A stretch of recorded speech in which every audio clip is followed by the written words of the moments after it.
Hi everyone, this is LAR Games, and, well, after quite a long adventure since the start of the 3.2 update, I'm finally ready to continue the Archon Quest. I've done the R&R storyline, I've done all the character stories, so all that's left is to just start it.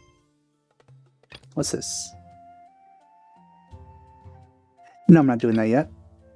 Yeah, there we go. Talk to Candace. Oh, and she's been there the whole time. Oh my god, I'm so lucky that it didn't accidentally trigger her. Oh my god, yeah, that would have been terrible. We're here! Has everyone arrived? Everyone is already waiting inside. Well, what are we waiting for? Let's join them! Please, wait a moment. Before attending the meeting, I hope you can promise me one thing. What do you need? Promise me that you won't commit to anything too reckless. No, I won't. Don't worry. I'm just gonna destroy the academia. That's it. Nothing too serious or unnecessary. Everything is something that needs to be done, and nothing more. What do you think? Okay.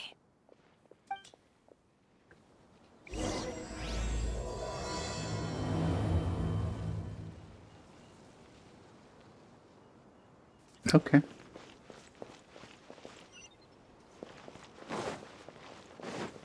Shortcut.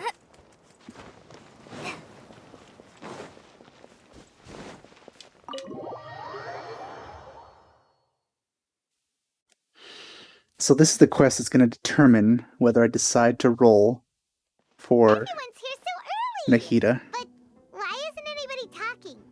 We already discussed things a bit. Hey, where have you been? I've missed you too. Are you ready? Yep. Very well. Are you sure this is gonna work? I gotta admit, it's bold. Color me impressed. It's worth a try. The point of discussion is to arrive at a solution. Let's cut the small talk and move to the next point. You're making Paimon nervous.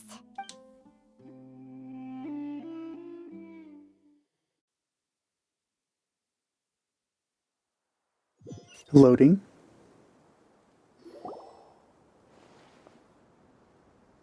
You're finally done. I have some other stuff to take care of. Catch you all later. Come on, don't give me that face. I know what you're going to say. I'll be careful. That's what I wanted to hear. Take care. Well, traveler, Paimon, judging from your expressions, the meeting must have been quite productive. You can tell? I'm not that good at scheming or strategy, but I can sense people's emotions. And based on your reaction, things must have gone quite well. We're going to make our next move on that day. Paimon's a little worried. Hopefully nothing will go wrong. Well, knowing everything that's gone on, it's highly likely. I wouldn't be surprised. To be honest, I feel the same. But you're already some of the most capable people I know. So you have my trust. Candace gave us a compliment. Your deeds speak for themselves. Candace, we stayed behind to tell you that, although you won't be coming with us, we'll be sure to remember your words. I'm very glad to hear that. I've said the same thing to everyone here today as I said to you when you arrived. Your safety is the most important thing. I really love her eyes. Probably her best feature. Only when you're safe can the plan be successful. So please, take care. You're welcome. And thank you for taking my advice. Good luck with everything. I'll be here in the village praying for you.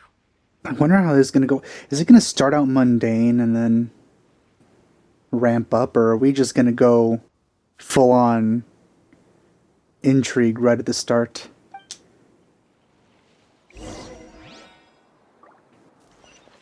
Alright, let's meet up with L'Chaim. Hey, Clouds are like picture frames in the sky. how you doing?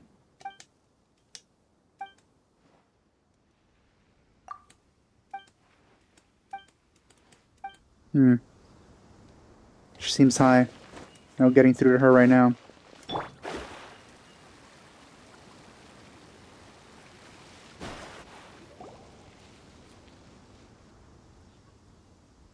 Sounds good.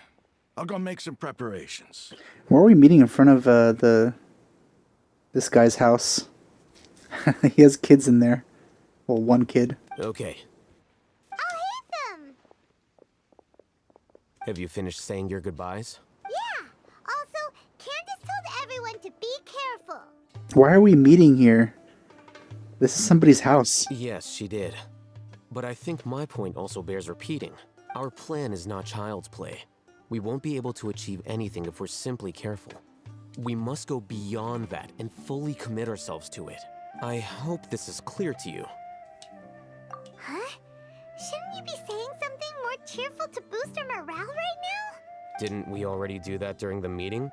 You can never have enough words of encouragement. In that case, Candace can cuddle you to your heart's content while I continue to remind you of the seriousness of our situation. I'm sure a lot of people would really like that. We all have our jobs to do after all. It's like how some people can be put in charge of logistics while others will fight on the front lines. Speaking of the front lines, you don't look anything like a soldier. Of course. Compared to the mercenaries, I'm merely a feeble scholar. With really well-defined abdominal muscles. But the advantage of not being a mercenary is that I get to stay in a safer place and offer my strategic insight. Just think about that mercenary who lost his mind. Mercenary groups are facing constant danger every single day. Well, being a scholar is also a high-risk occupation, and you are a scholar. I'm not like the rest of them. Even among members of the same species, some will exhibit far more potential than others. I wonder what my species is. This guy. Paimon still remembers when those mercenaries in Port Ormos called you a lunatic. All intellectuals are lunatics in the eyes of fools. I'll take that as a compliment. That reminds me. Do you remember the record we saw in the King Deshret ruins? It mentioned forbidden knowledge. You have a good memory. Wasn't that long ago. Forbidden knowledge has the power to drive people insane, but this fact has never been shared with the public. Even I, who has worked in the academia for some time, was never once informed of this. I think those mad scholars and mercenaries we encountered may have all fallen victim to the corrupting qualities of forbidden knowledge. But the academia has always held a different view. They have always believed that symptoms of madness are a side effect of human contact with divine knowledge as mere mortals. Come to think of it, perhaps the academia has also never understood the true nature of forbidden knowledge, and thus always approached the issue from the wrong direction. The Withering, Elazar, and the Sandstorms. Don't you think what is happening right now across Sumeru is rather similar to the forbidden knowledge pollution that occurred in the desert thousands of years ago? I mean, I kind of solved the whole withering problem, I think. But Paimon thought that Irminsul's disease is what caused the withering in the sandstorms. I mean, I thought that too, but it seems we cleared that. I mean, I guess it's kind of we cleared the effects of it, but we haven't gotten to the root problem. At least, that's what Tainari told us. Wait a second. Could it be that? Ah, you've connected the dots.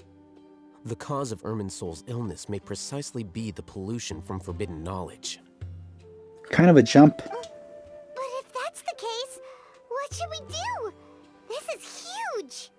Wait, why do you think Lesser Lord Kusanali would have a solution to this situation? You mean, it's related to the scene you saw when you passed out in the Avidia forest? That whole, the world forget me thing? Don't forget the trailers. In that case, it's imperative that we rescue Lesser Lord Kusanali. Only by working with her to save Irminsul can we completely resolve the problems Sumeru currently faces. To make sure we're still on track, I would like to check on the state of some of our preparatory work. Where are we going? To an Eremite base.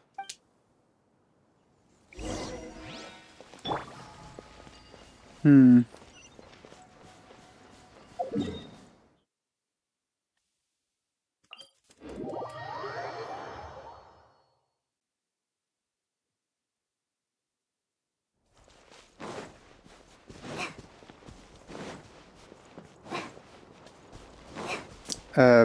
An Aramite base. This is the Aramite base.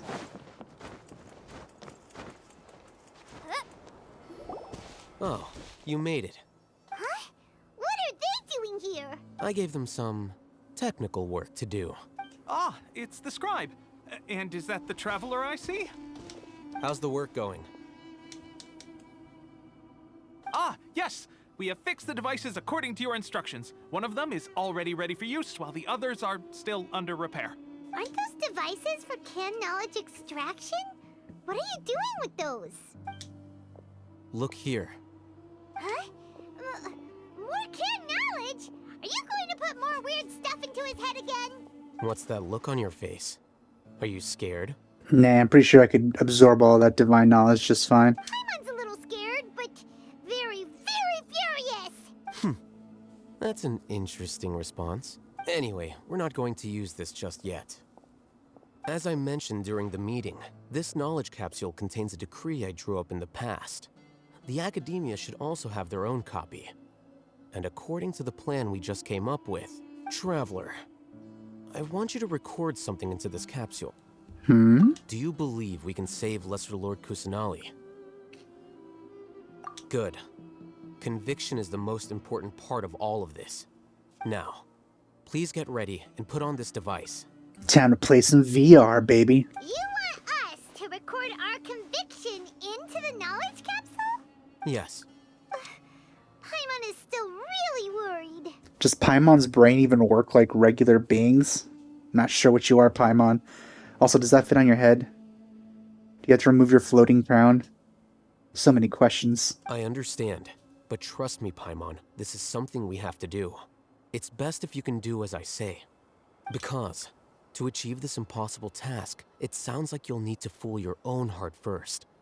Although it may feel like a trick, self-encouragement may be the most important tool we have. Interesting. Paimon can see the point you're trying to make. Imagine this. We have orchestrated our plan and successfully rescued Lesser Lord Kusanali. As a result, we have changed Sumeru's entire political landscape. Well, I guess this is the context for this line in the trailer. Everything went without a hitch, and everyone recognizes and praises our achievements. Now, open your eyes. Here, What's this? read it out loud.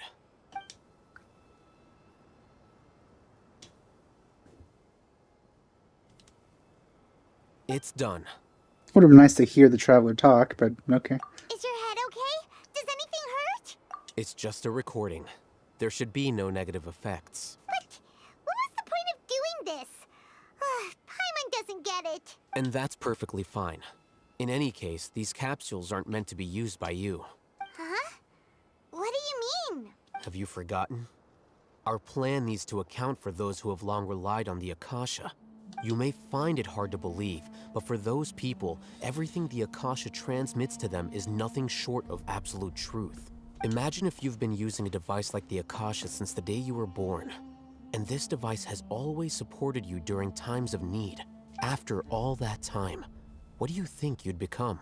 A fool? A machine? I mean, smartphones aren't that bad. A slave to orders. And that's why rules are so important. In addition, those who understand the rules can delineate boundaries and identify gray areas. But why would you need to identify the gray areas? You could say that those kinds of ambiguous zones can be very interesting. One might even say they're advantageous in the right hands. Things you're interested in are really out there. Are all Sumeru scholars like this? It's not good to generalize, Paimon. Anyway, that's enough chit-chat. I'm going to take those two to work on some small projects. You can head to Caravan Rebot and start preparing for the next step.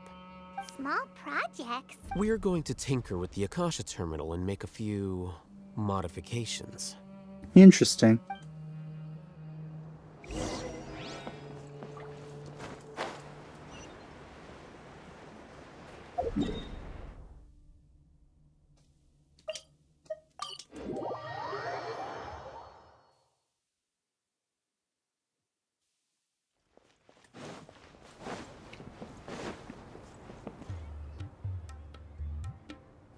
I thought we agreed on a plan. How can you go back on your word? The plan is too radical and carries a high risk for casualties. I've given it a lot of thought. And in the end, I still can't agree to it. I like how he's still standing here, even after finishing his story quest. But it's still the best plan we have. As a former Matra, you of all people should be able to see the bigger picture and recognize the innate advantages of our plan. I did. And that's how I saw the danger behind these so-called advantages. Alhaitham's plan is even more radical than I imagined. Huh? Why are you guys arguing? My friend, you're just in time. Why don't you help me persuade Sino? He's turned against our plan. We agreed to work out a plan at the meeting. As mercenaries, you're familiar with the local environment, so you'll take care of the specifics. But then, you went to Alhaitham for suggestions. Had I known Alhaitham would give you those kinds of suggestions, I would not have agreed to the plan. Look, you already know that we're all on the same side here, don't you? Mercenaries place a lot of importance on their bonds of friendship, but also will not hesitate to make sacrifices if they deem the situation to be sufficiently dire. I'm sorry, but as things stand, I can't accept your principles.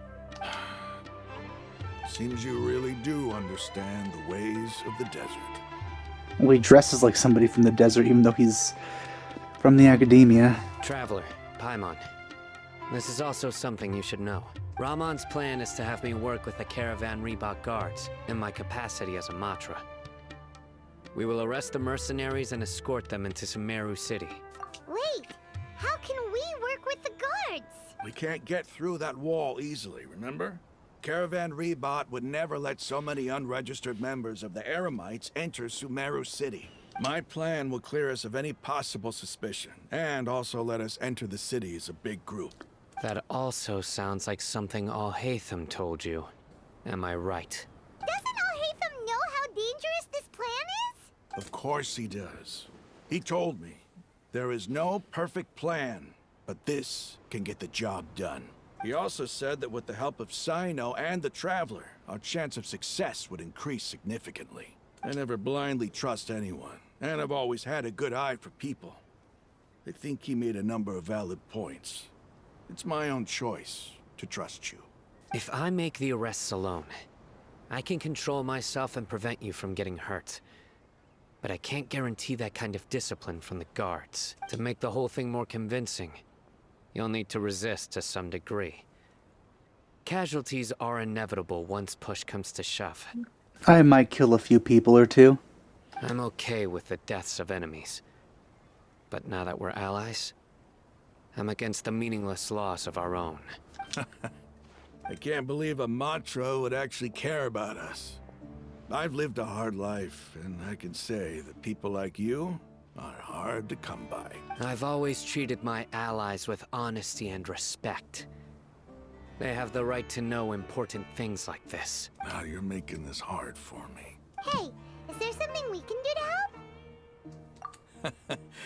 I knew you would say that. We can help fight some of the mercenaries, which should reduce the number of times you'll have to struggle directly with the guards. That should help at least a little bit. We are famous. Well, I'm a famous adventurer. Sino, on behalf of my people, I thank you for your kindness. But this is a mission we cannot turn our backs on. We have no fear of casualties, because we crave the spoils of victory. So please, lend us your support. Well, now that you've put it that way, I can no longer refuse. But remember, you need to follow the plan and not do anything reckless, since you and I both recognize the significance of this operation. There should be no more animosity between the followers of the Dendro Archon and those of King Deshret. Everyone's life is equally important. Okay, you have a deal. The guards should be stationed in the courtyard nearby. You can find them there.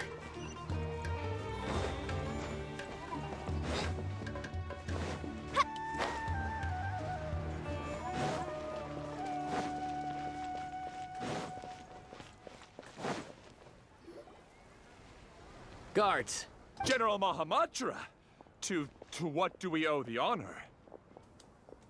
Keep your voice down. This is a secret operation. I'm going to arrest a large criminal gang near this location. According to the Academia's Guide and Regulations on Secret Operations, I have the right to ask for the cooperation of Caravan Rebot. Ah, of course, of course. Mahamatra Sino's order is the Academia's order. Just let us know what you need. But who exactly are you planning to arrest, and how many people are you expecting? Depending on the scale of this operation, we may need to report it to our superiors. They're a squad of Eremites whose number is comparable to Ain el Akmar in Port Ormos. They're involved in the theft and resale of supplies from the Academia. As many as Ain al-Ahmar? This should definitely be classified as a joint operation. Then I suggest that you report this to your superiors as soon as possible. And treat it as a top priority desert operation. I will need personnel. Got it. Please wait a moment. I'll contact them immediately. Alright, so far so good. Because this is work.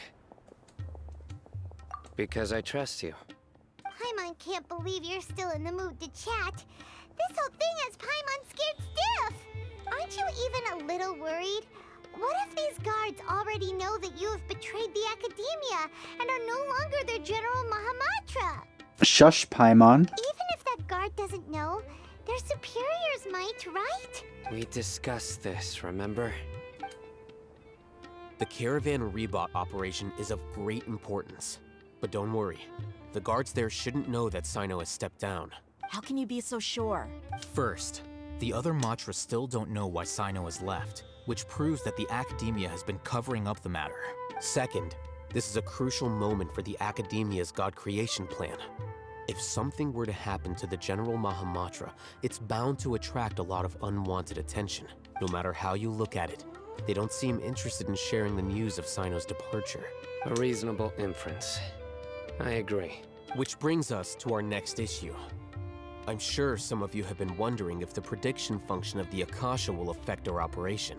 The Akasha is still in operation, so I must remain on high alert. Actually, considering the power of the Akasha, it's quite strange that it hasn't already tried to interfere with my actions. I've given that a lot of thought.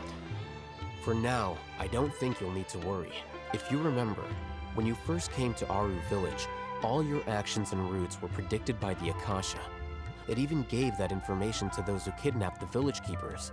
But things like that never happened again after we met up with the Traveler. I'm pretty cool. That's true. But why? Look at it from a different angle. Why do you think the Akasha will predict your actions? Because my personal data has been entered into the Akasha. That's true. But the key to this question is, how well can the Akasha make predictions about a person? Haven't you ever thought about it? Just how can it do this in the first place? Because the Akasha controls the entirety of Sumeru. The Academia firmly believes that all human actions can be explained through logic. By sorting and analyzing entered data, the Akasha can derive behavioral logic and predict the actions of those who fit an existing logic model. However, at the risk of sounding like an advocate for fallacies, can everyone truly be considered logical at all times? Emotions are part of our behavioral logic. But can you guarantee that every experience of the same joy or pain would be equally intense? How can our feelings and opinions be predictable down to the letter in every single instance? Sino, in the past, you've always worked alone. In the absence of another person who could sway you or your thoughts, the Akasha could produce predictions that were similar to your real-life behavioral principles. Decisive and principled, you were used to solving problems alone. That's why the Akasha could figure you out. But now, you've joined a team. And I believe the Akasha hasn't yet figured out the full composition of it. I see, so it's just recalculating. Our thoughts and logic have intermingled and weaved themselves together to become a complicated, chaotic mess. Any one of us could potentially disagree with another. But I mean, that's usually the... I mean, even if he wasn't working alone, he still interacts with people regularly. So, I don't know. The Akasha lacks data on these interactions, and it's impossible for it to predict your actions in the future based on your decisions in the past. After all, there's probably a limit to just how much we can be modeled or controlled by data. So, in my opinion, you're probably safe for now. Huh. Makes sense to me. I agree. The Akasha is not alive, and I don't think we can be completely controlled by something without a mind of its own. Is that so? I guess there are things that even the Akasha cannot calculate. And people will not be forever trapped by the past. Whew. Paimon's so glad that this is settled. Next time, pay attention during our meetings. Will do. Just remember to stay vigilant.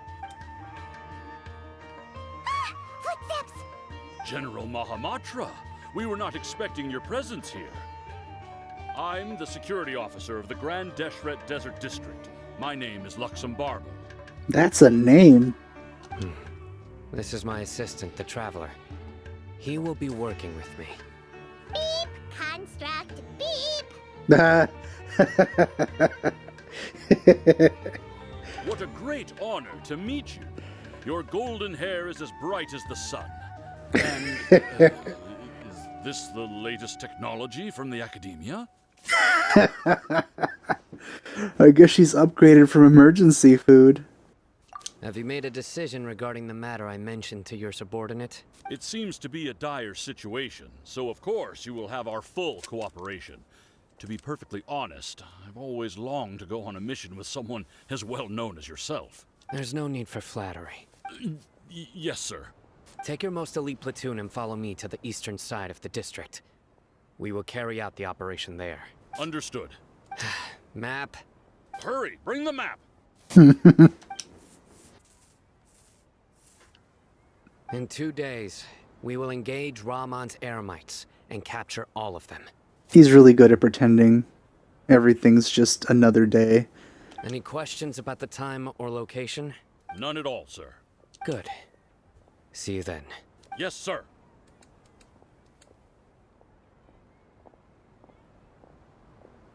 Maybe hanging around the General Mahamatra isn't so bad after all. Everyone's so respectful towards us. This is all due to the absolute authority of the Academia.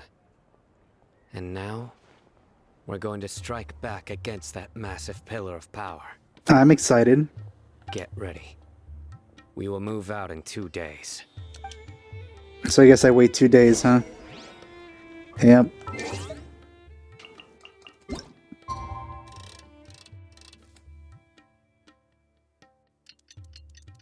Ooh, this is a perfect view. Look at that. You can see all the way to the Dragon Spine. It's so awesome. Oh, I love this game.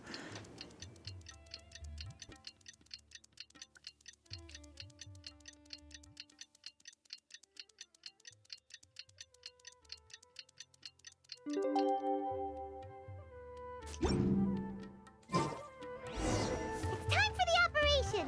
Let's go meet Sino in the desert!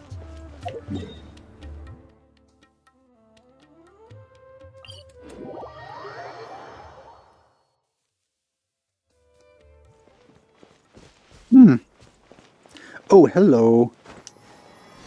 Oh, I went.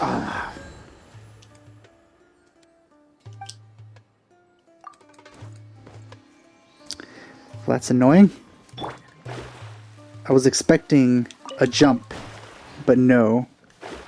I didn't jump, and then when I pressed the interact button / pickup button, it activated it, so I lost that one. Thankfully, the other ones didn't get spooked.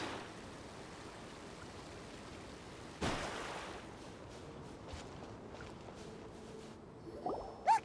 Over there! Our helpers have arrived already! Let's hurry over! Wait a moment. Ah!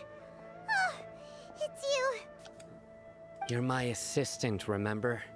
Being my assistant, you must stay with me. Now let's head over there. It's General Mahamatra and his assistants. We meet again. You're here early. It's to show how important we think the operation is. Since this is a big case for the Academia, we are prepared to give it our best. I'm glad to hear your sense of resolve. Remember, we must capture them alive. They are our only leads for the case. If they die, we will be unable to continue the investigation. Understood. Everyone! The Eremites are approaching from the west! Make preparations and be ready for combat. Halt! There's something to loot there. What a warm welcome. What do you want? Judging from those shiny weapons in your hands, it seems like you're not interested in a deal. Rahman, the Academia has caught wind of your smuggling and illicit sales. If you value your life, I advise you to surrender. Who are you supposed to be? A Matra from the Academia? I can't believe you came all this way just to catch us. I'm not here to talk. Oh. Nobody's given me this much time of day since I became a mercenary. Brothers! For that slight, let's wash our blades with their blood. Let's show them we Eremites are not to be messed with. Funny. Well, I'm sorry you had to die. But before that, where is that thing? There was a plant around here. Where is it? I could have sworn I saw something lootable. Oh well. Shadows of fate. Access denied.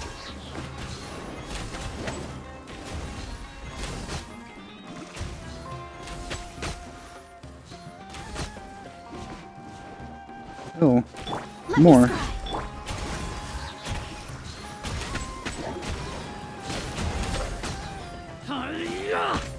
Ow, why'd you shoot me? There's other guys here too, you know.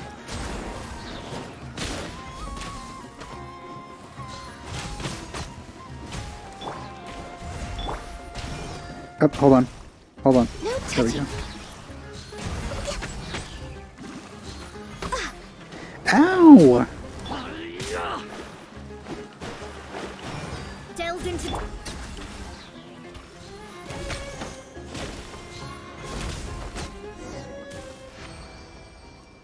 It's over. Ah! We have subdued them. The operation is now over. All Eremite mercenaries and related personnel in the area have been arrested. Ah, you pitiful Dendro Archon dogs! You'll regret this! I'm afraid you'll regret it first. King Jeshred will curse you, and you will all! Silence! Oh! Restrain them and take them back to Caravan Rebot. Count their numbers and send them to the Academia as instructed by the General Mahamatra. Yes, sir! Good acting. Mahamatra Sino, I will now take my leave. If you need further assistance, please come to Caravan Rebot and ask for me. Understood. You are dismissed. There they go. Let's talk elsewhere.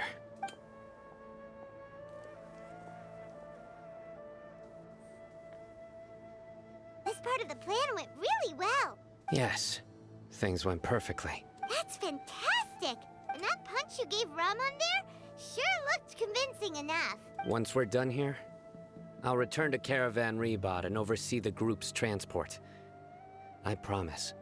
I'll get everyone into Sumeru City safely. Yeah, you're the reason why everything went so well. It's not the time to celebrate yet. I believe Dia should already be waiting for you.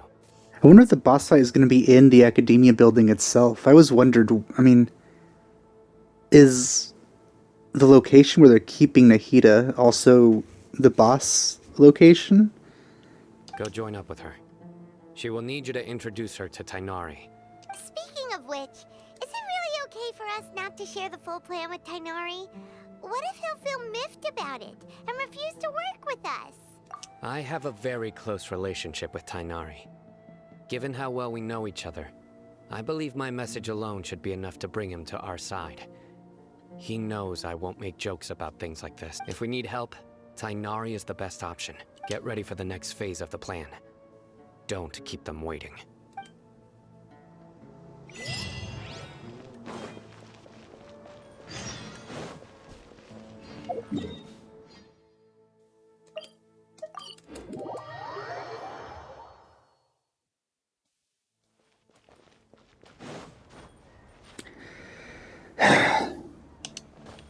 way behind schedule. Dia! We're here! Back here. It's about time. Didn't you say our part of the plan is the most important of all? And here you come rolling in late. In the time it took you to get here, I already did 5 laps around the place, downed 7 drinks, and even did some clothes shopping. Why are you downing 7 drinks before starting something important? Sorry. We didn't mean to keep you waiting. I just wanted to fix your attitude and rub it in a little. After all, you took your sweet time getting here, and we've got important stuff to take care of. Probably reek of alcohol right now.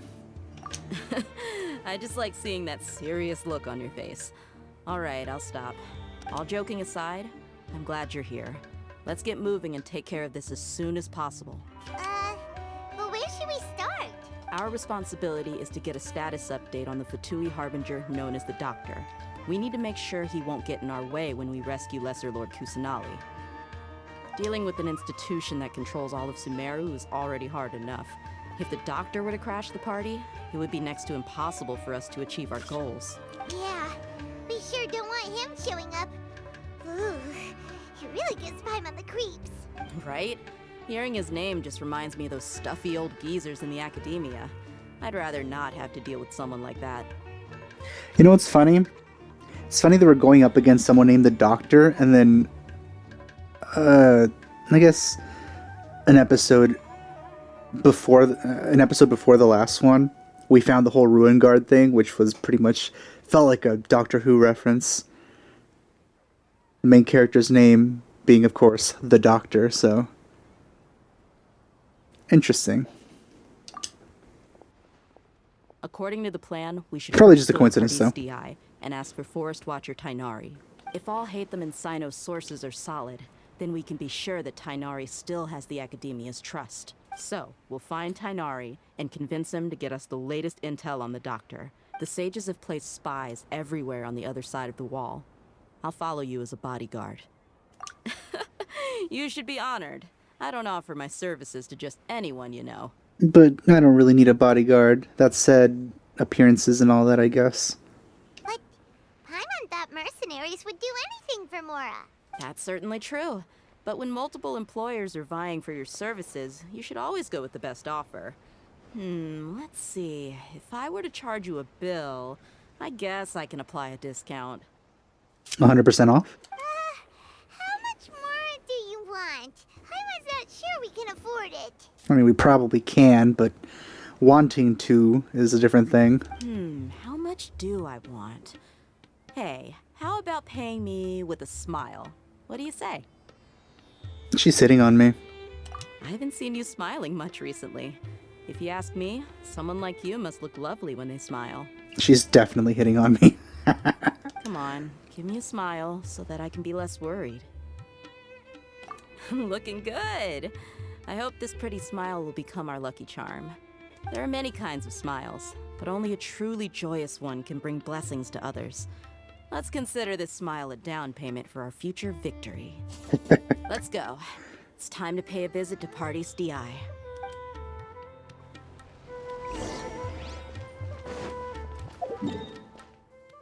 So, I wonder if, what's her name has gotten better. I forgot her name.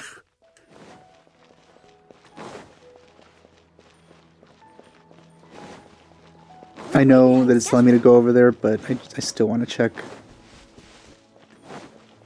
She's still there. The agenda? I forgot your name. It's been so long. He's over there! Let's go say hi! Tainari! Ah, Traveler, Paimon. And you are? Hey there. This is our friend Dia. She's an Aramite mercenary. A mercenary? You must have some big news for me. It's something really important. Please help us out. All right, then follow me. Oh, that was almost smooth. This place I is guarded. appreciate Won't be the disturbed by attempt. any passerby. Okay, what is this important thing you want to I ask should have me? faded better. The doctor, huh? He's that strange-looking Fatui Harbinger with the mask. Paimon thinks he has blue hair. Yes, I know him.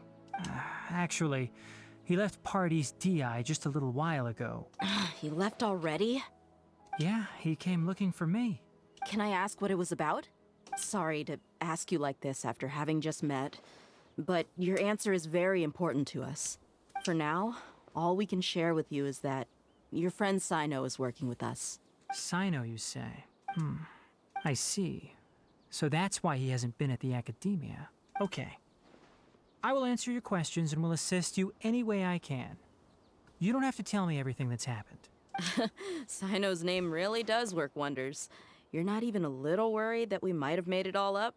Despite having just met you, I can sense that you're the serious type. Between you, the Traveler, and Sino, none of you strike me as the type that would conspire to deceive me. You don't need to tell me anything you don't want to. I'll also get straight to the point. The Harbinger you mentioned came to me because he wanted to take the scholar Hypatia. Hypatia away with him. Yeah, okay. Hypatia? Why would he want her? No, she's gone a little cuckoo. And what do you mean by take away? Is he planning to leave Sumeru? Yes. He told me his return to Snezhnaya is imminent.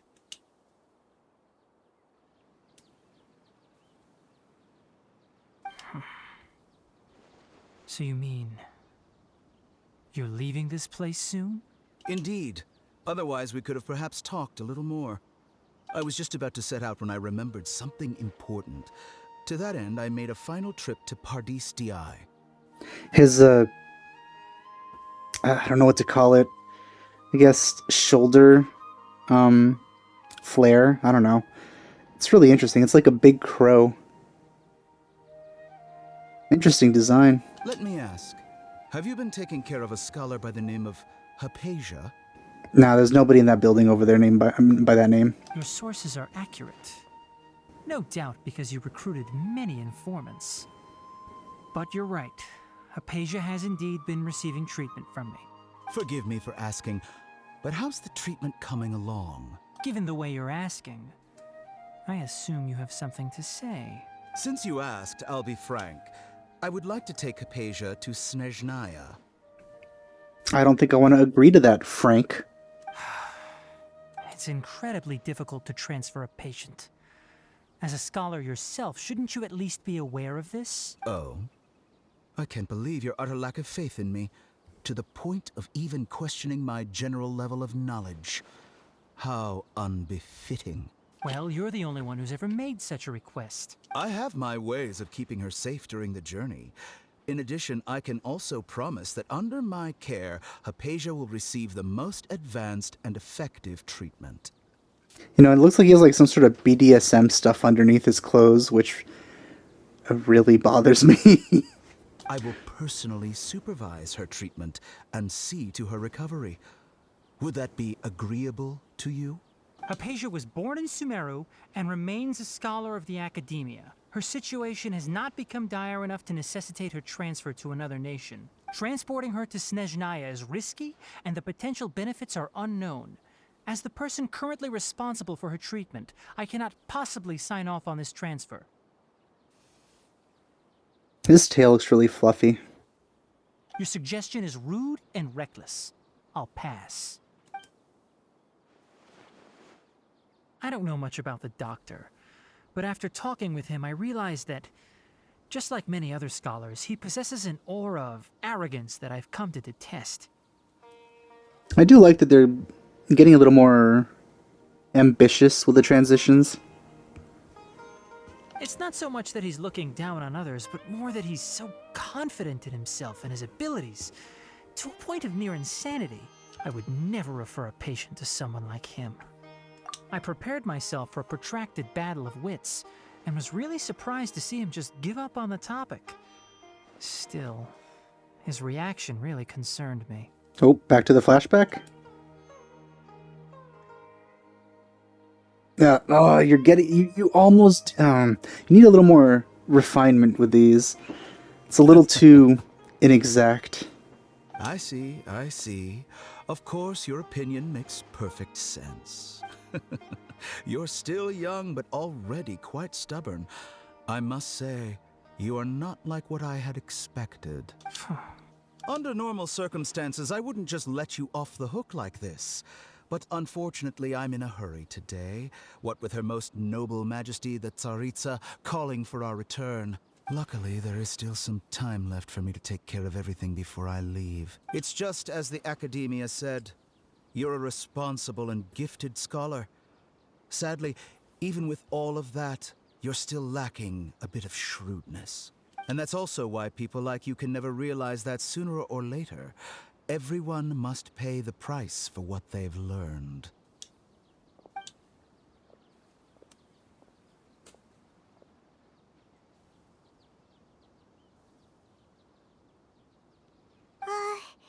Paimon can't help but feel like he's hinting at something unpleasant. Well, he probably does that a lot. He asked a question, yet didn't care for my answer. Perhaps I'm nothing but a talking rock in his eyes. He never came off as malicious, but an utter lack of compassion permeated throughout our conversation. From his tone, I can sense that he's always looked down on others. I can barely believe it myself. But if that's true, the situation will be in our favor. I don't think I missed any details. Frankly speaking, I don't want you to do anything too risky. Now that you know a little more, it should be easier for you to stay safe. Sorry we can't tell you everything. We appreciate that you helped us anyway. I won't forget your kindness. It's okay. I have an obligation to do so. To be perfectly honest, all of this may have started because of me. No. Recently, my master wrote several letters to me, asking me to return to the Academia and assist him with his research. Hasn't he already asked you several times before? Yes, but there's something off about this most recent batch of letters. The handwriting and tone are both familiar, but some details have been omitted. My master will occasionally leave a few dots on the back of the letter. 1 dot means that he wrote the letter on a sunny day, and 3 dots stand for a rainy day. This has been a habit of his for many years, but I didn't find any dots in his recent letters. I believe something may have happened to him. I get it. Since you are always at Gandharvaville, you would like me, someone already working at the Academia, to investigate this matter. I'd like to ask you to do that for me. If you can keep yourself safe, please withdraw immediately at the first hint of danger. I can do that, but I have a feeling it won't be that simple. The Academia has been working on a big project. I'm not quite sure what it is, but your master might be involved with it. If the higher-ups really are hiding something, then it will be difficult to remove myself from the situation once the investigation starts. If the situation becomes critical, I'll leave the Academia. If you don't see me there for an extended period, that's your cue. Well, that explains why he trusted us so quickly, too. All right, we've got a plan. I'll stay at Gandharvaville to support you. If that scenario comes to pass, you must be extra vigilant. And be wary of any messages or direct requests from the Academia. I must say, I didn't expect a warning like this from the General Mahamatra. Being loyal to the Academia doesn't mean blindly doing whatever the sages say. I know what I'm doing. On that note, aren't you also being quite distrustful of your alma mater? The Academia, yes, but my master is a man of integrity. Even when I was a student, I was worried he'd get in trouble for sticking to his beliefs. I suppose he's lucky to have lasted so long. But in the end, it still caught up to him. I assume. Oh, here we go. I see. So you noticed something was up with the Academia from the very beginning. This may well be how Sino became involved in all this. In that case, I must keep my promise and help you however I can. Also, if you run into Sino again, please help me pass on a message to him. Trust your own senses and experiences. I think this may be something he needs to hear right now. Okay, we'll find a chance to tell him. Thanks. Right. Now let's go hunt down this Harbinger. Oh, by the way, which way did the doctor go when he left Pardis DI? That way. Gotcha. Thanks so much. We'll be on our way.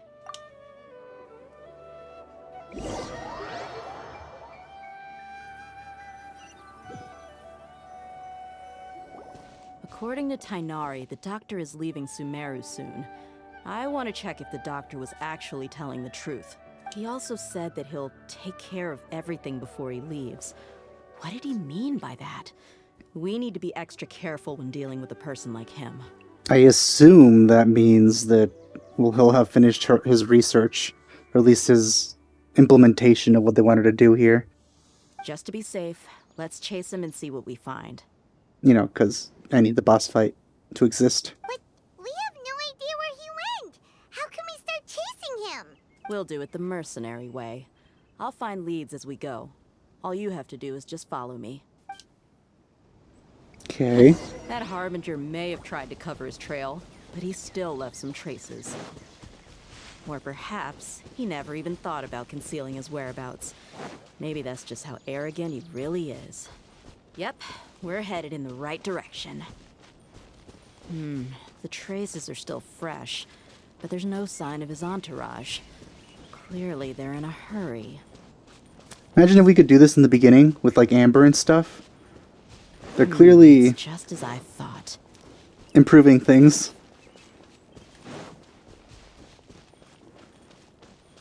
Though, considering she's out, it means that we're probably not going to have combat. Because we've never seen... Stop here. I think I know where the doctor went. We've never seen a character fight while we have control. So there'd be like two Dihas fighting at the same time, and we've never seen anything like that. To the south of here is Port Ormos, which seems to be where they're headed. Port Ormos? They're going to leave by boat? That's right. Let's go to the port and have a look for ourselves.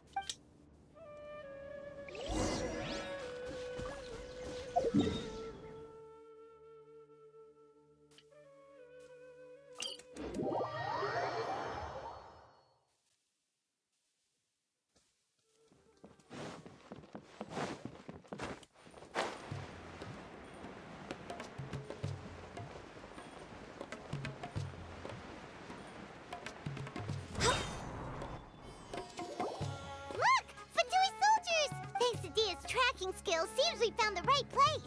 Shh! Don't draw their attention. The port is crawling with Fatui soldiers. Let's keep going and see what we can find. Now this is a proper farewell ceremony for a Snezhnayan Harbinger. The Lord Harbinger is leaving. I've still only seen him once or twice. I guess they count. Oh, so what am I supposed to do? Shh! Don't. The port is Let's keep going. Now this is a proper farewell ceremony for a Snezhnayan Harbinger. The Lord Harbinger is leaving. I've still only seen him once or twice. I used to hold a position in our homeland, and back then, the doctor spoke in a very different way from the way he speaks now. Maybe the way people talk in Sumeru has rubbed off on him? It's always like that when you spend too long away from home. When he gets back to Snezhnaya, perhaps it will also take him some time to get used to the life there again. Huh?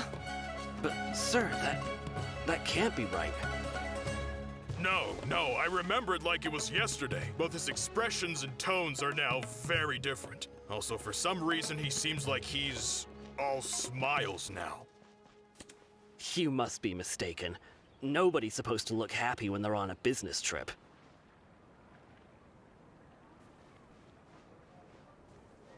So many giant men everywhere. So he told the truth after all. He is actually leaving Sumeru. Let's get closer and find a place to hide so we can observe him.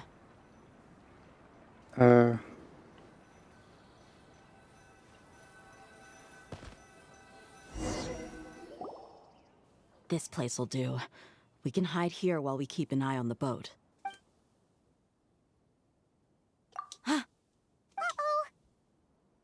So that might not even be the doctor. He saw us.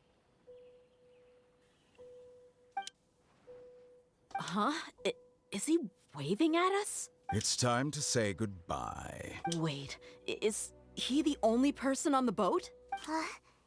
You mean there's nobody with him? And where are all the soldiers we saw in the port just now? Uh-oh. They were all here just a few minutes ago, but now they vanished. So this was a trap. Wait, don't tell me that. Dream. Luckily, there is still some time left for me to take care of everything before I leave. Oh no. They might be after Hypatia. Let's get back to Party's DI. Uh-oh. Huh? What do you mean? I'm afraid that she's seen something that she wasn't supposed to see. If I were the Fatui, I would also try to take her away. And if I couldn't... Oh no! Are you saying they're going to kill her? Let's go!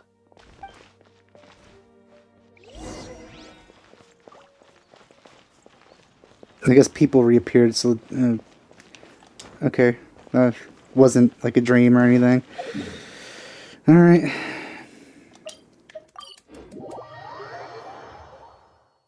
But wait, how did they do that? Party's DI is not a place you Fatui can just show up and do as you please. I believe we've already made ourselves quite clear. Our superior gave us permission to search for and collect medicinal herbs in Party's DI for research purposes. But you've been in Sumeru for some time already. I find it coincidental that you chose to only come here today.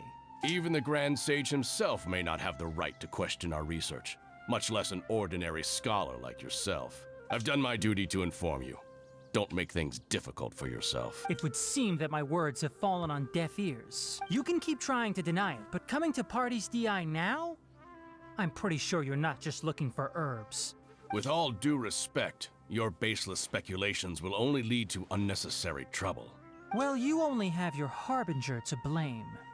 He knows nothing about keeping a low profile. I may be staying at Party's DI as a scholar, but that doesn't mean I'm no longer a forest watcher. It is still my duty to protect the peace and safety of the scholars who have contributed so much to Sumeru. Then it seems our conversation has hit an impasse. No one will lay a hand on you, Hypatia. Not on my watch. Tigari, are you alright? I'm fine. These Fatui have really crossed the line. Time to teach them a lesson.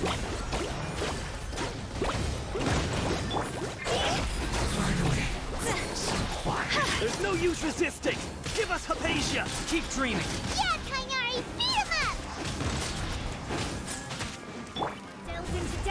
The doctor's orders are absolute! Yeah?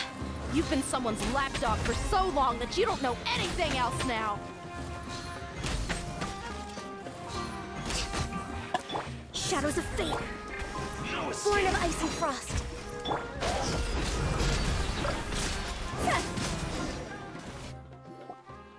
We're not getting anywhere. Traveler, Paimon, please go to Hypatia. We need to make sure they don't try to sneak around and attack from behind. Got it! Alright, well, probably already there. Hypatia's still here. Doesn't look like anyone's broken in. Not really difficult to break in, though. It's completely open.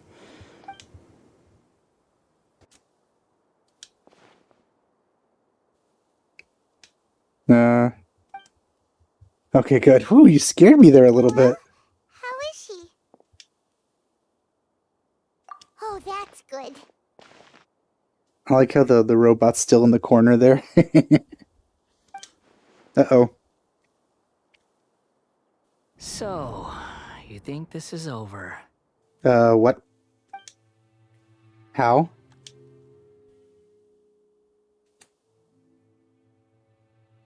What? The Balladeer is here? What an interesting effect.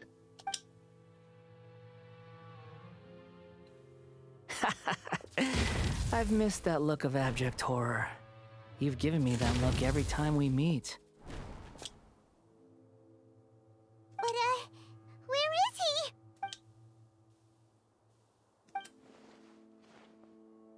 I can hear all of your thoughts, you know. Don't you remember? I already saw you the first time you came to Party's DI and made contact with Hypatia. I didn't need to do anything. It is her honor to be able to connect her consciousness with me. Gross.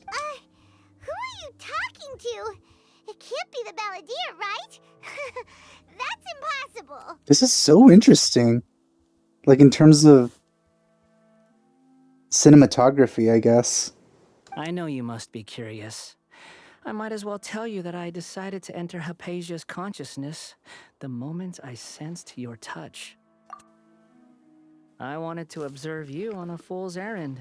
Oh, I'm gonna defeat you soon. Hey, Traveler! What are you doing? Paimon, shut the heck up right now. My deification is nearly complete.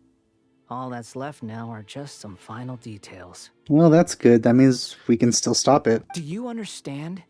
Even if you manage to rescue Lesser Lord Kusanali, it will be impossible for you to defeat a bona fide god like me. Is it wise to force that childlike god into a divine battle against me? It's interesting that the way they're doing the effect on him right now, it's actually missing the,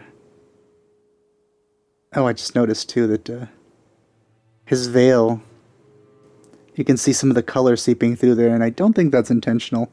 That's just probably a,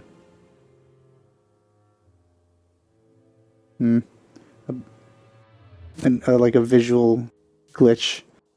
But yeah, like I was saying, the cell shading is different. It's not being applied to him right now. It's just a regular kind of like soft shading type thing. Scholars consider the God of Wisdom to be the sum total of their faith. It looks like an It's how they NMD. can justify reverence for a god as they construct it. Yeah, it does not. It looks weird. Like he has actual shading. Doesn't look right. MMDs don't look that good. But this also shows that humanity's worship of gods is a combination of blasphemy and exaltation. It's truly laughable.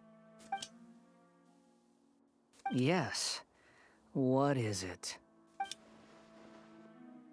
Yeah, I'm in a good mood, which is why I'm talking to you like this. What do you mean?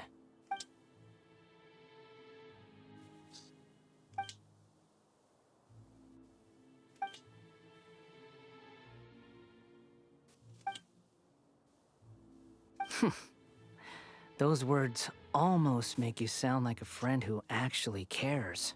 But you're wrong. I'm different from all of you. I was born to become a god. My entire life up until this point has just been a meaningless routine. Just think about a sheet of paper. By itself, it holds no meaning. The content recorded on it is what gives it value. All I had recorded down before were some painful memories and boring human feelings. Such senseless drivel should have been erased a long time ago. AKA mommy issues. Indeed, to me, the sight of you fools in your futile struggles is far more amusing. Tell me, just what has this world done for you to protect it with such zest and conviction? I'm connected to your consciousness, so I can hear what you're thinking and sense the depth of your determination. This is a good conversation we're having. So here's a word of advice. Let go of your misguided guardian complex. You know nothing about the truth. Guess I was mistaken when I said that it was a visual glitch, because the plants are still green. It'll be for your own good, as well as everyone else's. Humans are a species that can only find bliss in ignorance. I guess I only thought that because of the weird way the veil itself is rendering. It's using like what's it called? Dithering, which doesn't look great for transparency.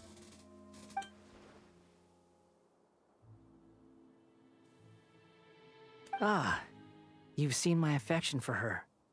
If you were in my position, I think you'd feel the same way. I guess because she's the first person that connected with him as a god. So essentially his first follower. She peered into my consciousness and saw my past. Yeah, he literally used the same words that I did. Qualified to become my first follower. All gods need followers. So Hypatia has been chosen. Her appearance heralds my imminent arrival at the throne of divinity, while her worship shall become my glory. You're doubting me again? No matter. Soon, you'll know what kind of authority you're challenging. Who wants to hurt my devout follower? Well, well, well. The doctor wants to hurt my first follower?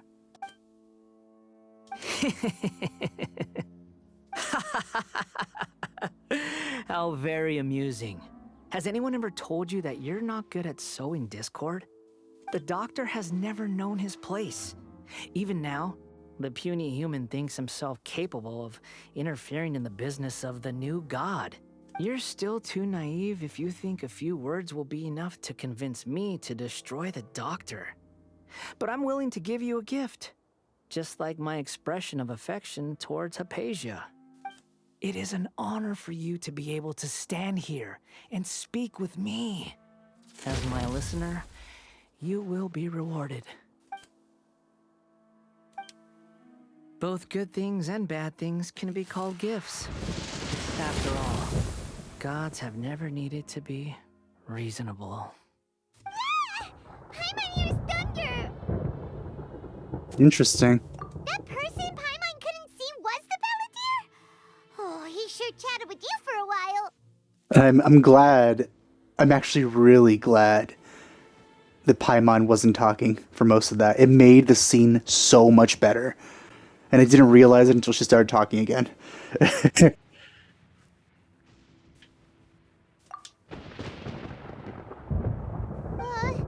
Where is the storm headed? That means anyone outside is in danger! Let's go! Tainari and Dia still must be fighting!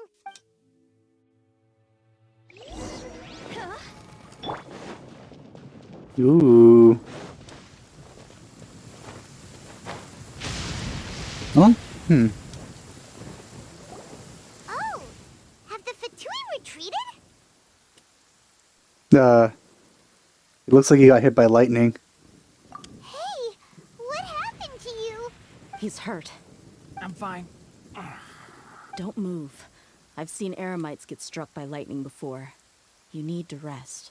Man, lightning is much weaker in this world. Struck by lightning? We were fighting, and just as things started looking grim, the weather suddenly became extremely strange. Lightning started attacking everyone, almost as if it were alive. Luckily, there were only two of us, and both of us were nimble enough to dodge most of the strikes. There were a lot of Fatui, though, and they were being torn to shreds by the bolts of lightning. With that, all the Fatui soldiers were forced to retreat. It's all right. My wound aside, you look like you've seen something unpleasant. Is Hypatia all right? Hey, didn't I tell you not to move? Just in case. Let's go to Hypatia's place and talk about things there. We could use a barber around here.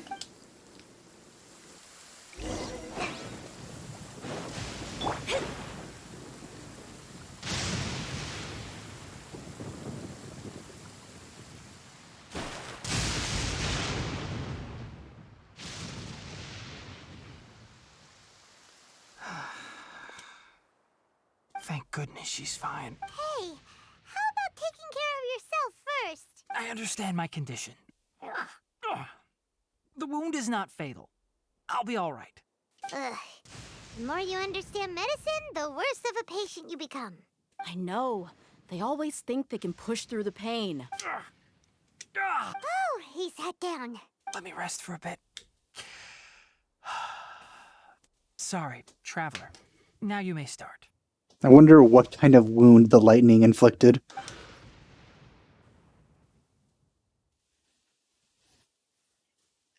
So that's what you were talking to the balladeer about? Oh, Paimon can't believe what he's thinking. The Academia's God creation plan. How ridiculous. That sounds, ambitious, I guess? Anyway, this is all way beyond me. As long as I can enjoy every day with a drink in my hand, tasty food in my stomach, and a good night's rest, that's enough. I'll only work when I have to. I must be the least ambitious person who's ever set foot in Party STI. Don't say that. I haven't even thanked you for your help back there. I mean, that really can't be true considering you have a vision. Don't mention it. Well, if nothing else, all this proves that the doctor really did have some urgent matter to attend to and left Sumeru in a hurry.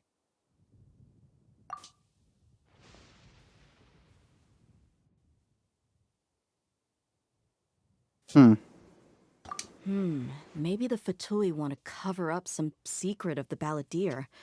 Is that why they tried to seize Hypatia? You said the balladeer claimed that Hypatia has seen his past.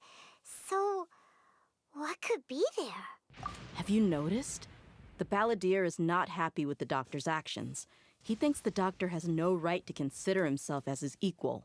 So, if the doctor was to show up again, would the balladeer zap him with lightning? Based on what the Traveler has said, I think he would.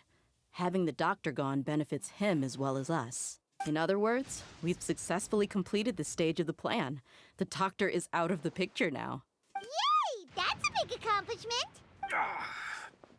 I'm also happy for you. Thank you for the help, Tainari. Make sure you rest up for now. Yeah. All right. Okay, that wraps things up for us here at Party STI. Traveler, it's about time we rendezvous with the others at the Grand Bazaar. It wasn't a great parties. Okay. Let's continue to keep a low profile. You can head there once you're ready.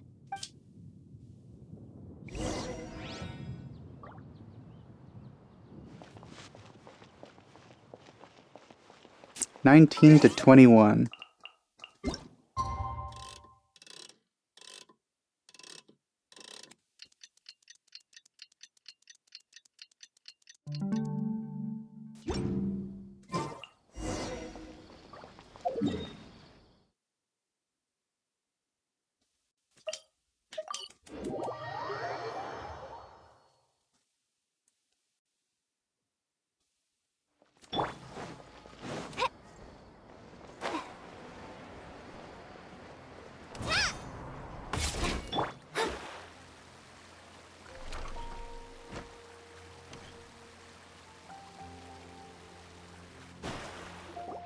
All right, everyone is here. How did everything go? Any luck with your missions? Let's report back one by one. I'll start first. We've made the necessary modifications to the Akasha terminal. In addition, the props required are also ready. I'll go next. The Traveler and I went to Party STI. The situation was a bit complicated, but we found Tainari. Unfortunately, he was wounded during a fight. Who is behind it? Well, that's the tough part. What should I say, Traveler? The Fatui or the balladeer? Yeah, I mean, it was his lightning that got him, but yeah, it's the Fatui's fault that his lightning got him. After some back and forth, we confirmed that the doctor has left Sumeru by boat. He has something urgent to attend to back in Snezhnaya. So, I don't really understand what happened with the whole, like, disappearing Fatui.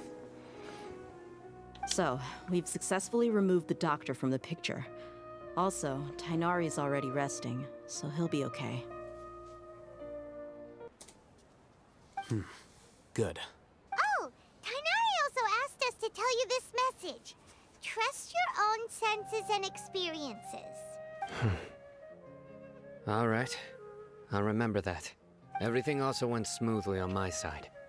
The Eremites should have arrived at their destination by now.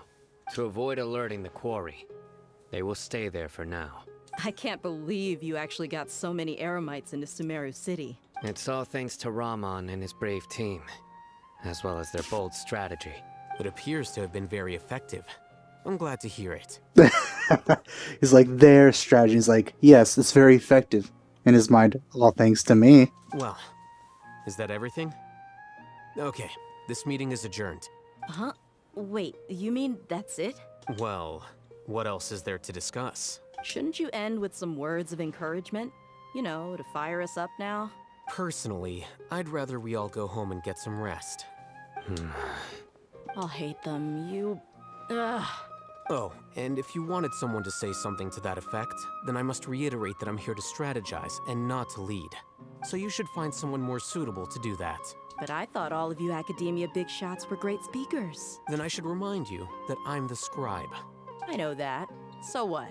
A scribe is responsible for recording meetings, not speaking. Fine, whatever.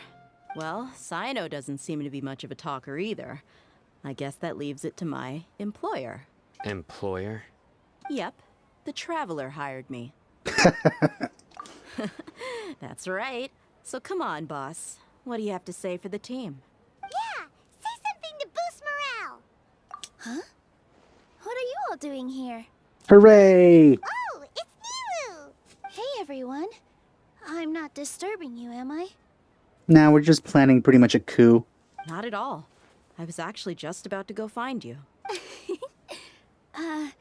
Judging from the group and all your serious faces, you were discussing something important, weren't you?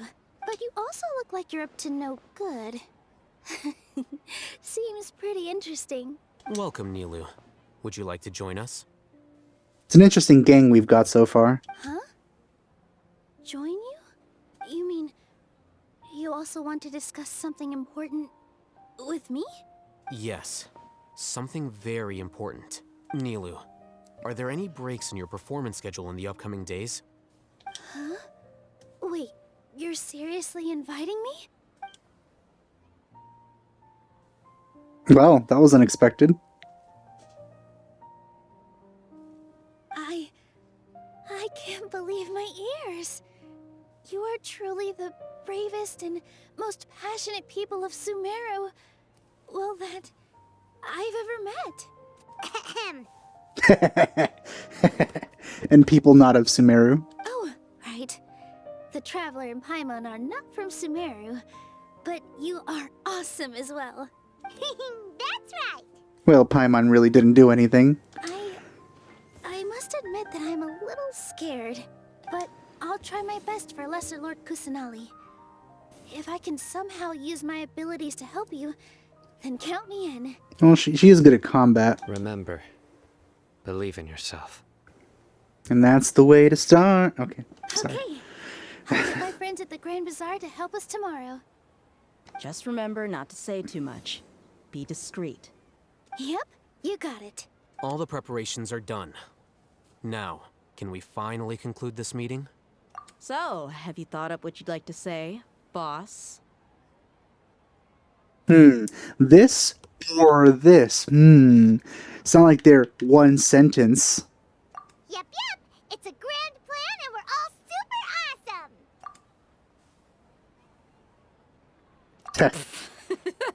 awesome. Well said. A good night's rest before an operation can be the difference between success and failure. Well, I'm not great at that. Success or sleep. Thankfully, I've had my place to myself recently. It's been nice and quiet. Huh? Oh, nothing. Alright, let's all go home and get a good night's sleep so we can be up early tomorrow. Okay, so I guess that means it's time to say goodnight now. Yep, good night,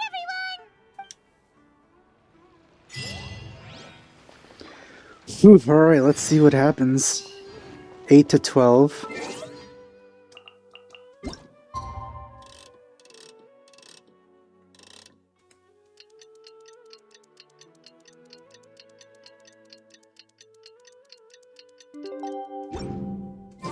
Today is the Academia's Nia Garbaha Day.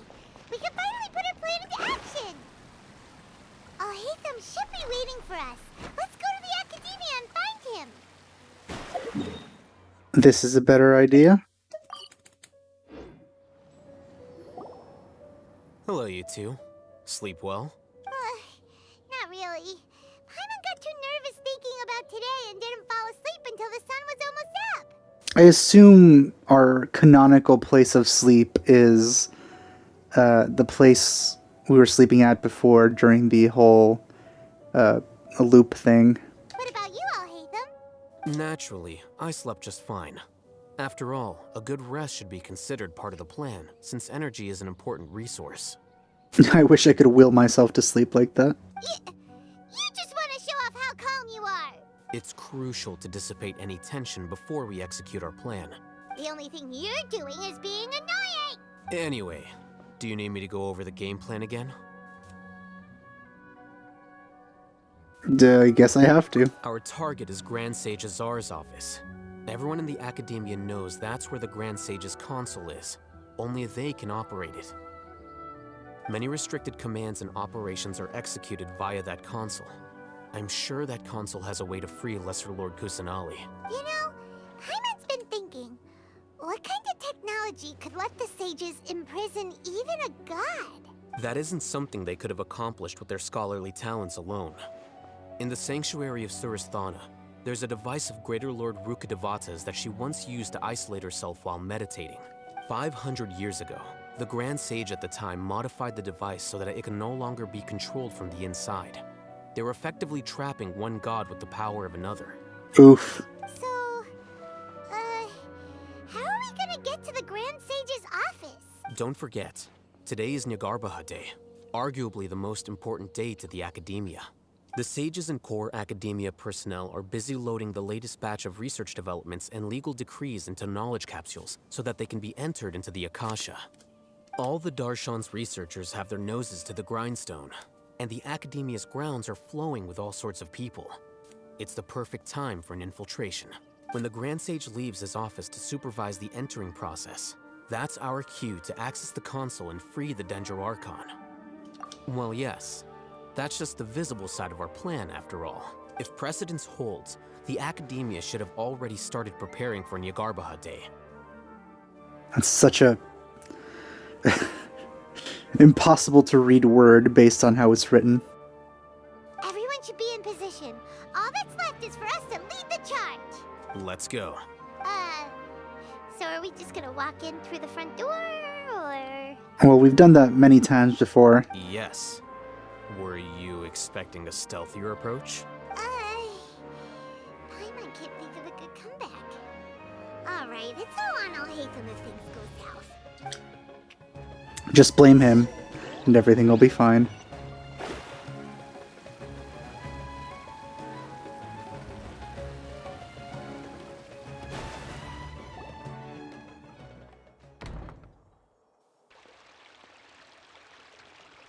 Scribe? Please, wait.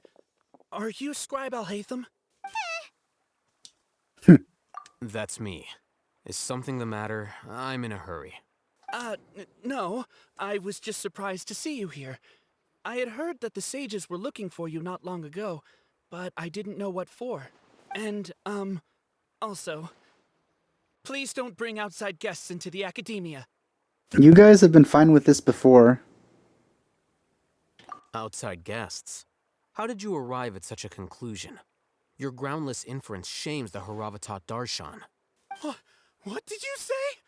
I'm the top student in Haravatat, and I earned 3rd place at the last Inter-Darshan debate. Don't look down on me. That wasn't my intention.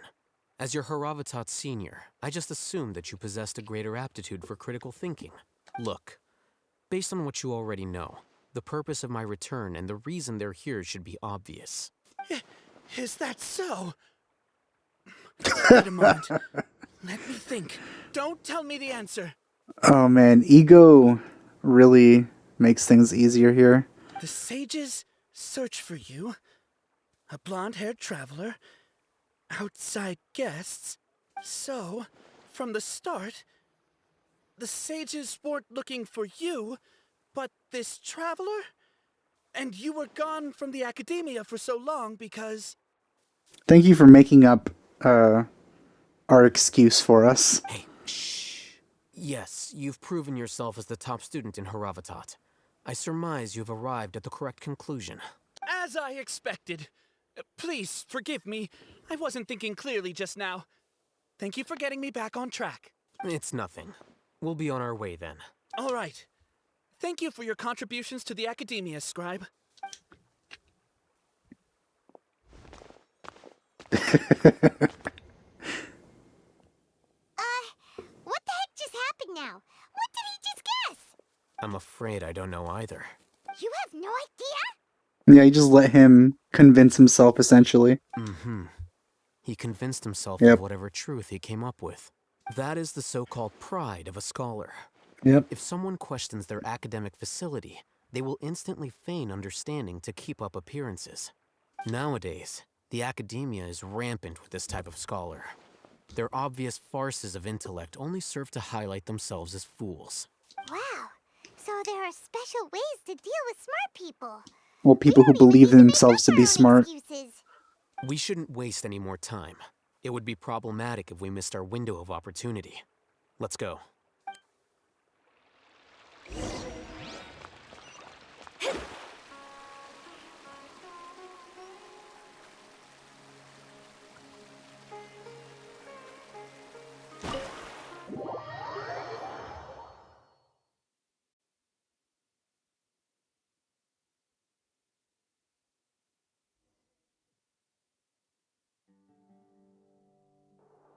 Is this the Academia's library? Why are you pretending we haven't been here before, Paimon? Indeed. Known as the House of Dana, it is quite possibly the most extensive special collections library in Teyvat. Actually, have we been here in any actual quest? I don't think so. I think the furthest we got was like the middle part. There are a lot of students going through here. Is it really okay just to waltz right in? The Academia marches to a fast beat, especially since it's Nagarbaha Day. They're all occupied with their own matters. Just act natural. Now, hurry along. Kind of sounds like a made-up holiday in SpongeBob or something.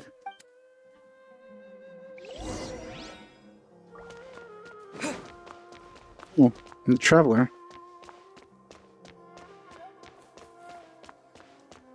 Oh, wait. Just in case. I'm not going to use this again. Especially not in this story. What's this platform for? It's a lift that Academia personnel use to access higher floors. Are we gonna take it then? The Grand Sage's office is up there somewhere. No, not right now. We can't guarantee that we won't run into the Great Sage. Let's step back and observe for now. Well, I mean, we could just run into him and then slice his throat real quick. That should solve things.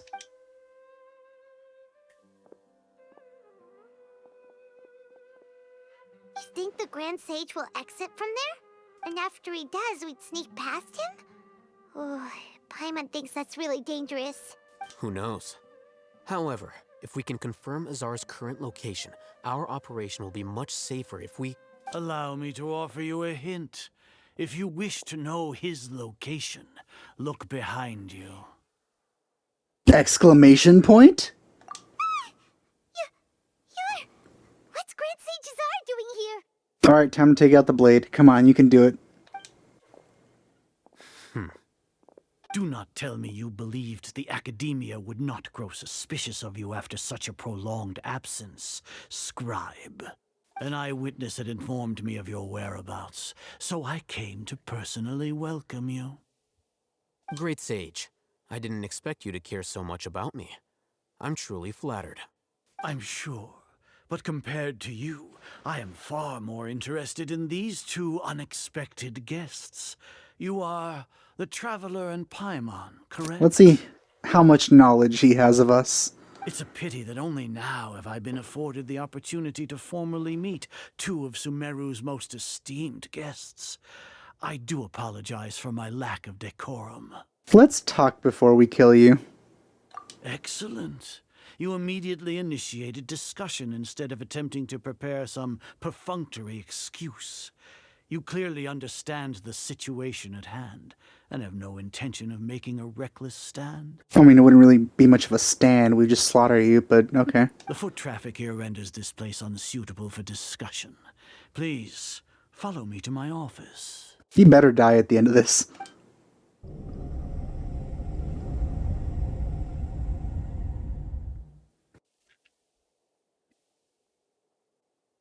This place is crawling with guards. There's no way out for us. I mean, they're just guards. We could. They're probably on the level of like treasure hoarders and stuff. They're not gonna do much to us. All right, well, to then, me. traveler. What did you wish to discuss with me? Today is Nahida Day, so I still have many responsibilities to attend to. There is little time for idle chit-chat before I detain you all. You seem to know quite a bit about our endeavors. If that is so, then you should be praising our great work, rather than using your trivial misgivings in a futile attempt to sway me. Trivial? Then tell me, what do the Fatui want from me? Worthless. Those are all completely worthless. Benefits, divine power. These materialistic words do nothing but debase our great work. Creating a god. Yes, we are using human wisdom to create a god. He's clearly gone. Well, he's clearly gone. If humanity cannot attain omniscience and omnipotence, then we shall create a god to reveal them. This is the pinnacle of human wisdom. We shall regain a god's guidance at long last. No longer will we flounder in the interminable void of consciousness and knowledge. You could have had that if you weren't awful. Nahida is wonderful, and you just rejected her. Even Ermin's soul will be freed from its plight. For our nation of scholars, this is the ultimate aspiration. No cost is too great to realize it. You will never understand the rapture of having a god be born within your very hands. With your degree of knowledge, you cannot even comprehend such an emotion. Gods exist on a plane that far eclipses humanity's.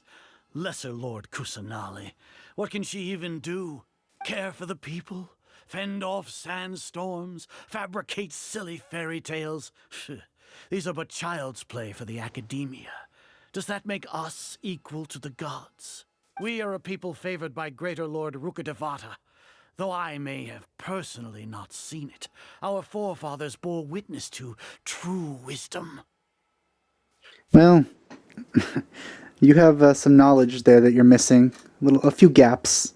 The ascension of the Lesser Lord has brought nothing but bewilderment to the scholars. They all ask, is that truly what true wisdom is supposed to look like?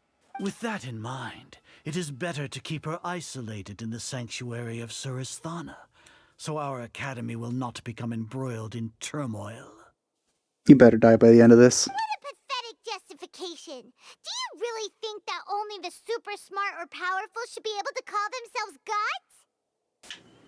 As per your judgment, Grand Sage, they are indeed dangerous individuals.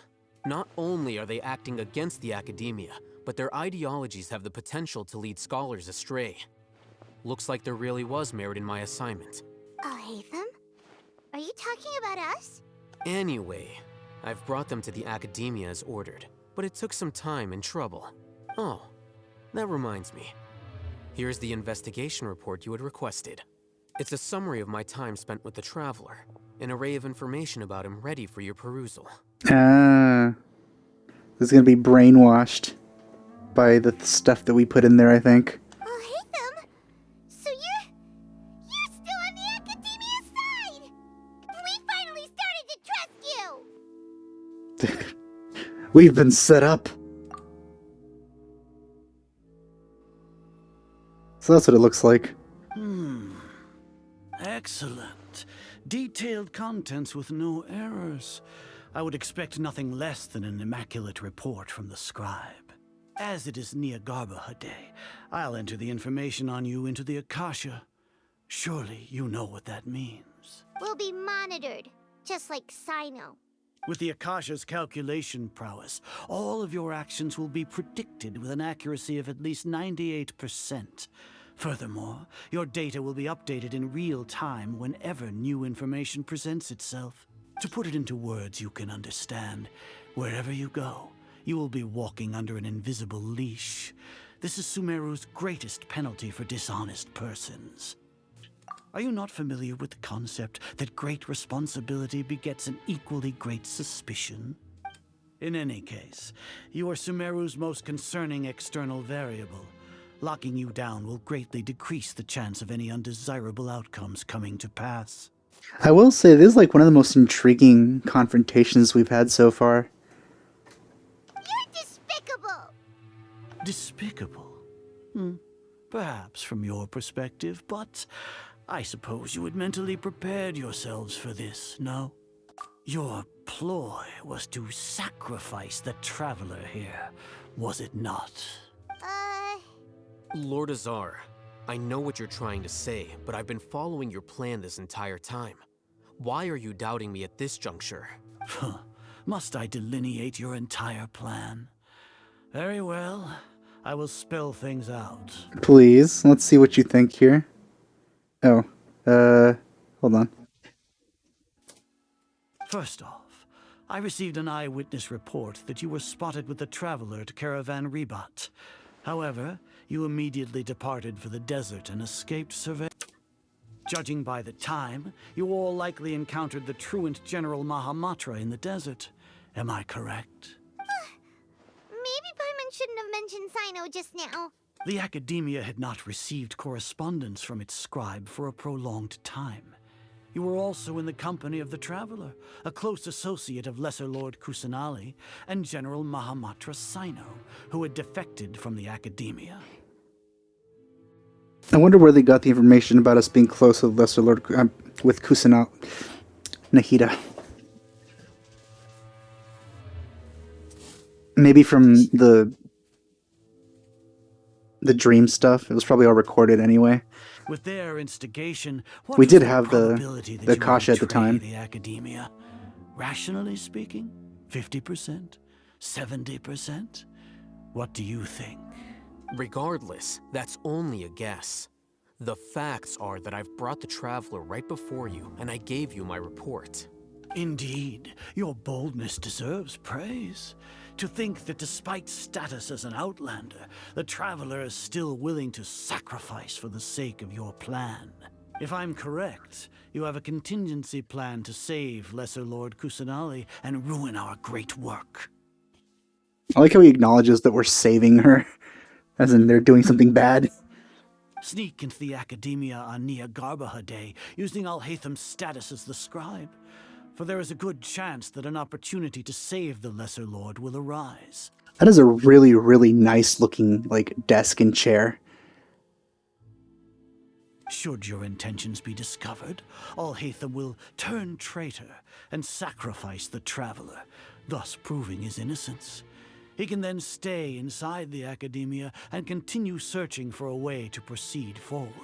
As for Sino, according to the Akasha's calculations, he will soon return to the Academia and confront me in person. I suppose this is also a part of your plan?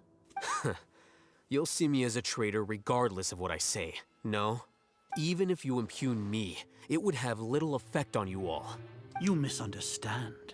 Losing our scribe would irreparably damage the Academia's regular operations and the development of Sumeru's future academic systems. However, under the current circumstances, even that is trivial compared to what we stand to gain from our great work. You said that I betrayed the Academia, but you, Azar, you've betrayed all of Sumeru, betrayed its Archon. So flight has turned to fight at long last. Guards! They're just regular guards.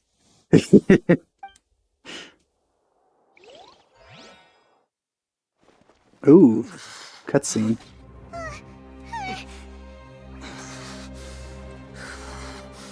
Something's happening.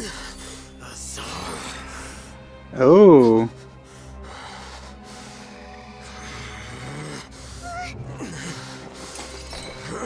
He used something. A divine knowledge capsule. Well, what do we have here? So you stole that divine knowledge capsule. Traitor! You traitor! Even the most rational scholar will yearn for the power of a god in a moment of desperation. Aren't you doing the exact same thing as me, Alhaitham? Unfortunately for you, no god will lend you their power. Azar! No, he just pushes past that.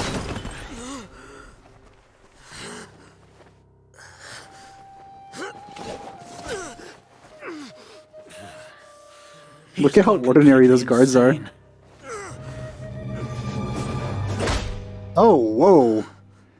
Looks like you hit him with a sharp bit. I don't know why we're hesitating. And exile him to Aru village. Then Really, we're leaving? find someone to take these two to the confinement room. Oh, okay, we're staying. Nice. Okay, pretending to be powerless might be beneficial we here. Finished all required preparations for Nyargarbaha Day. We may begin to enter the capsules now. Excellent. You may begin.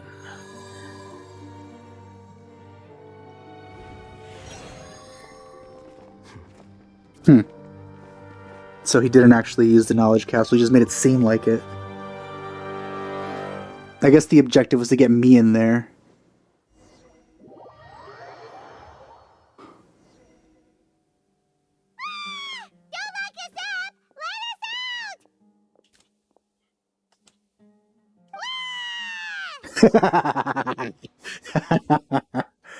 That's funny. I would have liked to hear what they know about me specifically. We didn't get to hear any of that. Oh, yeah. Paimon got a bit carried away there. How was Paimon's acting just now? Great, huh? Everything's going according to plan so far. We made it into confinement, and Alhaitham's probably done with his part too. We even managed to trick Grand Sage Azar. Alhaitham sure knows how to cook up a plan. I really don't think that we should ever speak anything out loud here, though. Inside. It's probably not for the best. What are we doing next? Paimon has trouble remembering things when she's worked up. Right. Paimon thinks it went something Here we go again. More filling in of the details. Apart from that, we still have yet another goal in the first stage of our operation, which is to send the Traveler to the confinement room. What? Why do we want to get him locked up on purpose? Because we want to get in. He's always been the person the sages are most afraid of, as well as the greatest obstacle to their successful implementation of their plan. They are very aware of the risk he poses to them. Once the Traveler is imprisoned, the sages will likely think that everything is under control, and with their guard down, the next phase of our plan will have a much higher chance of success. I can already see the pompous looks on their faces. Oh, that's a super tricky plan. But Paimon still thinks it's not really worth it. That isn't the only reason, of course. He has a more important task once he's in confinement. According to the Academia scholars in Ramon's custody, Lesser Lord Kusanali has sealed off her consciousness in the Akasha ever since she was captured by the Doctor. That way, they can't pry any more information from her. Even if we break into the sanctuary of Suristhana, it will take time to awaken Lesser Lord Kusanali's consciousness. We need to do that in advance. So our job is to wake up Nahida! Okay, totally worth getting thrown in jail for. Is that what the divine knowledge capsule did? Maybe he did use it, and then Nahida helped him. The confinement room is inside the Academia, close to the sanctuary of Suristhana. It's a completely enclosed space, and you won't be receiving any visitors. I'll work with Ramon's scholars to make some modifications to your Akasha terminal. Once you're in, get as close as you can to Lesser Lord Kusanali and try to connect to her consciousness. Okay, never mind. However, as for whether she'll actually wake up, that will depend on our luck. Let's see if it works. Oh, today. It's the one that all Hatham modified. Paimon thought they'd take our Akasha terminals when they locked us up in here. Were they being careless? Alright, so what now? Sounds easy enough. We can finally talk with Nahida after all this time. Let's do it. Hooray! There's a light flashing on your Akasha terminal. It's almost like... the faster it blinks, the better the signal. Interesting place. I actually, for some reason I thought like, oh, I'm in a small room and I need to get out. But no, this is like, we're in a big room and the enclosed spaces in here. So that's kind of funny.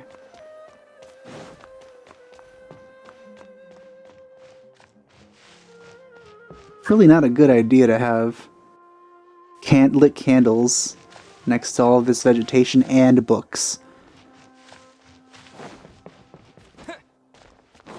We're in a... yeah. Whoa, it's Mora! Ooh, Mora!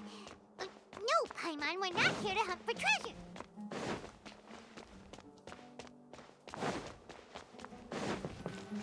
Here? No signal again. Is it getting jammed?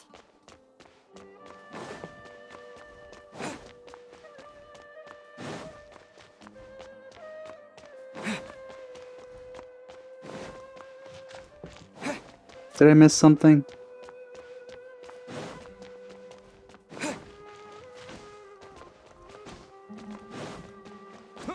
Oh. Huh? That was odd.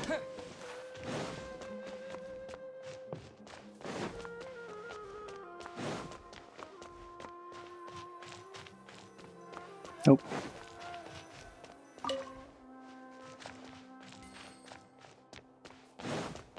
Not very much, Mora.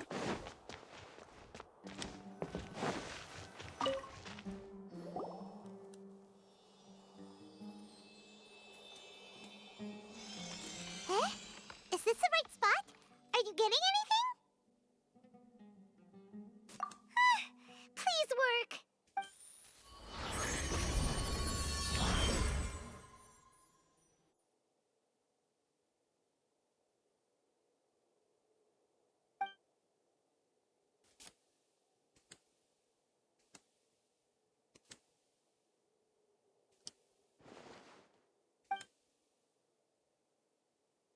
Oh, there she is. Oh, she was right there at the end of the demo, too.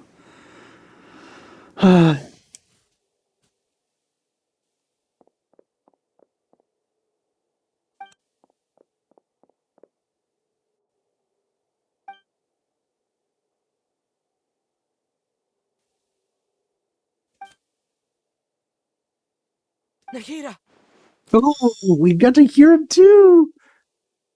Oh, God, I love it when Paimon disappears. The most interesting stuff happens. Hey, Nahida! Oh my God, he's actually talking!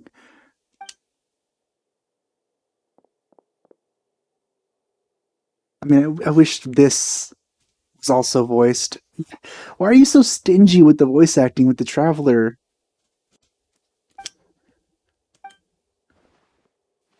No. When did it first start? Oh. Oh, right. It started from the moment I was born. I want to become a worthy Archon. So I've kept studying. Kept listening to my people and their hearts. Kept looking for a way to save Irminsul. So I can catch up. Catch up to Greater Lord Rukkhadevata. Aww. But I'm stuck in the sanctuary of Surasthana. The sages are creating a god to replace me. And I'm forced to lock my consciousness in this boundless darkness. Nahida!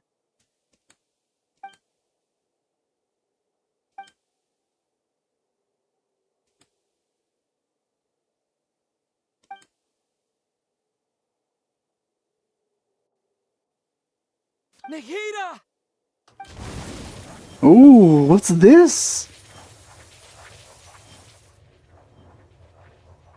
This looks like Animo, but also not. It's so quiet here. Now that I think of it, I don't think I've ever actually listened to my own inner voice. Do Archons have them? Should Archons have them? Have I been doing the right thing? Aww. Am I really not needed? Oh, you're gonna make me cry. How do I really feel about all of this? It's so quiet here. Since you're the god of wisdom, you've known the answers to all these questions since the very beginning, haven't you? Who are you? Whose voice is that? Is that her It sounds familiar. grown-up voice? You're right, though.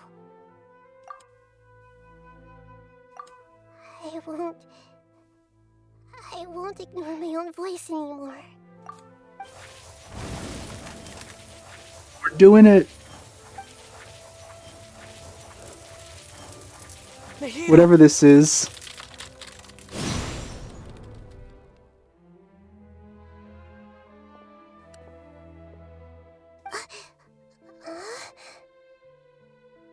Hug her right now. Nahida? I guess there isn't any animations for hugging. Did you wake me up? Thank you. Why are you here? We're here to rescue you. Are you alright? Full on talking! Oh my god, yes! I'm fine. It's just...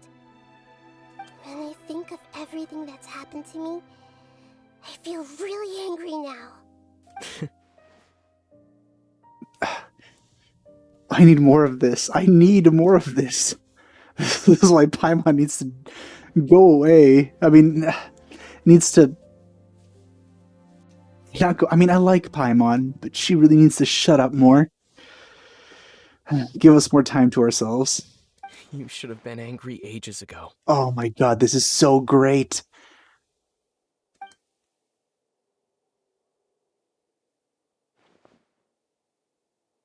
That was great. Huh? Oh, you're back! How's everything? Back to not talking. I mean, we're talking, but we're not hearing it. That's wonderful news! Great! We weren't locked up for nothing. When you went to wake up Nahida, Paimon was listening for any sounds outside. We were out for a long time. There are fewer and fewer scholars going about now. You think everyone's done with their Nyagarbaha Day stuff? Yep, so that means our next act is Nilu's performance! Let's see what she does.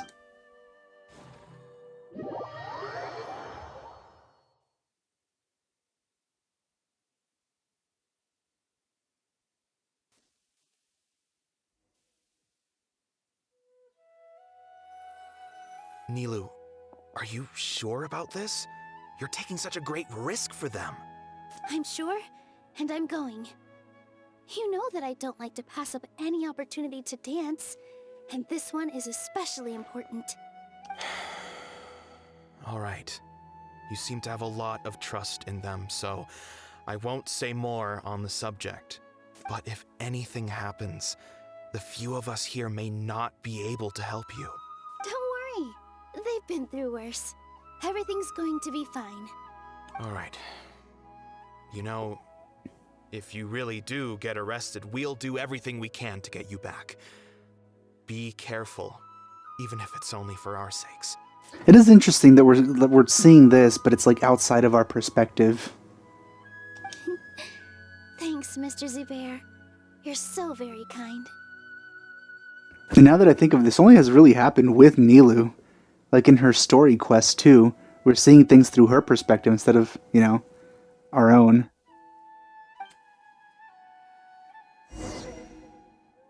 Ooh. See, look at this! It's like They kind of wanted Nilu to be a main character. I can't use Mona to go up this thing.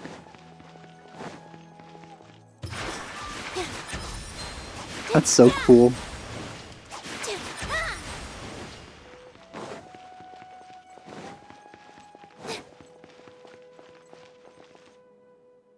Nilu, how's it going? Nervous? The angry guy. Definitely more He has a than right to be angry usual. now. But it's because I'm worried I won't dance well enough. It's okay. Just focus on your performance. We'll take care of everything else. This gigantic guy on the left can probably take care of quite a bit. You sure know how to talk. Taking all the credit, even though we came here together to help out. Well, thank you both. I'll have to treat you to a meal after all this ends. I really, really appreciate all of your help. Ooh, that sounds great. Huh? How can we say no to that? All right, let's get back to business. Nilu, we'll be here to keep people from going to the academia so they don't interrupt your performance. I was planning on telling them something like, the Academia's been conducting a weird experiment, and some of their test subjects escaped. It's really dangerous there, so stay away. That's really dumb. Oh, you couldn't think of anything better? Oh well, I guess it does sound like something the academia would do. I mean, yeah, but as an excuse, it's not great. I think it sounds great. I'm counting on you guys. Don't worry, it'll be a piece of cake.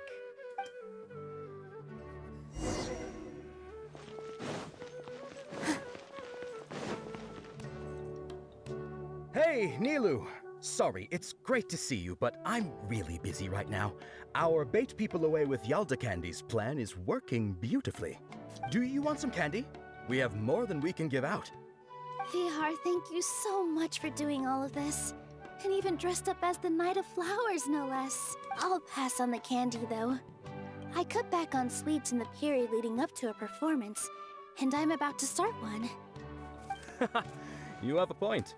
The stage is cleared and everything's ready, so you can start your performance at any time. Yeah, thanks to you. I'm really grateful.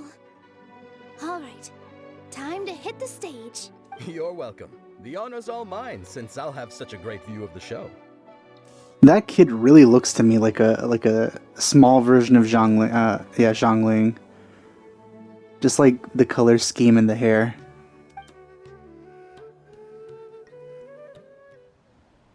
Ooh.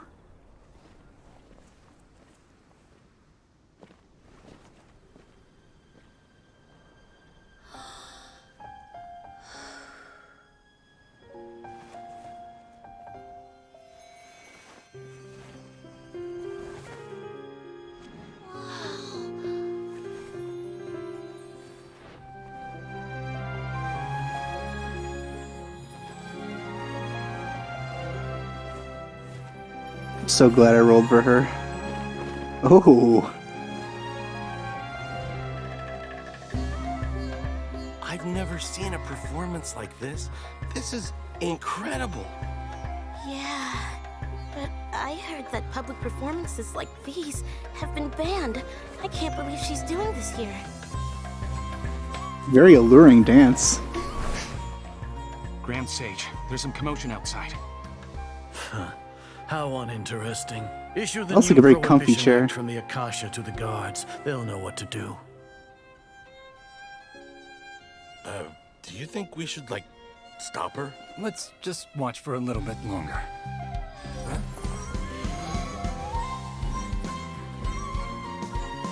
Oh. Interesting. Oh my god, this is amazing.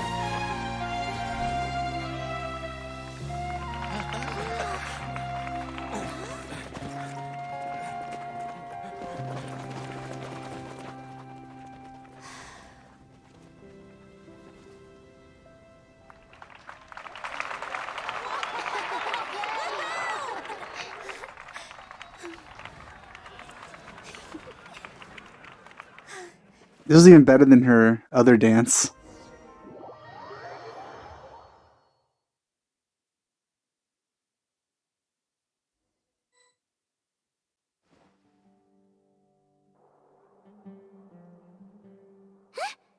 Did you hear that? It sounds like a lot of guards just ran by. Does this mean the plan has moved on to the next stage? Yep. It's great that everything seems to be going well. Come to think of it, when did Alhaitham replace the knowledge capsule that was about to be entered into the Akasha? I do wonder how he did that. He had the corruption effect, which is why I wondered that maybe he actually did do it, and then Nahida helped him, but I guess he did something. Oh, so that's when he did it! Paimon was too nervous to notice. Speaking of, didn't Alhaitham also yoink the divine knowledge capsule from that mercenary leader in Port Ormos when everyone else was distracted? He does have some sneaky hands. It's a time-tested trick of his. Why are we complimenting him? Yeah, he's smart and all, but he still makes Paimon's blood boil. I feel that applies to lots of people, though. Let's review our plan for this stage again. It's not like we have anything else to do right now anyway, and it'll help us feel more confident. You know, if Paimon ever actually betrays us, I'm going to be very disappointed in the writing. Just saying. I don't think it would be a good idea to do that. Paimon remembers that Nilou's task was supposed to go a bit like this. Now that Lesser Lord Kusanali's consciousness has been forcefully sealed, the core figures of the Academia and their guards have started to wear their Akasha terminals again. With the Doctor's technological support, they think they have nothing to fear. How despicable of them to rely on such a person. But this is also our chance. I was originally asked to draft the knowledge capsule for the Artistic Performances Prohibition Act when I was still at the Academia. No, that's convenient. It should be on the Grand Sage's desk right now, and will be entered into the Akasha during the next Nyargarbaha Day. Are they really going to stop all artistic performances? That's horrible! I'll make an identical knowledge capsule, but this time, I'll smuggle some misleading information into it. We only need to find an opportunity to switch the capsules. Once it's been entered into the Akasha on Nyargarbaha Day, if someone were to be seen performing in public... So, I guess it was well, that's probably why we met there in the first place, to get in contact with Nilou. The sages would definitely use that opportunity to announce the ban, and so the misleading information will be disseminated amongst the guards. Sure sounds complicated, but it seems like if everything goes well, we'll be able to get rid of all the guards in the Academia without any effort. That's pretty clever, getting right into their heads. I just have one question. Even if we manage to get the misleading info out to the guards, how can we be sure that they'll believe it? People who are used to relying on the Akasha become less inquisitive, and their ability to distinguish truth from misinformation is significantly reduced. They will view everything the Akasha releases to them as the unequivocal truth. Oh man, this is hitting some problems today. This hitting on some problems of today. Whew. The Akasha will turn humans into machines. I've seen it happen many times. Yikes. Good thing I didn't wear it for long when I was working in Sumeru City. At first, I thought it was a good thing too. It can be, well, if used correctly. By the way, this plan still requires a performer, right? Do you have someone in mind? Nilou of Zubair Theater. I know her really well. We can trust her.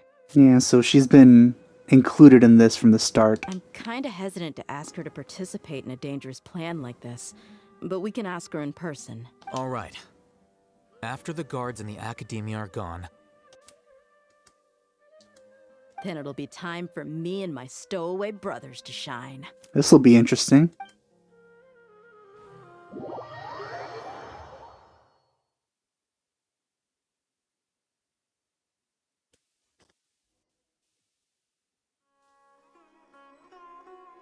Here they come. Did you see that, Raman? They came out from the Academia in droves. After laying low in the city for so long, this is the moment we've been waiting for. My brothers have already sprung into action. We couldn't do anything to them inside their coop, but outside the Academia, this is our hunting ground. With a lioness like you, the prey sure won't be able to run far. We still need to eliminate the guards as soon as possible. If we give the sages enough time to realize what's happening, the plan's doomed. Yeah, all they've done is to sit on their cushy salaries and twiddle their thumbs all day while we fought and struggled every day in the desert. The only advantage they might have is their numbers. Speaking of which, most of the guards who report directly to the 6 sages belong to the Corps of 30, but they have a completely different reputation. Following those blasted sages every whim, throwing away all the principles of being a mercenary. As someone in the same profession, I'm obligated to teach them a good lesson today. Indeed, the trap has been set. All we need to do is lead them there. All right, let's each take a road and herd those scattered guards back into one place. Make sure to attract their attention. Isak will be the key. You gave such an important task to that child. It'll be fine.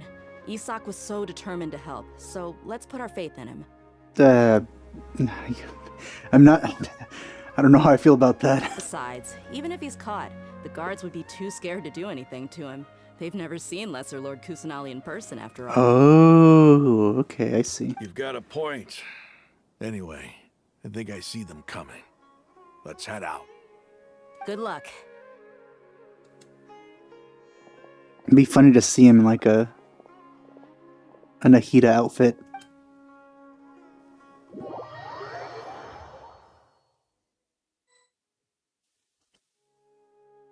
Oh my god. Oh my god. They actually did it. Oh my god.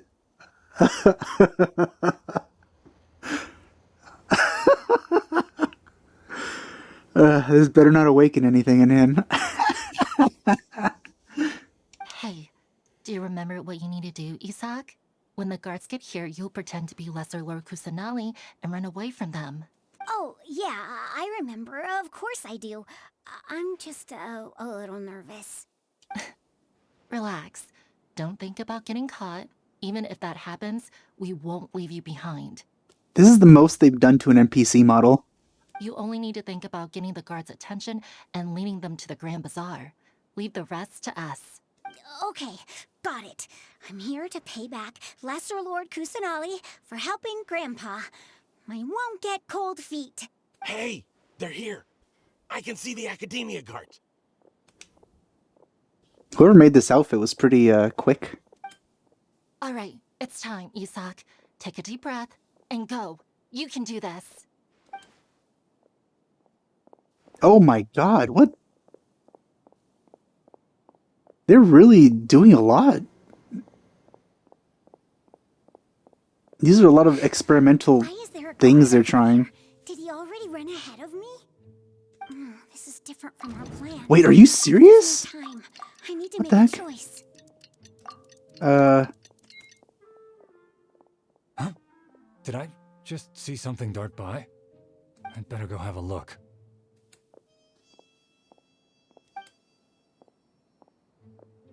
Were my eyes playing tricks on me? I should go check to see if someone's hiding over there. There seems to be nothing here. Just... Good thing they didn't find me. That was close. I'd better hurry and keep going. This is really interesting.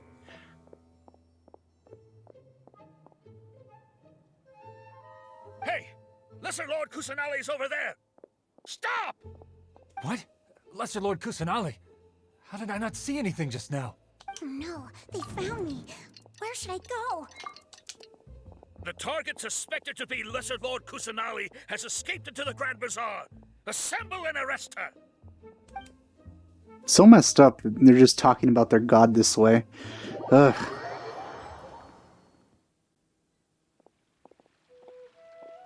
Where did she go? How did she disappear? Did we lose her? Hurry up and find her! Hey, why is your team here? Didn't we say to split up our search? Hurry! Hurry! This place is... Why are you all here? Yeah, isn't it one heck of a coincidence? Everybody's here. What on earth is going on? I suppose that's all of you? Who are you? Did you set us up? What are you planning? Phew, that was rough. I almost got caught. Little brat? So you're not actually Lesser Lord Kusanali. Who exactly are you all? Eremites from the desert? Just some colleagues. Think of this as a business competition, or a personal grudge. After stepping into our traps, stop thinking of yourselves as hunters. Behave like the prey you are.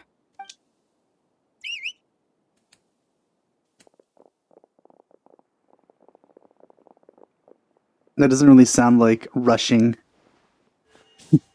An ambush? How's that possible? An ambush. This is Sumeru City, but mercenaries from the desert somehow ambushed us!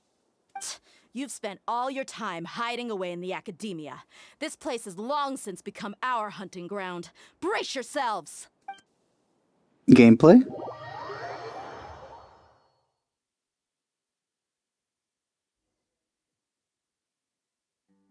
No. Another scene. This is odd. The academia has quieted down. So many perspectives. So weird. But it's much quieter than usual. Where are the guards? Why have I not seen a single one? Time for assassination. Guards!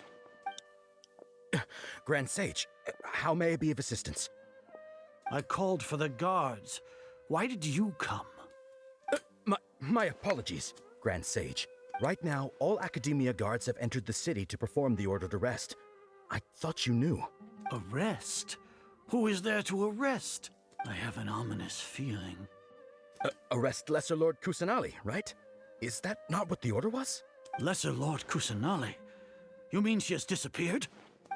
Yes. I wouldn't dare make up something like that. Right now, everyone is in a panic, and many are saying that Lesser Lord Kusanali will take revenge on us. Well, for anyone who's done something wrong to her, you deserve it. What happened? Just what is going on? Especially him. Lesser Lord Kusanali somehow escaped? Was it Alhaitham and his party that freed her? That's impossible. The Academia is heavily guarded today, and any order to release Lesser Lord Kusanali would be strictly confidential.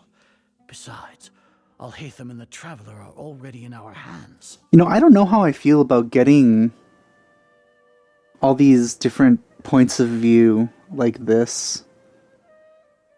Also, that beard does not fit on his face very well, now that I look at it. It's just like glued on. What manner of trickery did they employ? How could Lesser Lord Kusanali disappear into thin air? So weird to hear like the thoughts of the antagonist right now. Disappear? Wait. How was the arrest order distributed to the guards? It was issued by the Akasha earlier today. Only you have the authority to send messages like that, so I thought it was your order. Let me check.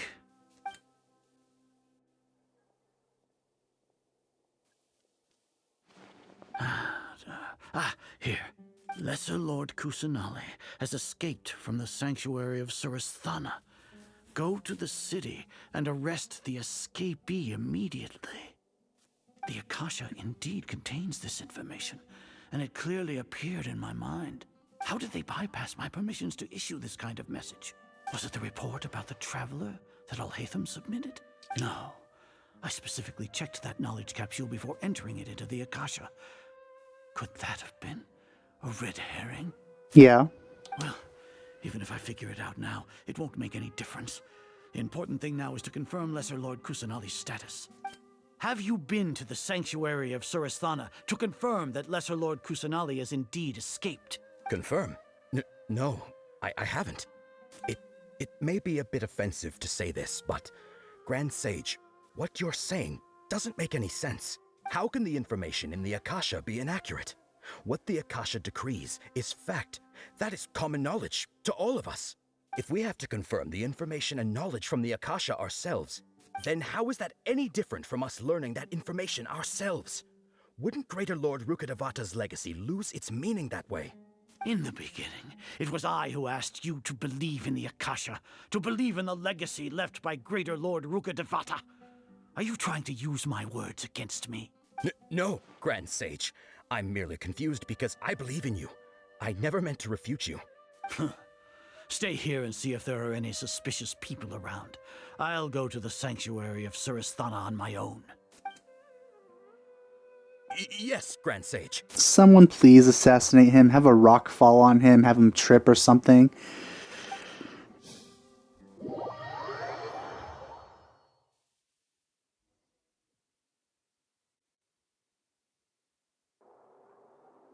Lesser Lord Kusanali has escaped from the sanctuary of Surasthana. Go to the city and arrest the escapee immediately. It's not what that says. How can that be? Stop thinking about it. Stop. It must be a trick of theirs. As long as I personally confirm it. Ah! Impossible. That's impossible. There must be something wrong with my eyes. Is it actually making him believe it, even though it's not actually true?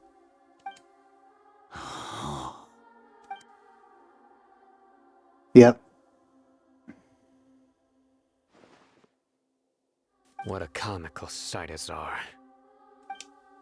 Kill him! Kill him! Do it now! Once the Akasha has put certain thoughts into your head, even the Grand Sage can no longer see what's right in front of him. You all can only see the world in your mind, the one you think you know.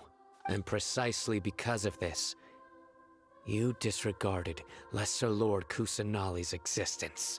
She has been a wise and worthy Archon. Sino, have you been waiting for a chance like this? The Akasha predicted that you would return to the Academia to confront me. But I didn't expect it to turn out like this. I was careless. No, you were blinded. Your faults stem from your reliance on the Akasha.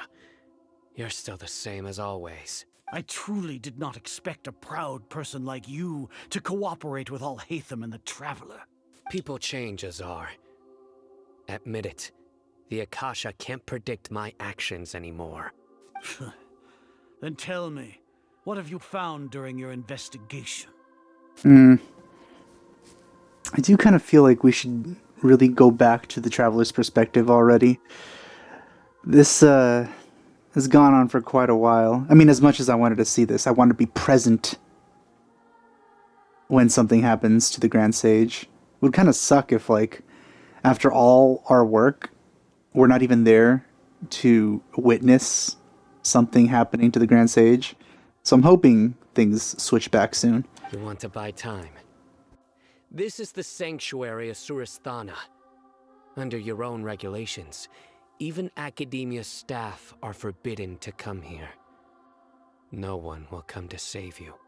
As for the investigation, I've at least confirmed that you are guilty of insurgency against the Archon. A serious crime. So what? Did you do all of this so I would plead guilty in front of you, General Mahamatra? No. I want you to plead guilty in front of the Archon herself. You once said that I had no standing to judge you. So now, how about judgment in the name of a god? Cool line.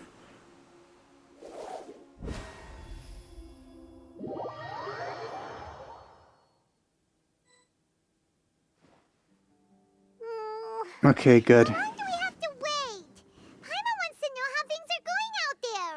Yeah, I do want to witness his downfall myself. Paimon hasn't heard any sounds outside for a while. Hopefully something bad didn't happen. Yeah, but aren't you scared that we might be locked up in here for the rest of our lives? How long is that for you, Paimon? Thinking about it, at least Paimon has you.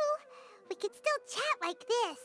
When Paimon thinks of Nahida being imprisoned alone in the sanctuary of Surasthana, Paimon can't help but feel sorry for her. Yeah. Now, here we go. Here comes your savior. Hello.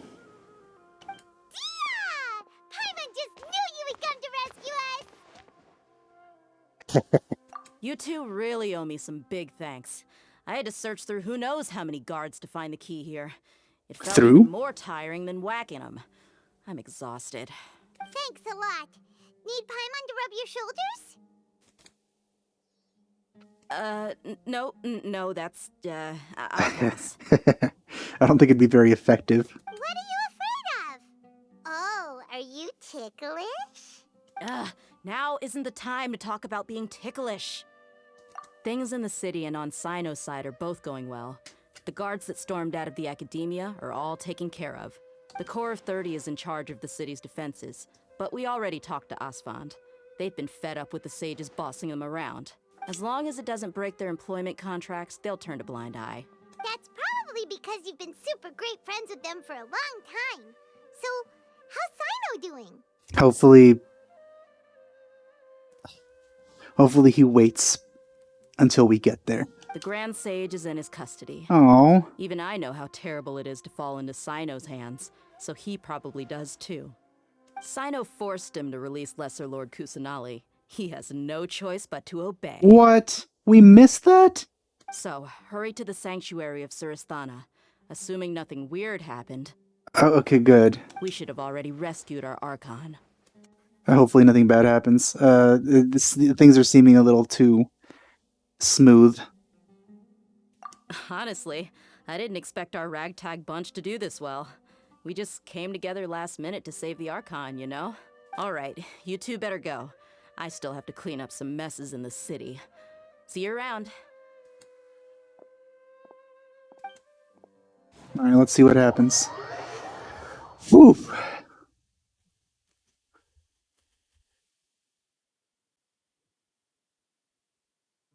Oh, we have control again. That was a long series of events.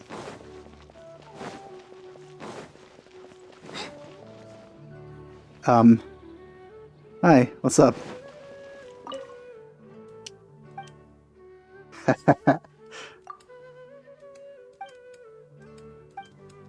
Nice conversation.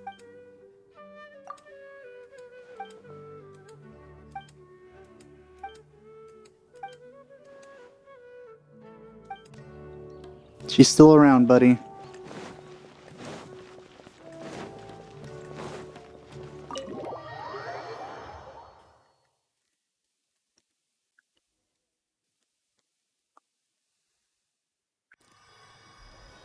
There she is.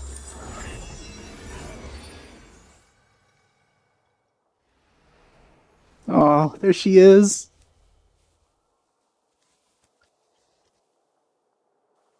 Nahida! But where is Sino and the Sage? Should I say it's nice to meet you? This is the first time we've met in real life. Before, we've only met in dreams, consciousness, or when I was in someone else's body. Thank you so much for coming to rescue me, but I also need to apologize. During this time, I did some self-reflection. My sense of inferiority and yielding to the academia led to all of this, and created so much trouble for you all. Exactly! We're here because you're a good Archon and one of our friends! Thanks, you two. Amazing. So this is how it feels to walk out of that cage with my own body. It's like I just had an endlessly long dream. I can't even tell if I just woke up or was only now born into this world. My concept of self has become so clear. But now doesn't seem to be the time to indulge in this feeling. Yeah, saving Ermin's soul is important, but this is more pressing. This is really embarrassing. You all just rescued an Archon, and now she needs your help to save her country, and even the entire world. It's okay. With you here, Paimon's sure that everything will work out. There's one more thing. What is it? For all the things the academia did to me, and for all the folly it committed in the name of wisdom, as their Archon, I will make them pay. Yeah! Do it! Tear him to pieces. Wow, that's the spirit! You're finally standing up for yourself and not letting people walk all over you! I understand now. To be a better Archon, I first need to better myself. As soon as we leave Sumeru, she just starts slaughtering everyone who goes against her. If you haven't even figured out how to be a caterpillar, how can you be a butterfly? Yes, true. That reminds me. I wonder how far along the Academia is with their god creation plan. Well... We need to hurry and prevent the birth of that false god. I need to make some preparations. Since I'm now free, I can establish a direct link to the Akasha and control it. First things first, I need to remove the restrictions that the doctor put on me in the Akasha. After that, I'll make some adjustments and revoke the sage's permissions. The Akasha will then be like how it originally was, only operable by the Archon. Interesting. After all, the Whoa, look Academia at this betrayed place. Greater Lord Rukkhadevata's trust. This might take some time. In the meantime, you should also work on your own preparations. If we don't stop the god creation plan in time, we'll be in for a tough fight.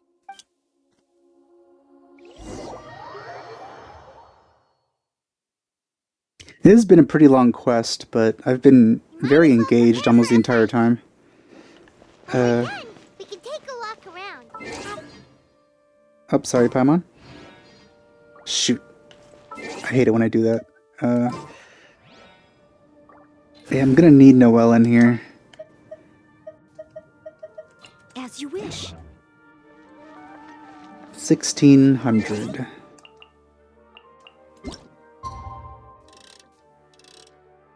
Wait. Huh.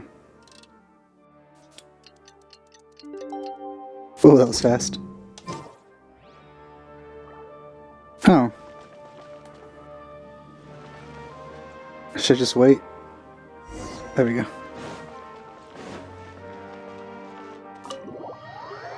I like that we could go in now. This is a very nice place to look at. How's it going, Nahida? I'm done with the parts that needed my involvement to complete. Although it's my first time working with the Akasha like this, its internal structure and operation procedures are easy for me to understand. Greater Lord Rukkhadevata's design is truly brilliant. Or you're just sort of familiar with it because your previous self created it. Oh, also, this is for you. Oh, what's this? Huh? What's this little floaty thingy? It's a small device I put together just now. You can think of it as an upgraded Akasha terminal. Interesting. Can I replace Paimon with it? They're kind of in sync. Okay, they're out of sync again. You may not need it right now, but it should be helpful in certain situations. Wait! This thing has the same characteristics as Paimon! It acknowledged it. We're both small things that float! All the things that make Paimon special got copied! When Paimon appears with the Traveler from now on, people won't remember Paimon because she isn't unique anymore! It's alright, Paimon. It can't replace you. We can try to do so. It's only a flying device, but you're the Traveler's irreplaceable friend. Yeah, and she always will be. But as a person who speaks for me, I could really use less of that. You're so good at comforting people, Nahida. If only the Traveler was as smart as you. Boy. I was simply telling you what I feel to be the truth. I wasn't trying to comfort you. Nahida, you're natural at this. What you just said made Paimon even happier. By the way, there's something I need to confess. Even though I'm the Archon and in control of myself again, I'm not very good at fighting. It makes sense. You may have heard that an Archon's power is derived from their people's faith. However, I'm not as well loved as Greater Lord Rukkhadevata. Aw, well, I love you at least. Maybe that'll help? If we get into a situation where combat is our only option, I'll have to count on you, and I'll do my best to provide support. I'm glad I can rely on you. So the God of Wisdom isn't good at fighting? That actually sounds about right. I've located where the false god is. Time is of the essence, so let's skip to it. The music in here, though. Kind of want to explore this place. Oh, there's different doors. Oh, this place is bigger than I thought. And it's not even a domain. Look at all these doors. This kind of reminds me of, like, if this was all purple, it would remind me of, like, a Covenant ship from Halo.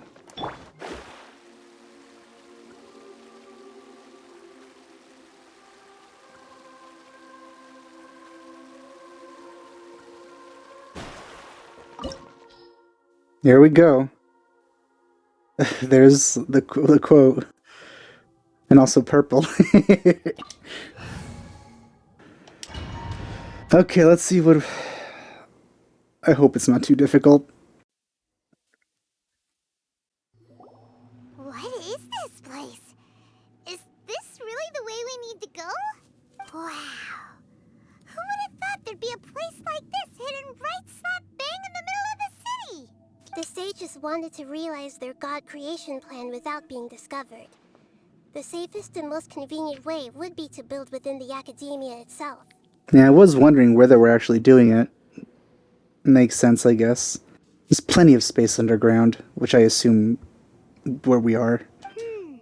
That's true. They were already hiding one god, so why not two?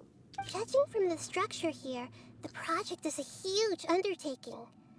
The sages really saw the god creation plan as their ultimate goal. I am really surprised that none of this leaked out, considering you need a lot of manpower to do something like this.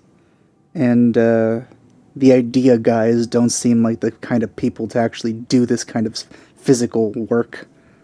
But this place doesn't look like it could have been constructed by the academia alone. Ah, right, the Fatui were involved. The Fatui under the Doctor sure didn't hold back.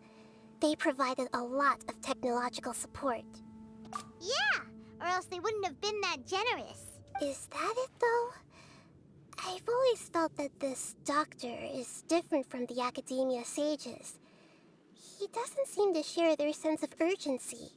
Instead of being interested in the end product, it's like he's enjoying the experimental process. The Fatui Harbingers are all such weirdos. So, the Doctor being weird is actually normal. When everyone is weird, nobody is. So, this Fatui that they're trying to turn into a god is called the Balladeer? We had previously come into contact with his consciousness. He harbors particularly strong obsessions. One is the desire for a gnosis, since he was created to be the vessel for one. The other obsession is probably related to his past. I can't quite explain it. I can. Paimon knows that he was a prototype puppet for the Raiden Shogun before he became a Fatui Harbinger. Basically mommy issues. That's why he wants a gnosis so badly. There's no way he'd willingly be a test subject. Not with that temper and ego of his. It sounds like you know the Balladeer quite well. I see. Tell me more about him and what he's like. The more we know now, the better we can plan for and react to any future situation. Sounds like something the God of Wisdom would say. Ah, I see. How fascinating. Alright, time to go. Let's get through here and meet him in person. Oh, look at her little feet. Though she probably shouldn't be walking around in the wilderness with those. Not really good shoes. Hey guys. Makes sense you're here. Access denied. No excuse for flags.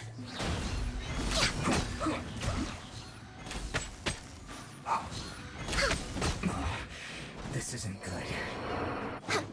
This is a really interesting looking one.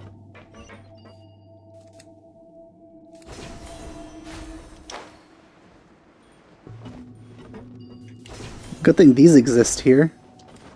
It looks like we can climb up these pipes. Oh. And nowhere else? Nope.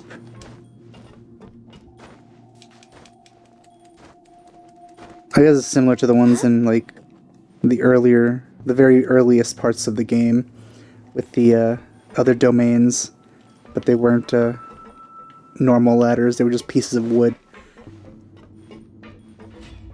Ooh, look at that dynamic lighting.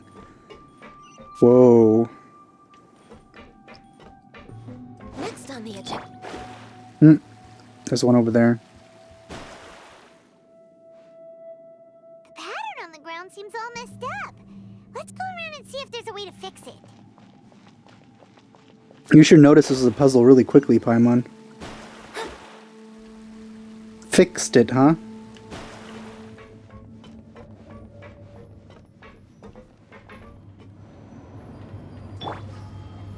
It seems to have stopped. Let's continue.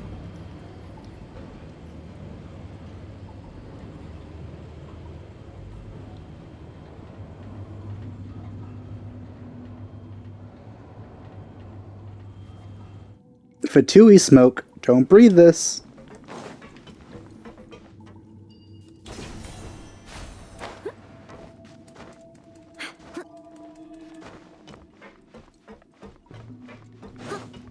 Just one guard here, huh? Leave it all to me. No more words. Let me Don't. try. No touching.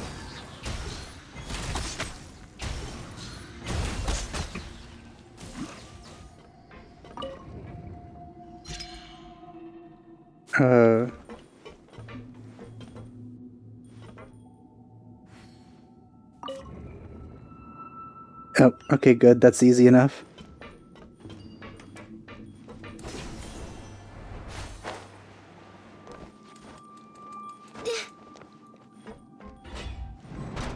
Frozen. Delved into death. Crisp. Access denied.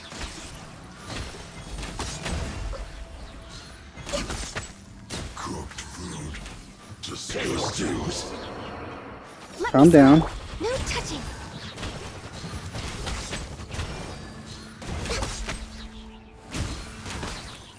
Oh, what? I didn't charge that one. You can't run from death.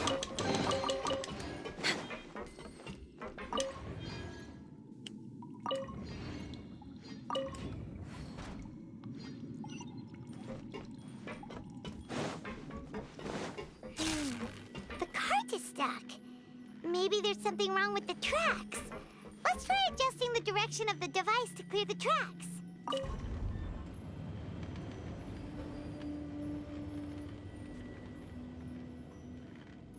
Oh.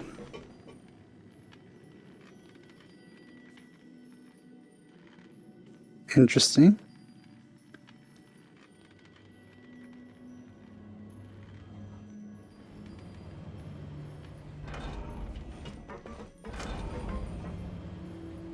I really like the look of those, that like fog.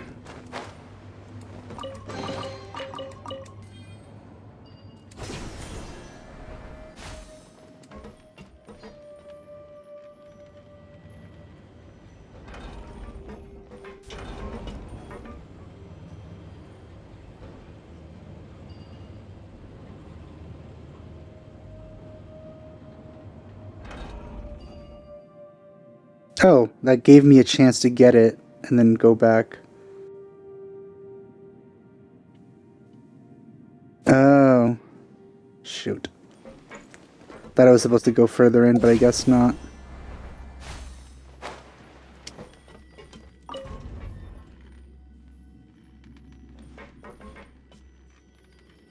Thought we were supposed to go through there.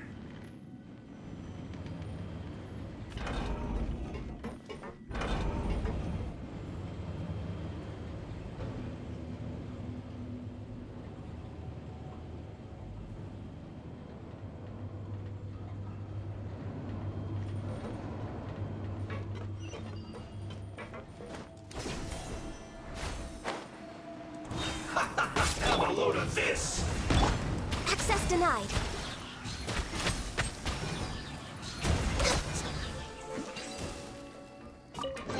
Good thing you guys keep treasure chests available.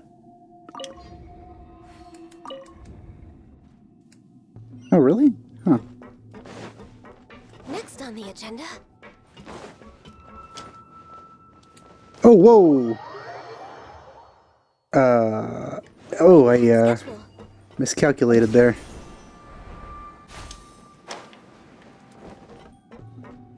Wait. Almost jumped again. Okay, let's see.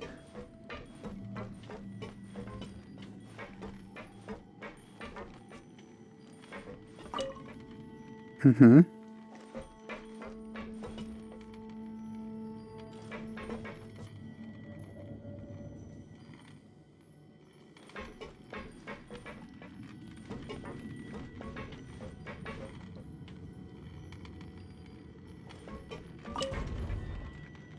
Okay, it's coming from this side. Yep.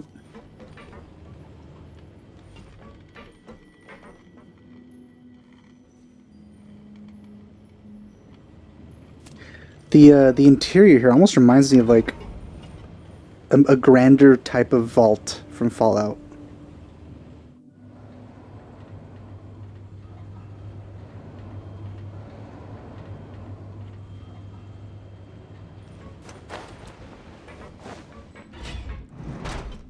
Hey. Delve into destiny. Here comes trouble. That seemed to work. Hey, don't do that.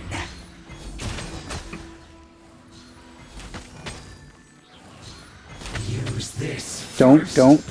Ow. Born of ice and frost. Oh, more of you. Oh. Fine, I'll use Q-Town.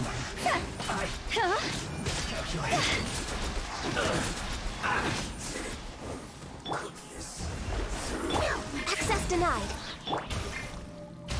Hold on. There we go.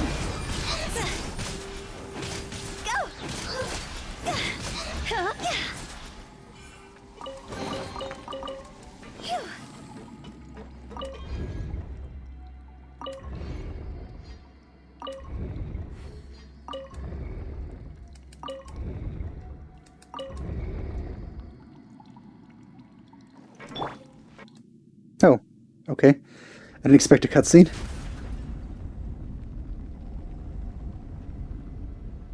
Wow. You know, and not looking at the whole, like, industrial type areas around it, this center thing feels very elven, which is in line with the rest of the Academia's buildings.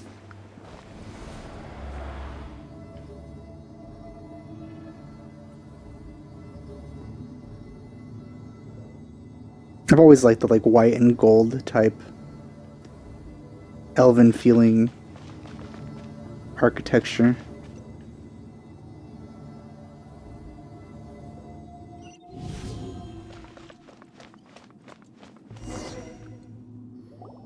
Looking at its operational status, we must prepare for the worst. The god they wanted to create is likely close to completion or already completed. Oh no, what should we do? Paimon can't imagine how hard it would be to fight against a Fatui Harbinger with a Gnosis. Are you nervous, Paimon? You could stay here if you want. It's not like you're gonna help with the fight anyway. If you really want to know, of course Paimon's nervous. Aren't you too, Nahida? Yes, I am. This is probably the first time I faced with a calamity of this degree since my birth.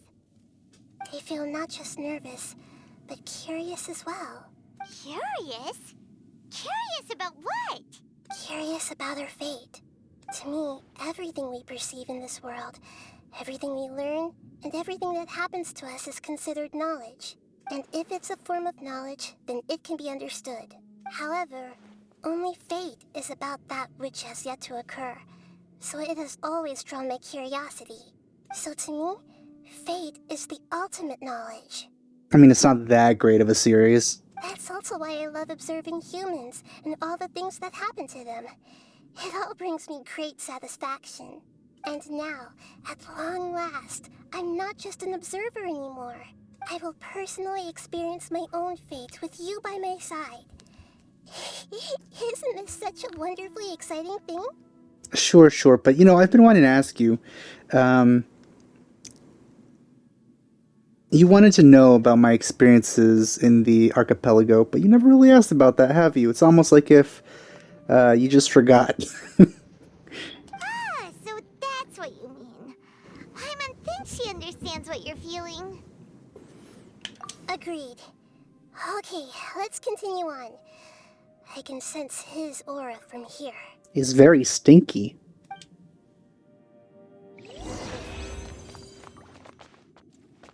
Door. Hello. Oh, okay.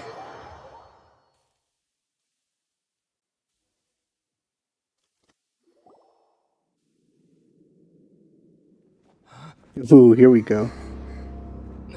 We saw some of this in the trailer. There he is. Just been waiting.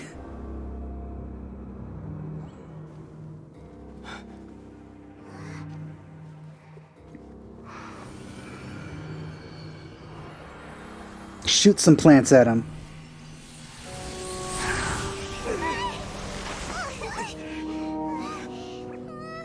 Well, that woke him up. Who would have thought the world would be so eager for my birth? I remember you, Booer, the god of wisdom, and standing beside you, the traveler.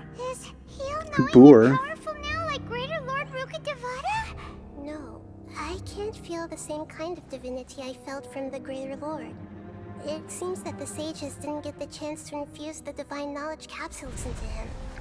But even still, he has undoubtedly become a true god now. So we're too late? The Balladeer has already become a god? The Balladeer. A long bygone title. When my spirit ascended to divinity, I felt as if I had existed for the same number of epochs as heaven and earth. Looking back, the existence of what once called itself Kuni Kazushi appears infinitely small and ugly. Time to become a mech. Whoa. This imposing aura. It really feels like a god's. A body that capitalizes on the Balladeer's original construction as a mechanical puppet, with the Gnosis serving as a constant power supply. How much effort and resources did the sages put into this? Good thing he's just waiting here. From a purely technological perspective, it's a commendable achievement indeed. It's no exaggeration to say, this is the culmination of human wisdom. Kind of feel like that whenever I play VR. You sure are something. Dishing out compliments at a time like this? But I don't think he's reached the spiritual height of a god. Strife is engraved upon every god and every gnosis brought forth into this world. Can you feel it? The exhilaration of such power, and the thrill of anticipation for our contention. Nahida wouldn't feel the same things as you! Do you not realize that you are interrupting a conversation between gods? Lowly creature, know your place. Nah, you don't know much about me. I was pretty godly once myself. The strife engraved upon a gnosis. You're talking about the Archon War.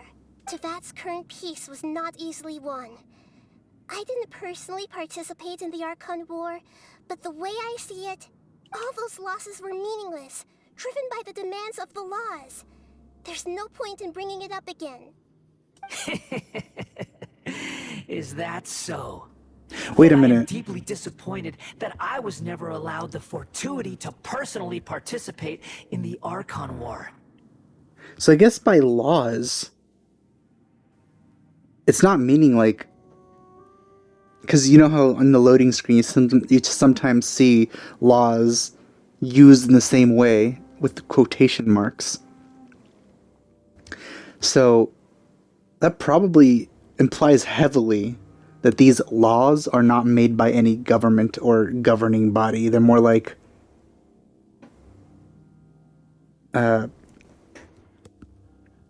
physical laws. Maybe heavenly principles? Interesting. Because it was also used in a similar way here, so I'm wondering if they're kind of tied together there. This is a first. Encountering a god in this world who does not crave power. Well, I guess you didn't get to meet Zhongli or Venti. No wonder your own people have abandoned you. Hey. God of wisdom. Oi. Your judgment is as your existence. Unsubstantial. It's gonna be fun to beat you up. This is where everything ends, Booer. The God of wisdom. Never heard that name before. You should know that wisdom cannot solve every problem. Like now, where your only option is to face me in combat. Come! Let us reenact a scene of the Archon War. Come and inaugurate my birth as a god. Oh, here we go. Oh. How does this work?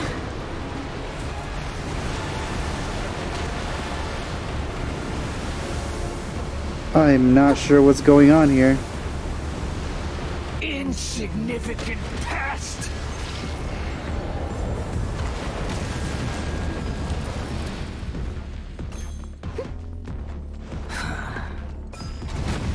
Ow.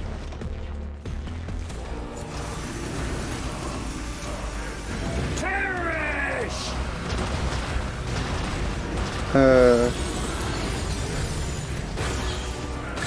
What am I supposed to do here? My endless cycle begins! Oh, ow.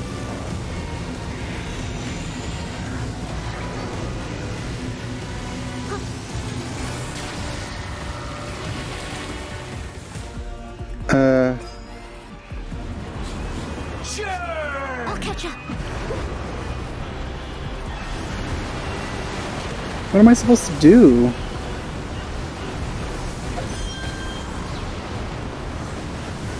Feeble human!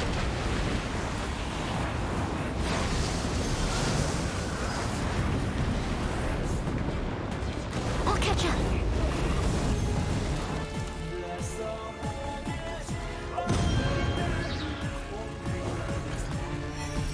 There's actually like... At my command, you shall fall! I must leave no stone unturned.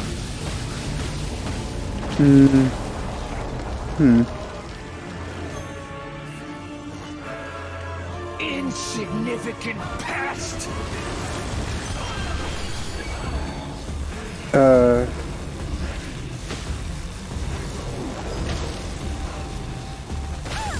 I'll catch up. Power! So can I attack him? Delve into destiny. Oh, I can. Higher, higher, hands on fire. That is a bit weird. You cannot defy me, mortal! My endless cycle begins! I'll catch up.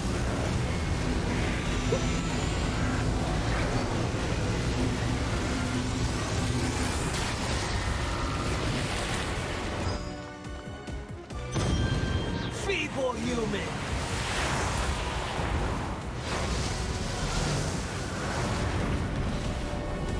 Someone needs assistance.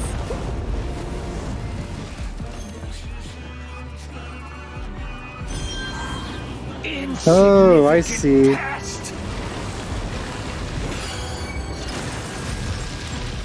Oh, okay. I'll catch up. What does this do? Gives a shield?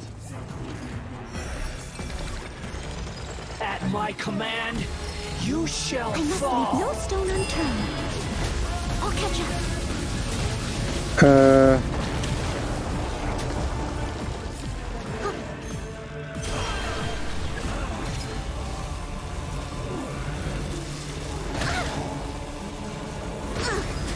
missed a spot.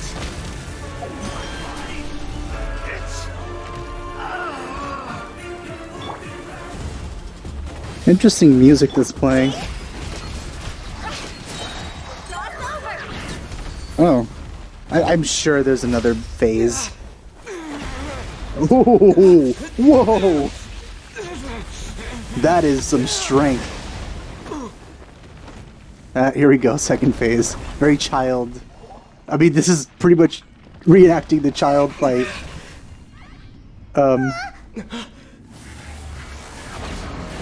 Was it time to hit his feet?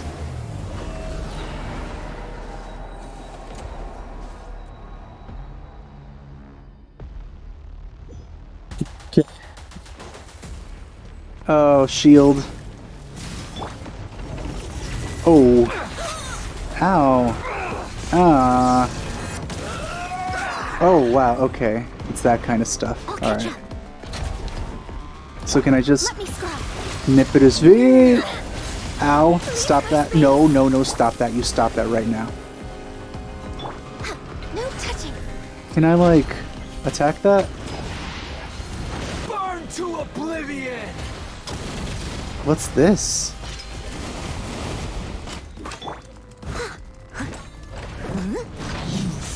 As a good night should.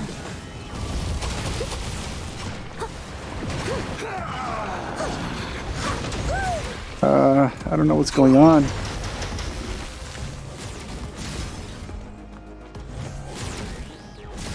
Someone needs assistance. Reality? Oh my god. Oh, cutscene. Okay. Whoa. The agility.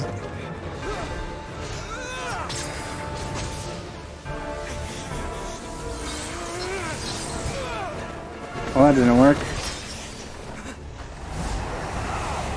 Oh. Venti, help! Oh. That is some endurance. Oh my god. Nobody else could survive that.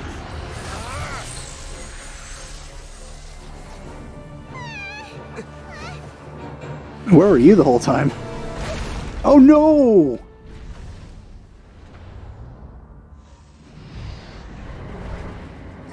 How dare. This is supposed to be a battle between gods, yet you choose to hide behind a mortal. Who says I'm immortal? You're acting like you'd sacrifice yourself for a human. Are you having fun proving a false sense of heroism to yourself, Boor? Oh, there it goes. Oh, no. Oh.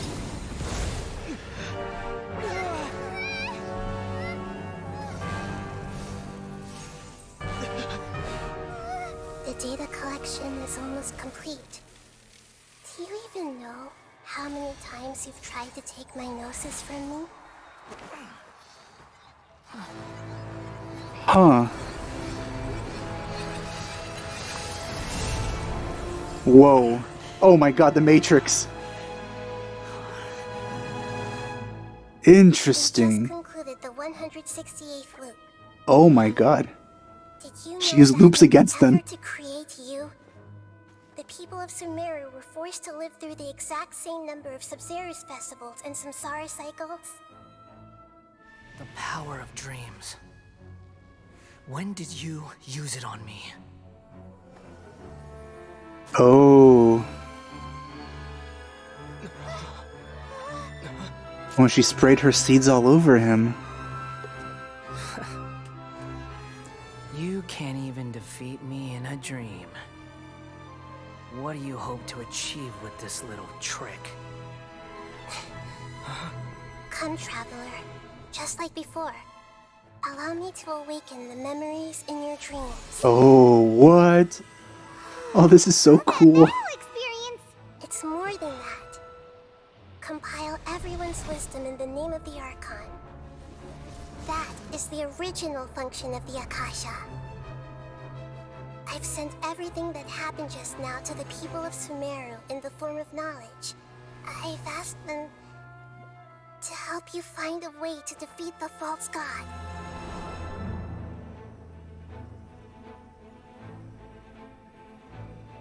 Interesting.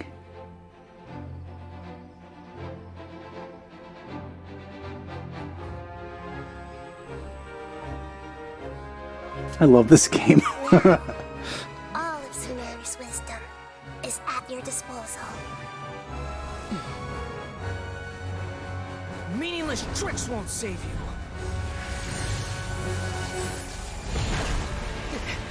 Okay, so it broke for real this time, and now what happened? Man, all that agility. This time we landed well.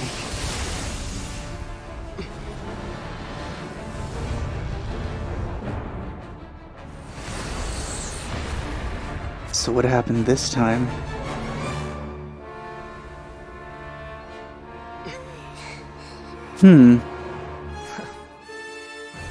Are you done with your tricks? Can I finally take this as a real battle between gods? I'll leave this to you. The first sage of Boor. How many names do you have, Nahida? I Oh. am the all-knowing God. I don't know what to do here. Share my knowledge. Delve into destiny. I don't get it. Guided by destiny. Access denied. Oh, we can use those. Oh, ow. Focus. Hey, Burn to oblivion!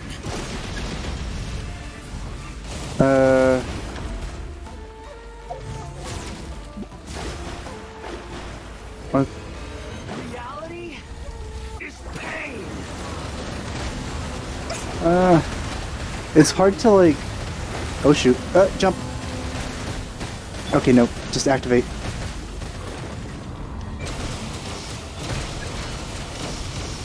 Oh, I see. Okay. Good riddance, cruel world.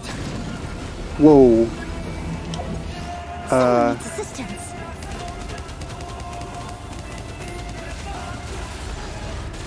We're way behind schedule.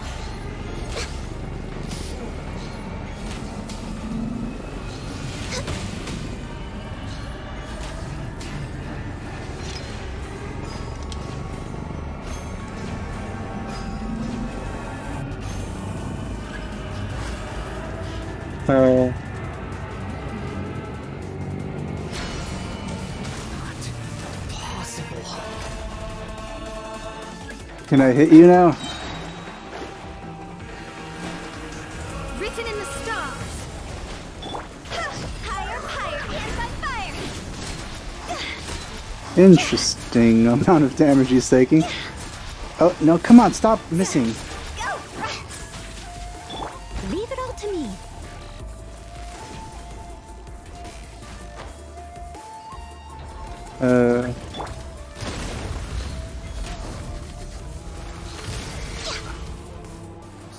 Oh, wow, that's a lot of damage he's taking.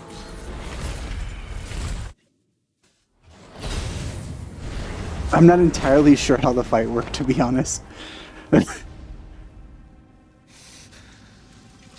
Humans. Filthy humans. Hey, I swam in a river earlier. She can fly.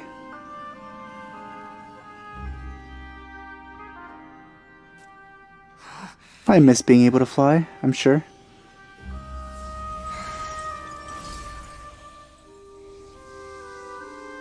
Is she taking back the Gnosis? I don't know. Wait!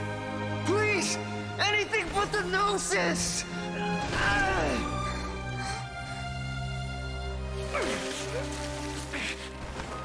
That's mine!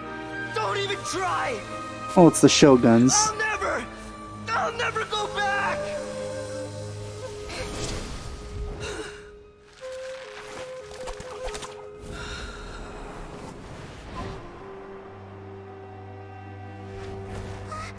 Whoa. That was a rough landing.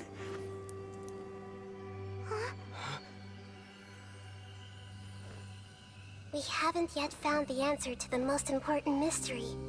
Irminsul is still waiting to be saved. With the power of another Gnosis, we may now finally understand the last memory of Greater Lord Rukkhadevata.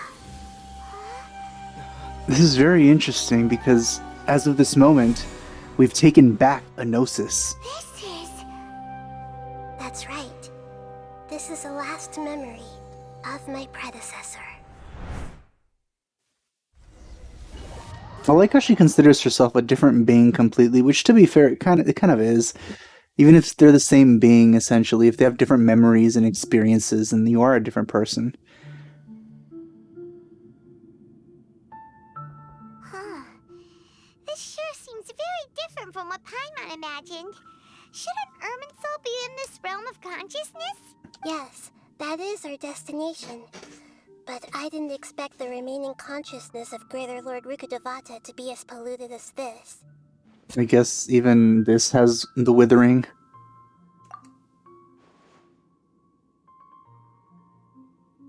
Forbidden knowledge? It seems you know about a concept that even I don't completely understand. Could you tell me what you know?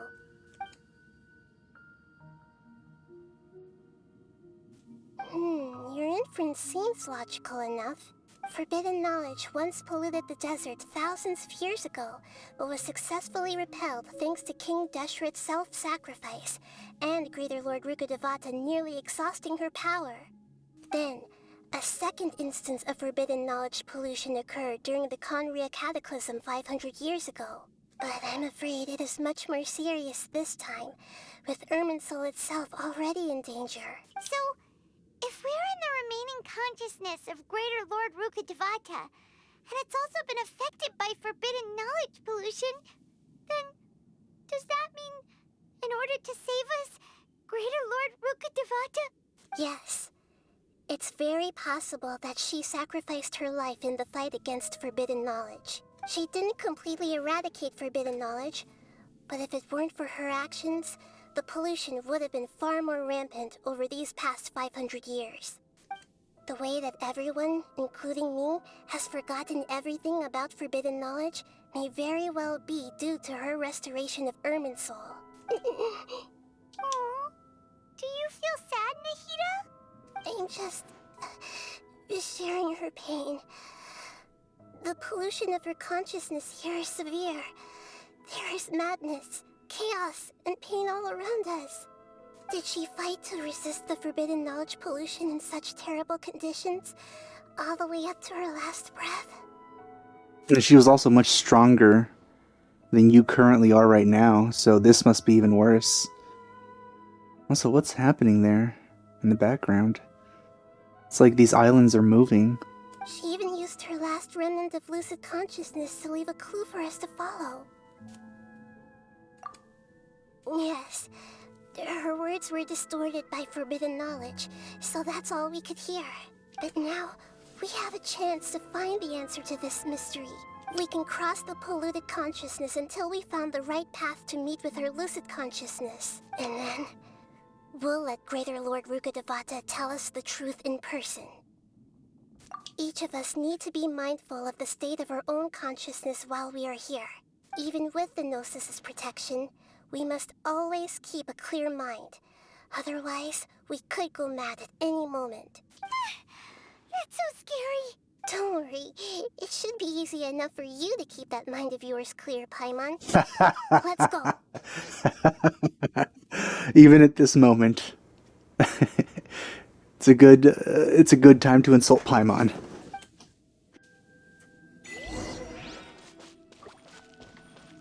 That's a really a really low blow, the name of that achievement.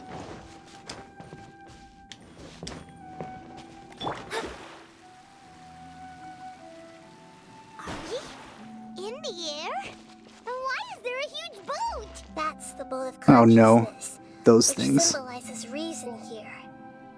Its course is the direction our consciousness is traveling towards. If we lose control over our consciousness, we will fall into madness. So let's make sure the boat's... Wow. What are these? I interrupted her and I feel terrible. Affected by them. Weird how even in people's minds, hilly churls Next on exist. the agenda. Let me scrub. Born of ice and frost.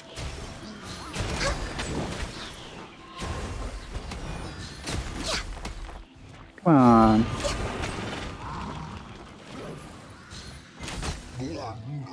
You. Next on the agenda.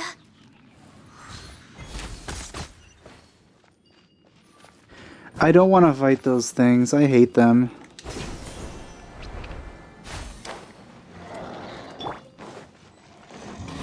I must leave no stone. Shadows of fate, decided by destiny. See? Time to go. Don't spawn more after I kill this. You better not. Why do they have so much health?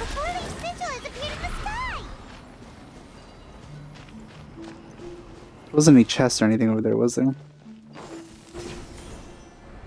Good thing these exist in With the wind. this knowledge capsule.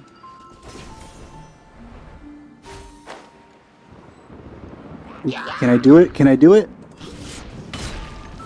Shoot. Doesn't seem so. Access denied.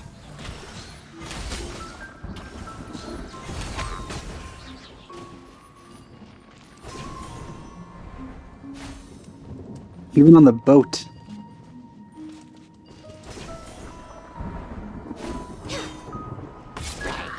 Leave it all to me. Shadows of... Born of ice and frost.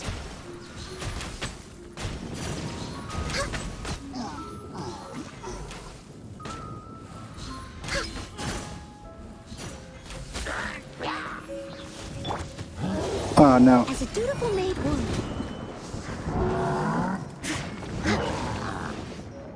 Delves into destiny, written in the stars. Dance over.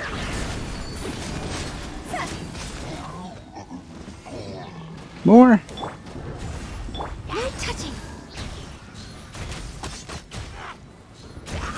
To control the boat of consciousness, we need to find the helm first. Way behind schedule. We sure are.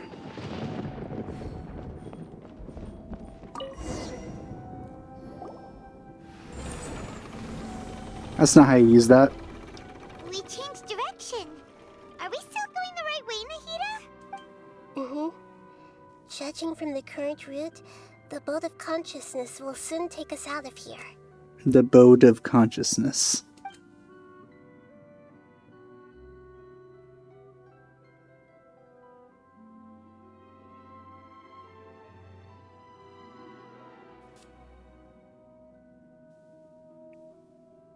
What are you rowing?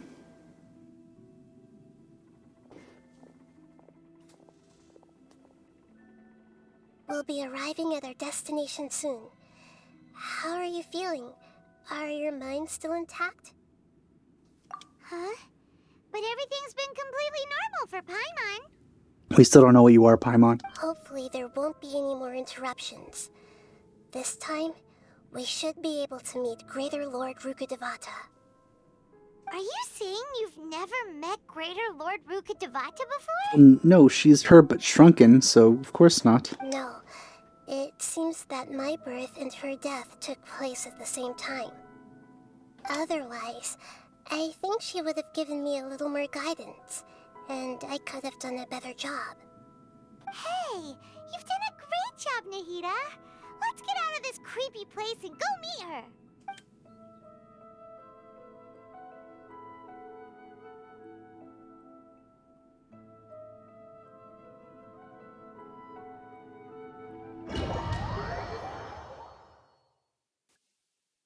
I like the effect of it looking like, oh, here we are. Back here again. The base of Irminsul? So fuzzy.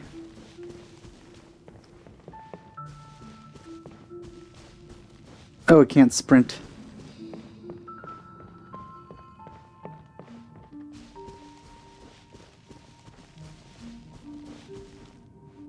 Will it break it? Ooh, that's a really nice shot. This is the place. We're here to find Greater Lord Rukkhadevata, right? But the one standing over there is... Greater Lord Rukkhadevata, but shrunken? Is that me? She looks exactly like me. Are you Greater Lord Rukkhadevata? Yes, that's me. Are you surprised by my appearance? I was hoping for the grown-up version. Irminsul and the surrounding lands have been reproduced here as they were years ago. But this is just a realm of consciousness. We are manifestations of the same nature. Hence why we would appear exactly the same. We're of the same nature. Why? Because you are me, and I am you. You are me in the new samsara. The new samsara? As Greater Lord Rukkhadevata, I'm the avatar of Irminsul. And you are the purest branch snapped from Irminsul. Imagine it this way. Even if a tree dies, its branches will eventually take root and grow. Wait, does this mean she was... the tree's life in another form? She never actually had a grown-up version? I'm very disappointed. I'm merely the remaining consciousness of Greater Lord Rukkhadevata. The real me has presumably died a long time ago. Yeah.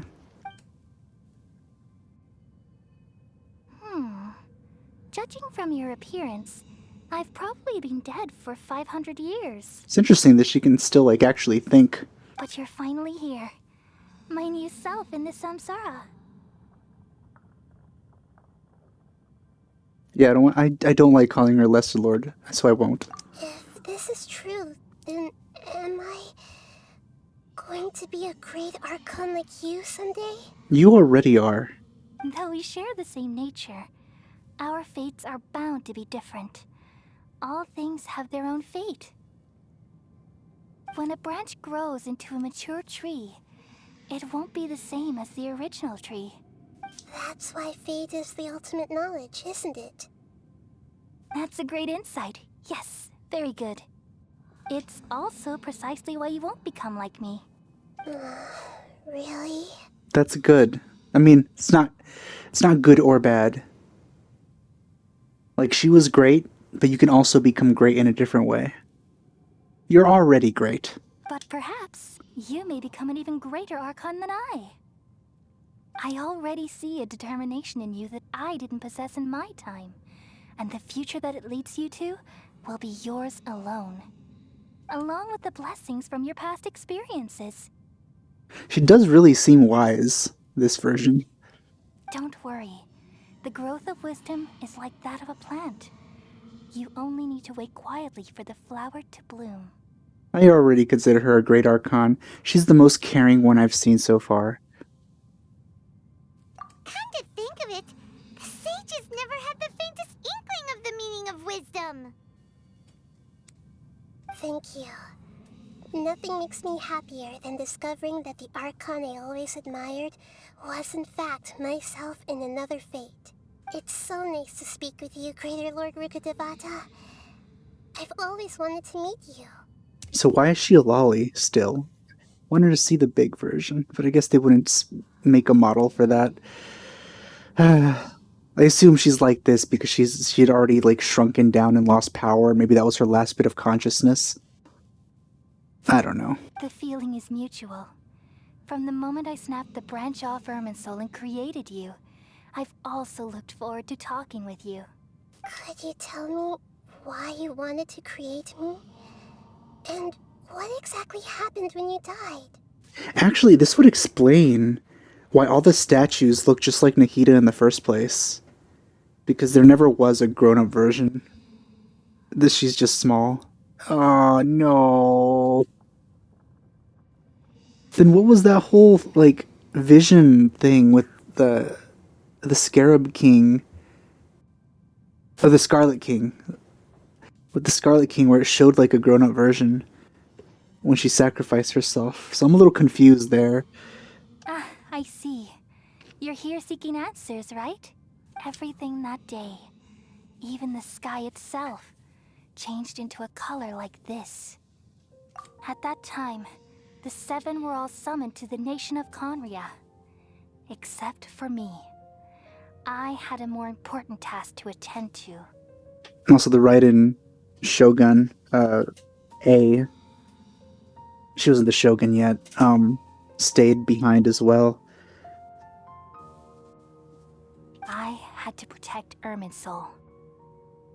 The disaster occurred together with the pollution of forbidden knowledge. At that very moment, with my consciousness connected to Irminsul, I sensed something was wrong. The pain started to torment my mind. By the time I reached Irminsul, it was already displaying signs of corruption. Had I not repelled the pollution of forbidden knowledge with King Deshret thousands of years ago, I might have felt even more hopeless and lost. So what exactly is forbidden knowledge? Yeah, forbidden by who? By Celestia? It's a kind of knowledge that doesn't belong to this world, and a form of truth that can't be understood.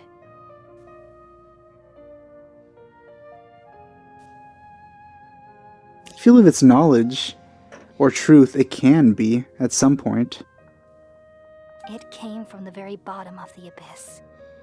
Even I could never understand it. Well, here's the abyss. The world is constantly rejecting it, leading to all kinds of bad phenomena. If we allow forbidden knowledge to pollute Irminsul, I'm afraid the entirety of Tevat could fall apart. So, there's knowledge that even the God of Wisdom can't understand? At that time, I knew I couldn't repel the forbidden knowledge with my strength alone. Which is why I created a device that compiled human wisdom and named it the Akasha. It's truly the world's most amazing invention. Thank you. For a long time, I thought dreams were the fruit of human wisdom. Though it was selfish to do so, I borrowed people's dreams using the Akasha. Then I compiled their wisdom and all of my own power. Well, did it work? Thanks to the wisdom of the people of Sumeru, almost all the forbidden knowledge was cleared from Irminsul. But things didn't go as smoothly as I thought. I had a terrible headache, which gave me an uneasy feeling. Yeah. Those really do give you uneasy feelings. And then, I remembered that my consciousness was also connected with Irminsul.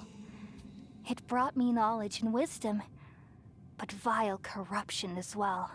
From the very beginning, my existence had been polluted by the forbidden knowledge. Oh no! How could that happen? I've experienced that pain in your consciousness. It must have been a horrible experience. Yes, but my feelings weren't important. The important thing was that even if I died, my existence and everything related to me would continue to exist in Irminsul as memories and knowledge, meaning that the forbidden knowledge couldn't ever be permanently eradicated. And there's no way for me to eliminate myself. It would be a sort of paradox. So, I took the purest branch of Irminsul as my incarnation in the next samsara, and left a trail of clues, all in hopes that you would come here and remove me and my pollution from Irminsul forever. So she wants to kill herself. Wait, no, I can't. So you realize what that implies. You are very smart indeed. Irminsul has all the knowledge and memories of this world. And as you've realized just now, removing me from Irminsul means I essentially will never have existed in this world. That also makes me... Oh god, I don't like that either. But This is the only way to save Irminsul. People love you so much, and they've missed you so much over the past 500 years. I am exactly the same. So how can we just forget you like this? Is there really no other way? There must be something else I can do. Maybe I'm immune to this and just me remembering is enough. Because I'm not from this world in the first place. So the things affecting this world like this, the rules, shouldn't apply to me. You're the god of wisdom, Boer. You should know that there is no other way. But this is so cruel. I don't want to forget you. No need to feel so sad, Boer. As someone who delights in wisdom, you should feel joy at finally finding the answer. These are the words in their entirety. The answer you've been seeking all along. Let the world completely forget me. Oh man, this... it's actually kind of... I don't like this. We all nestle under the great tree of wisdom, peering out to perceive the world. From the earth and from the rain, we perceive its wonders, until we become a white bird to perch atop a branch, and finally snap off the most important leaf. Oh, it's making me cry. Once upon a time, I alone dreamed in this world. Somebody hugged her too. In my dreams, everybody would also dream after they fell asleep.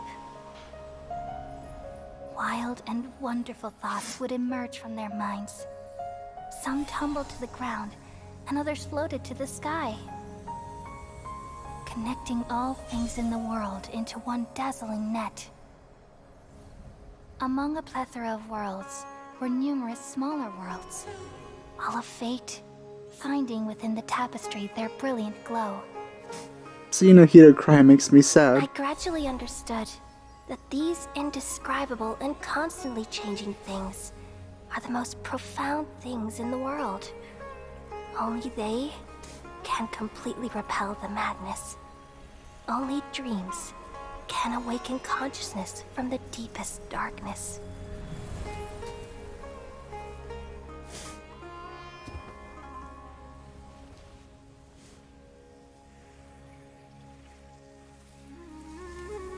Yep, I'm full on crying.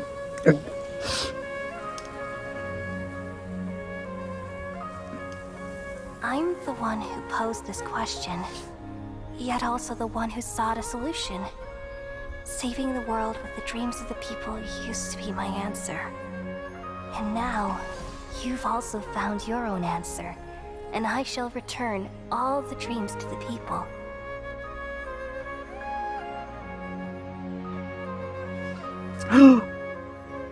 Senyorzad! Oh, yes! Kale too! Goodbye, people of Sumeru. May you be blessed tonight with the sweetest of dreams. Oh my god.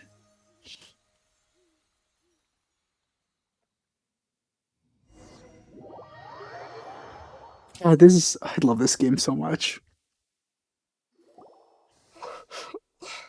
No.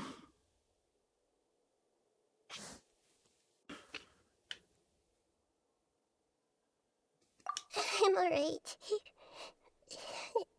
I'm just a little confused. We've just saved the world, right?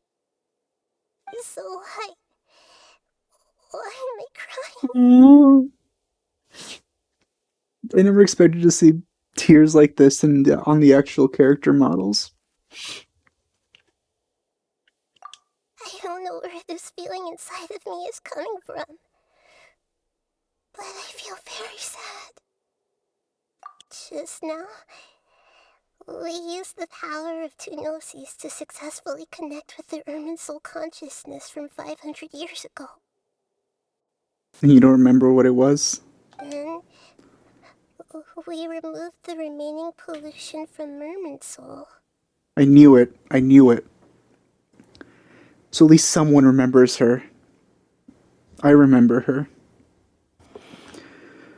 Yeah, what's wrong? Weren't you there just now? So Paimon forgot too. Interesting. So that reveals something about Paimon. She is of this world. Oh. I don't know. Would sharing the knowledge endanger everything again?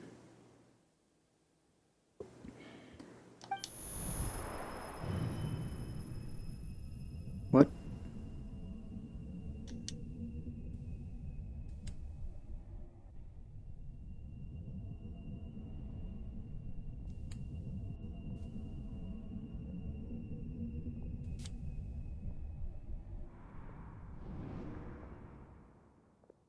Okay. Huh? That sound. Wait, Paimon too? I've been waiting here far too Oh long. no. But finally I have the chance to be alone with you. Oh All no. the precious time I wasted has So finally paid this is how he gets the Gnosis. He gets 2 Gnosis in 1. God damn it. This sucks. The doctor. What have you done? Just a type of sound wave that can quickly put defenseless people into a dream. As I expected, it doesn't have any effect on gods. This is the only thing of interest I found among the sage's research. I thought I'd take it for a little spin. This makes me angry. Also, the sages never got their comeuppance, which is also upsetting. Don't worry. I know you would never forgive me if I actually killed them. It actually worked on Paimon, though. I'm here to negotiate with you. Naturally, I won't do anything dangerous that could potentially damage our relationship. Negotiate with me? I heard you had already left Sumeru. Why are you here again now? I left Sumeru, but I also stayed in Sumeru. Yeah, that's what I thought at first, that it was like a decoy or something. Even the God of Wisdom is restricted by the habits of cognition. How disappointing. You mean there are many different versions of you in this world? Huh. An astute guess. Even the same individual will have different cognitions at different ages. Oh. You're looking particularly young today? A long time ago, I made a major decision in hopes of preserving all my perspectives of how I observe the world. Observation is the first step of any experiment, but observing the current world doesn't satisfy me. It lacks an important dimension, that of time. So I saved segments of all my ages and made them into independent individuals. That's all there is to it. Indulge me. How does the God of Wisdom find my method of seeking knowledge? I mean, that explains why all the Fatui that later disappeared were confused at how he was acting. It's an insult to the very concept of life. Life inherently has many rules and restrictions, each with its own significance and reason to exist. They can't be broken on a whim. Good. Amazing, even. Indeed, it's difficult for humans to make peace with themselves, not to mention oneself from a different period. It is weird how we're unconscious right now, but we can still see all of this. It does take me out a little bit to know that, like, the perspective is being broken like this. And I do tend to like when it more strictly adheres to a perspective. Because just switching perspectives all the time makes things easier to tell stories, but I don't know. I feel it's much more interesting when you can show everything that you need to show through a consistent perspective. Since you were in the academia, why wait until now to show up? You could very well have stopped us and helped that fake god. Simple. Let me ask you this. Would any staff member ever help the subject in the middle of an experiment? It was my experiment. So why should I interfere with the results? The academia saw the plan to create a god as their ultimate goal, yet you only saw it as an ordinary experiment. You really are crazy. If the experiment succeeded, you would have had a new god on your hands. How would you have faced your own god then? Would you still take the same stance? Would you still hold the same view of yourself? I'm first and foremost a scholar. These results should be left to the judgment of the hypothetical me confronted with that outcome. But you're right. And that's exactly why I'm disappointed with the conclusion of this experiment. As an individual, you don't have any sense of belonging. You seem to have even fewer convictions than a typical scholar. Oh no, I certainly have my own convictions. They just don't fit your standards, that's all. All right, that's enough conversation for today.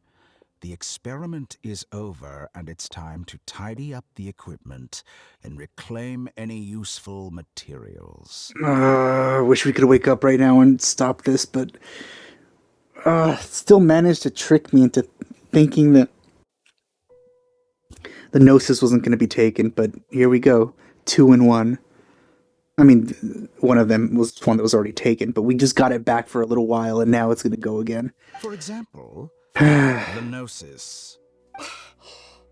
Lesser Lord Kusanali, you're an intelligent Archon. I'm sure you understand the disparity in our combat abilities at this time. Besides, you have no way to use that Electro-Gnosis in battle. Didn't you say you were here to negotiate with me? Somehow, it's starting to seem like you intend to take it by force now. I'm merely stating a fact. After all, I'm also a scholar. Naturally, I hope to show proper respect and dignity to the God of Wisdom. Your hypocrisy is built on absolute confidence. I understand your scheme, but... what if I were to destroy the Gnosis now and awaken the heavenly principles? Interesting. Awaken the heavenly principles? Do you think that's really possible? What does that mean?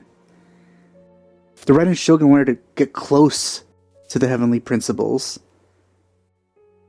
If it was... I mean, I don't even know what that means. The heavenly principles have been silent for many years, but the Gnosis are symbols of their control over Tevat and all the laws. Okay. So they're beings?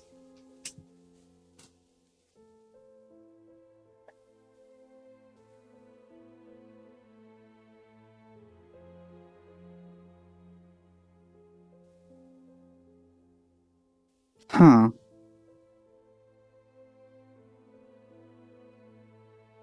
Will the destruction of a Gnosis attract the attention of the heavenly principles? And if so, how do the Fatui plan to deal with the consequences? Do you dare to gamble such a possibility with me? Gamble? How surprising. I thought you would show evidence or use rigorous reasoning to prove your point. The word gamble is the last thing I expected to hear from the God of Wisdom. But this is a clever move. You must have seen through me when I first captured your consciousness.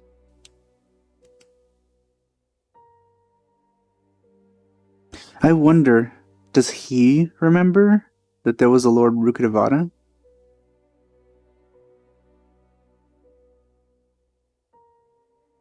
If he doesn't, that means that he's not... I mean, obviously, like, if she's not immune, he wouldn't be either. As a scholar, I respect all possibilities. This has always been my principle and is an essential trait as an experimenter. Indeed, I can't ignore this possibility. So tell me then, what are your conditions? This foreign gnosis will only lead to disaster if it stays in Sumeru. But this electro-gnosis is the prize I obtained after defeating one of your fellow Harbingers. Now, as the one who initiated this cascade of events, shouldn't you pay the corresponding price? Price? Interesting. What price would you have me pay? How about erasing all your other segments? Oh. So this is how you wish to restrict me, the most threatening opponent of the Nation of Wisdom. What you request of me is like plucking out the eyes I have placed in the dimension of time. Segments are extraordinarily difficult to make. They require extremely rare resources and enormous amounts of time and effort, requiring me to destroy them all here and now. Bravo. A suitably wise decision on your part. Yes, how very interesting. Can I assume that you have long been wary of me? Among all the versions of me, this segment you see now is the most selfish. If it weren't me, your idea wouldn't have worked. What did you see when you were imprisoned? You were observing me, and that's how you know I've long grown tired of their doubts and endless arguments. Like you said, it's difficult to make peace with yourself. Oh man, that hurts a little bit. Since what we just saw. So I'm still unconscious there in the background. Being as smart as you are, have you managed to do that? I see. If you think all those versions of me are worth a gnosis, then deal. You sure didn't hesitate much.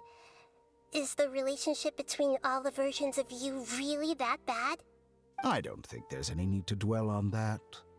The surplus versions of me can be exchanged for a gnosis. Do you think anyone can offer themselves at a higher price? Besides, with my abilities, it's only a matter of time until I find better perspectives. Perhaps it's best to say, you're just temporarily ahead. This makes me wonder, what the conversation between Signora and Zhongli was like. But, I mean, it was strictly sticking to perspective back then. So, it did leave you wondering. But now they're really starting to just show things outside of the perspective that we started with.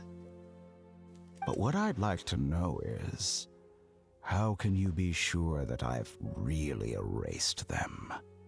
I can see your remaining honesty.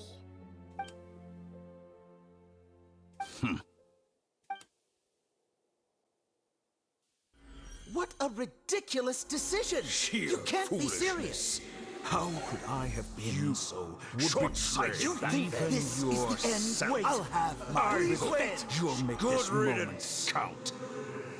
You will regret this. That one sounded really young. Well, have you confirmed that it's complete? Here, take it. The future of Sumeru City will be in my hands alone. I will shut down the Akasha and let curiosity and the thirst for knowledge drive the realm of academics once again. There won't be any further gaps for you to exploit. It truly pains me that my academic achievements have never been appreciated in my homeland. Of course, I have no interest in being rejected by this city for a third time. So he took the Electro-Gnosis. What about the Dendro one? Is there going to be another deal, or? Another chess piece. And where is your Dendro-Gnosis? Yeah. Don't be greedy, Harbinger of Snezhnaya. Okay, is she actually going to get away with keeping it?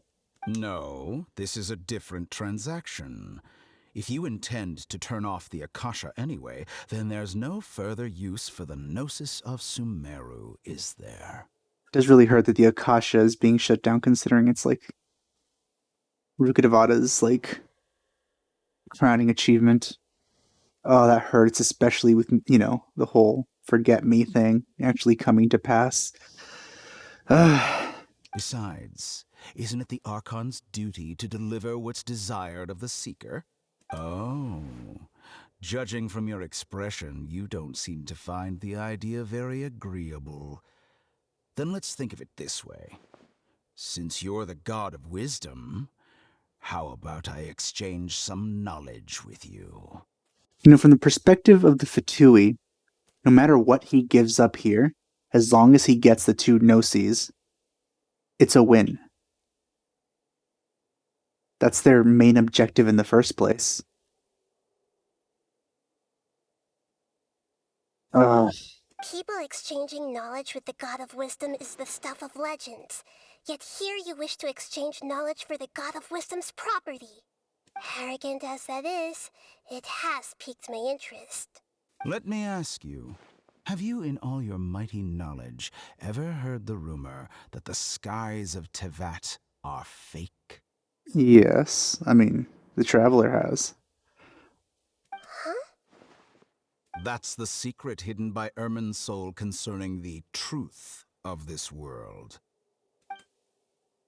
Once I finish telling you about this, it will be time for me to say goodbye. With negotiations, we've all gotten what we wanted. I'm very glad I got to meet you like this. So now I guess it's going to cut out.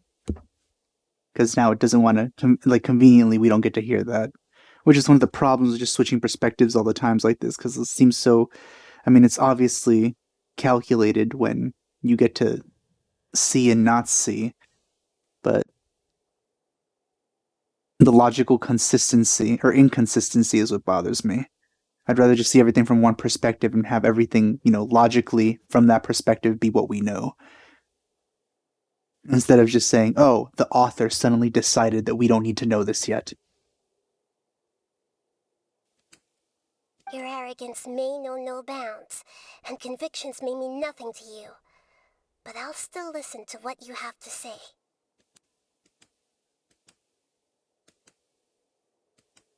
Nope, yep, now we don't see anything.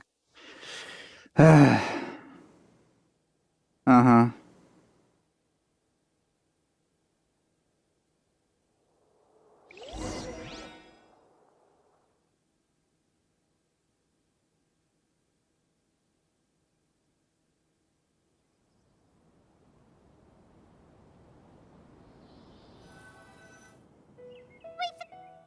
Together! Okay. Wake him up.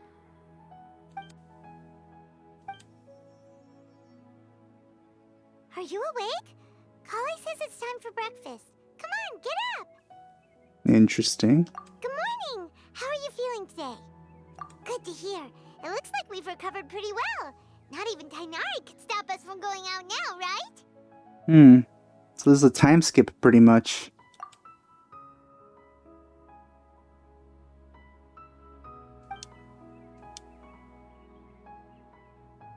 Also, what the heck? We didn't get to kill the sages.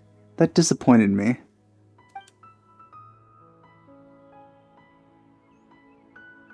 The sages better get an amazing punishment. That's for sure.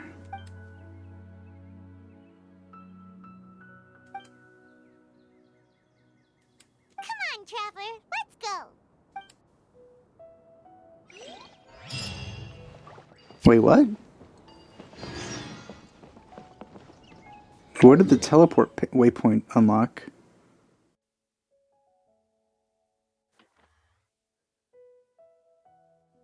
What's this?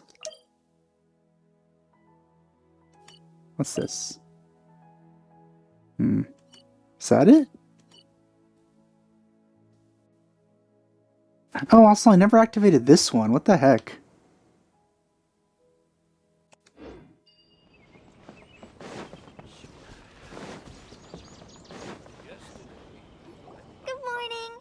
Looks like you're awake. Yep, yep. I prepared some breakfast today. Please have a taste. I hope you like it. That actually looks really good right now. I'm super hungry. It's nice to have you here so we can eat something yummy. Well, now that I've recovered from LAR, I'm feeling better than ever. Oh, that makes me so happy. Prepare 4 or 5 meals a day now. Aw. Also, I want to see Dunyarzad. I wonder if I can go visit her. And Paimon bets they're all delicious. Oh, by the way, someone brought a letter for you after you went to sleep last night. Nope. Paimon wanted to read the letter with you after you woke up. So Paimon didn't open it. Alright, let's read it now. I'm actually holding something. Oh my god. Oh, it's from Nilu. Ahem. We're going to hold a feast at the Grand Bazaar and celebrate Sino's reinstatement as the General Mahamatra. Who reinstated him? Are there still sages around? Because that means my work isn't over yet. As heroes of Sumeru, please be sure to attend. I'll wait for you. The date of the banquet is written on the back. It's in 2 days. Oh, I've also heard that you've become heroes here as well. That's amazing. I mean, it's just another day for me. Everyone's aware of your abilities. There's no need to be modest. Anyway, let's go to the Grand Bazaar to have a look. Oh, before you leave, be sure to inform Master Tainari.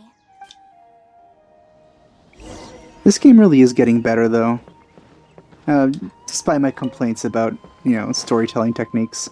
Because, I mean, just because I am not a fan of switching perspectives like that in a adventure story doesn't mean that it's actually bad.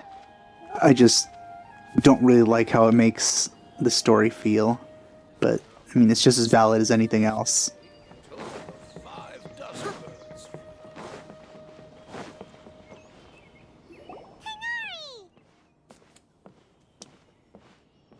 I mean, I do know how difficult it is to have a story flow well and also keep everything in a perspective and have you understand everything at the same time. Because if you know just as much as the protagonist at all times, you're just as confused as the protagonist at all times.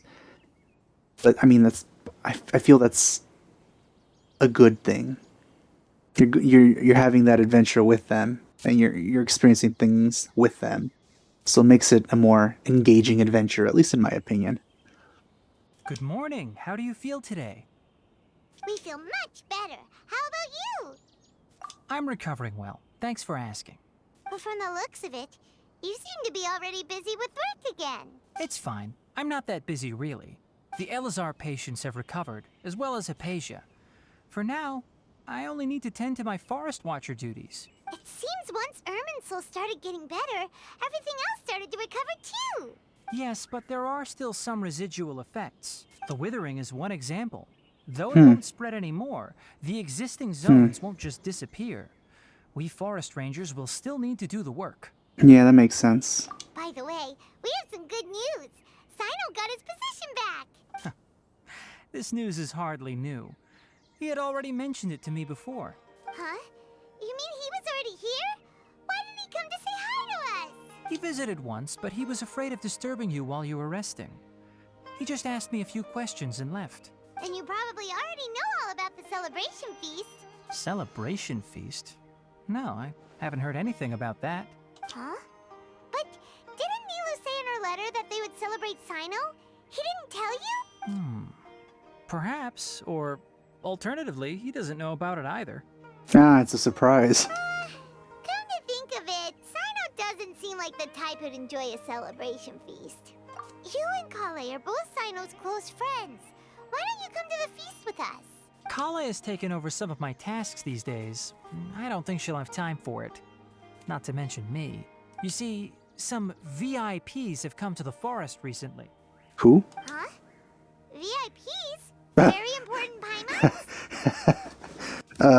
Well... You're the only important Paimon.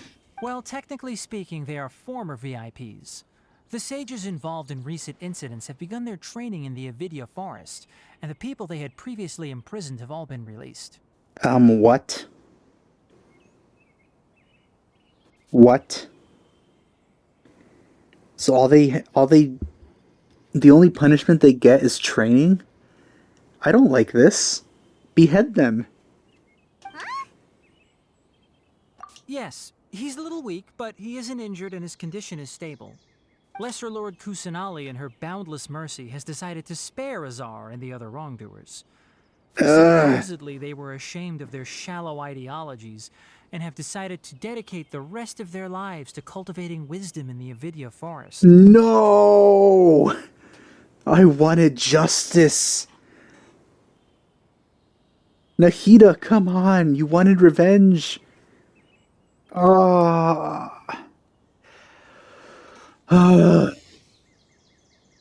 knows? Maybe they'll come across an accident. God damn it.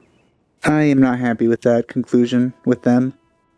When they learned that Lesser Lord Kusanali had defeated the Balladeer and saved Irminsul, they were shocked at first, but also became happy, feeling that the sacred light guiding them on the path of discovering wisdom had begun to shine once again. They don't get to make a redemption. They don't deserve one.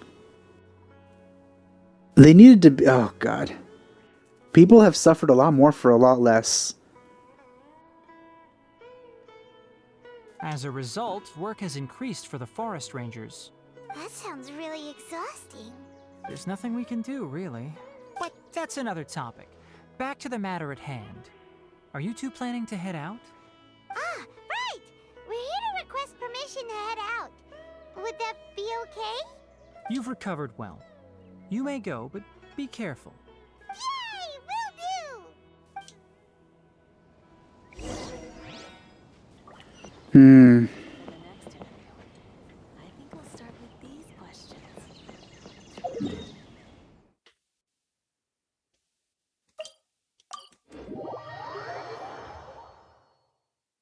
It's almost 4 a.m. I started like at 11.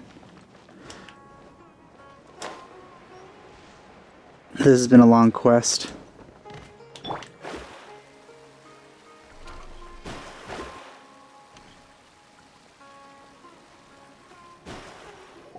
Well, there won't be any problems if the feast starts at that time. Everything has already been prepared. Mr. Zubair, I finished telling things up here. Well, except for the guests. Is a simple reply really that much to ask of our guests? It's affecting our arrangements. Oh, it'll be fine. Besides, it never hurts to get things ready in advance. I was thinking the same thing. The feast will be held sooner or later, right? Hey, Nilu! Traveler, Paimon! We got your letters, so here we are! You're the best. The other guests haven't even replied yet. Huh? Are we the only ones that have arrived? Yeah. I had someone deliver letters to all of our guests. But maybe everyone is still busy with other things. Look, I get it. Sumeru is in an extremely important period of transition right now, but even if your friends are important figures, they shouldn't just ignore your request like this. Nilou is Sumeru's #1 celebrity after all. Is she? What about me? I mean, not that she doesn't deserve it, she's amazing, but still. You have no idea how happy I am to talk to people with good taste. If you consider enjoying Nilu's dances having good taste, then almost everybody has good taste. Because Paimon thinks everybody will love her performance. That's right. We all think she's amazing too. Nilou is an absolute favorite among those of us who frequent the Grand Bazaar. For Outlanders, you have a great eye. Master Zubair, let's have a vote for the most outstanding audience members next time. I think these two may win. Nonsense. It is not for us to determine the value of an audience. But indeed, we could try giving gifts to people with particularly good taste. I heard there's a device in Fontaine called a camera that can record people's appearances as pictures. Such pictures would make superb gifts. I mean, I have like 2 or 3 of them at this point. I have a regular camera, a malfunctioning camera, and I think like an ancient camera or something, I think. Oh, no, I guess that's the music playing device I was confusing it with. But I have two, at least. Ooh, good idea. I wonder where we can find one. I don't want you giving pictures of me to everyone. I'm satisfied just being able to perform here. Can I have one, though? There's always a lot going on at the Grand Bazaar. Yeah, and that's why I love it here. Traveler and Paimon, could you help confirm if the letters were actually delivered? Really? We're doing this at the end? If for some reason they didn't receive the letters, then please tell everyone that there will be a feast here. Yeah, we can also check out how everything in Sumeru is going now. When I wrote the letters, I heard that Dia was in Port Ormos, and Alhaitham was at the Academia. Oh yeah, she doesn't have to, like, guard Dunyarzad anymore. Since she's I wanna talk to Dunyarzad. I really do. As for Sino, we've only heard that he appears at the Academia from time to time. I'm not too sure about Rahman's whereabouts. My guess is that he's with Dia. As for Dunyarzad, I just hope she's feeling better. I sent her a letter, but I was afraid of disturbing her. If you have time, please ask about her for me. That's what I'm talking about. Okay, got it. Let's go, Traveler. I really want to talk with her again. Okay. This one is the closest one.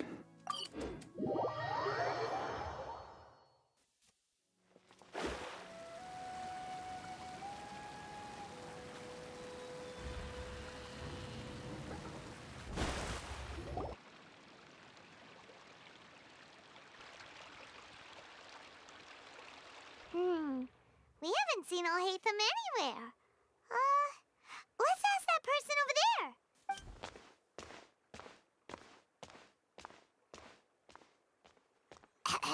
Hey there, have you seen Alhaitham around? Yes, it seems Scribe Alhaitham has gone to the House of Dana. You should be able to find him there. But you're already the second group of people I've seen looking for him today. He must be quite the busy man. Oh? Who else was looking for him? Mr. Cavey was just here asking about him. You wouldn't believe how terrible their relationship is. And now you two are here. Don't tell me everyone's here looking for gossip about the sages. No, all I want about regarding the sages is, like, I don't know, maybe their heads on a pike. God, that's a little dark.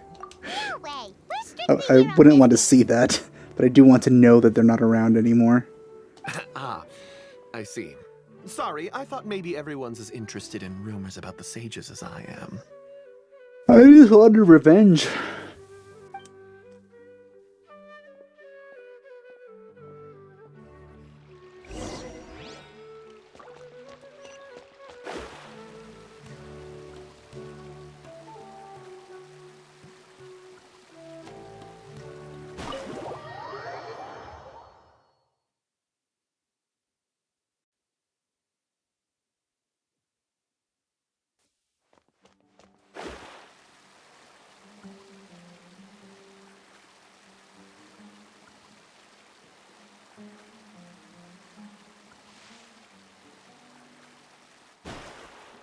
Alhaitham should be around here somewhere, right? Who dis? Oh, he's over there! But it looks like he might not have time for us. Just put down that worthless book and tell me what happened in the Academia. This is not just some worthless book. Do you have any idea how difficult it is to find a physical book like this in Sumeru? It doesn't matter. It's probably just another thing that you used your authority to get your hands on anyway. A new Just put guy. it aside. Listen, I came back today only to hear that the sages have disappeared. Looks like tall ether. Oh, you sound surprised. I thought you would already know the inside story. Would I be here asking you if I knew? You're the scribe, not me. So just tell me what you know already. Well, I almost became a sage. Huh? Oh, don't sound too surprised now. You're the renowned Kaveh, light of the Kasharawar. Besides, as a master builder and craftsman, chances are you'll be appointed as a sage too. Why do I feel like you don't really mean it? Huh. What makes you say that? Why would you question my heartfelt sincerity? Payam, your Kaya is showing. Maybe it's because you've never said anything good about me before. Yeah, well, I share a similar sentiment, and anyone who knows you as well as I do would surely do the same. Oh, you... See?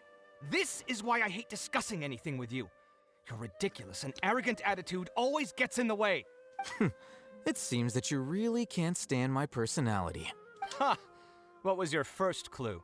Well, then you might as well move out of my house. What? That's kind of funny. Are you threatening me? Stooping to a new low, I see. That's kind of funny. Ugh, and don't change the subject. You, a sage? What a joke. The academia might as well just close tomorrow. Are they having a fight? I'm kind of in a rush. What's going on with the academia? It's been Haven't 4 you been hours. busy with your construction project? Tell me, when are you going to build yourself a mansion? Don't get me started. I get angry just thinking about it. So, what great building did our master architect work on this time? An architect with a vision. Like I need to tell you. Keep your nose out of my business. No, I think we deserve to know. Where were you when Sumeru needed you most? I was in the desert for a large project, but considering Haravatat's utter ignorance of architectural and aesthetic matters, you probably wouldn't understand. Which is truly unfortunate. I can only pity the man who doesn't understand the first thing about beauty and romance. Unlike a true... hold on, wait a second. What do you mean by when Sumeru needed me most? Yeah, he just kind of wasn't anywhere. Well, while you were out fiddling around in the desert, many people came together to save Sumeru from a crisis. Ha! And you think I'd believe that? Man, nobody tells him anything. Look, all you really need to know is that Azar and all his accomplices have all been overthrown. Huh? What nonsense are you talking about? Did he just get here? It's no skin off my nose if you don't believe me. It's not like my Darshan was the one trying to apply for funding from the Grand Sage. Yours, though, on the other hand... You know what? I'll ask around. I'm sure someone knows what's going on here.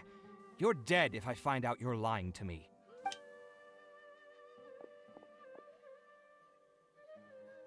I'm sure people are gonna go crazy shipping them.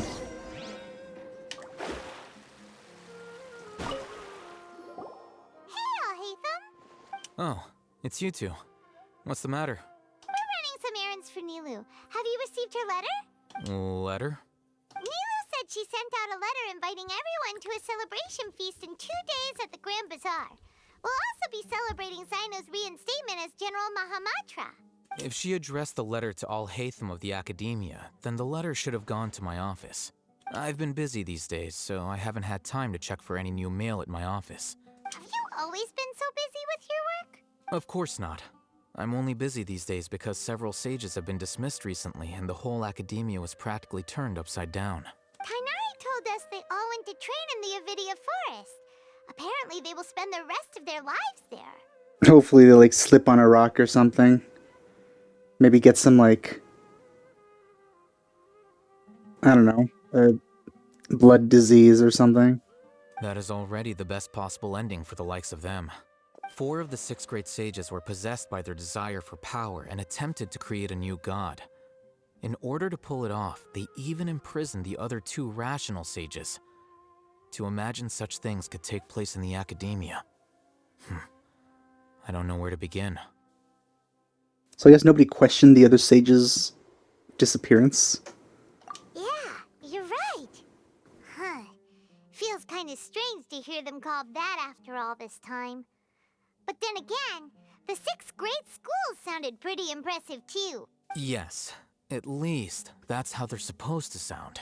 It's said that when the Academia was first founded, the Dendro Archon herself established the 6 great schools, each representing one of the 6 different types of wisdom. Do you know who that Dendro Archon was? Numerous Darshans have sprung up and faded. Only the 6 Darshans attaching themselves to the 6th grade schools have stood the test of time and obtained permanent seats in the academia. Now, the 6 Darshans are nearly synonymous with the 6th grade schools, and the leaders selected for the schools are the 6th grade sages. Among the 6th grade sages, there is one central leader, the Grand Sage. With a really nice office. Unfortunately, only the sages from Vahumana and Amorta remain now. They were imprisoned for opposing Azar and were only rescued after Azar's downfall. So by downfall, what do you mean specifically? Like, is he also training with the other ones? Or did he get a proper punishment? So who's managing things in the other 4 schools now? Yes. Normally, new sages are selected based on a strict set of criteria. Oh, didn't you just say something about becoming a sage? If they pick you, then we'd have a huge connection in Sumeru. Yes, about that. You didn't let me finish my sentence. The person in charge of personnel affairs nominated me to be the Grand Sage in place of Azar and help Lesser Lord Kusanali manage the academia. But I refused. What? Huh? But why? Can't you be a little more ambitious? Why do you even have a vision? I'm not even interested in being one of the 6th grade sages. Like I said before, I don't like being a leader. Yeah, that makes sense. I mean, his ambitions might just lie elsewhere. Oh, all right. So are you busy these days trying to find others to take the job? That's not my job either. I'm only responsible for handling important affairs within the academia before the new sages take office. And the first thing I'll do is reject Kasharawar's application for funding. By the way, who was that other person just now? Is he your friend? Seems like a frenemy. Do we look like friends? Paimon doesn't know. That's why Paimon's asking. His name is Kaveh, my roommate. You could say he's the representative for Ksharawar scholars. Okay, I understand that line he made before about him being happy that there's nobody home right now. And maybe that's also why he slept really well. Which is exactly why he always has so many problems. So everything that's happened recently must be a huge change for the people of Sumeru. Such is the work of the Academia Scribe. Well, anyway, no matter how busy you are, since you are our planner, remember to attend the celebration feast in 2 days. All right. I'll see you there. So considering they introduced a new character here, maybe in the other ones we'll see some other new characters. Like Layla, maybe.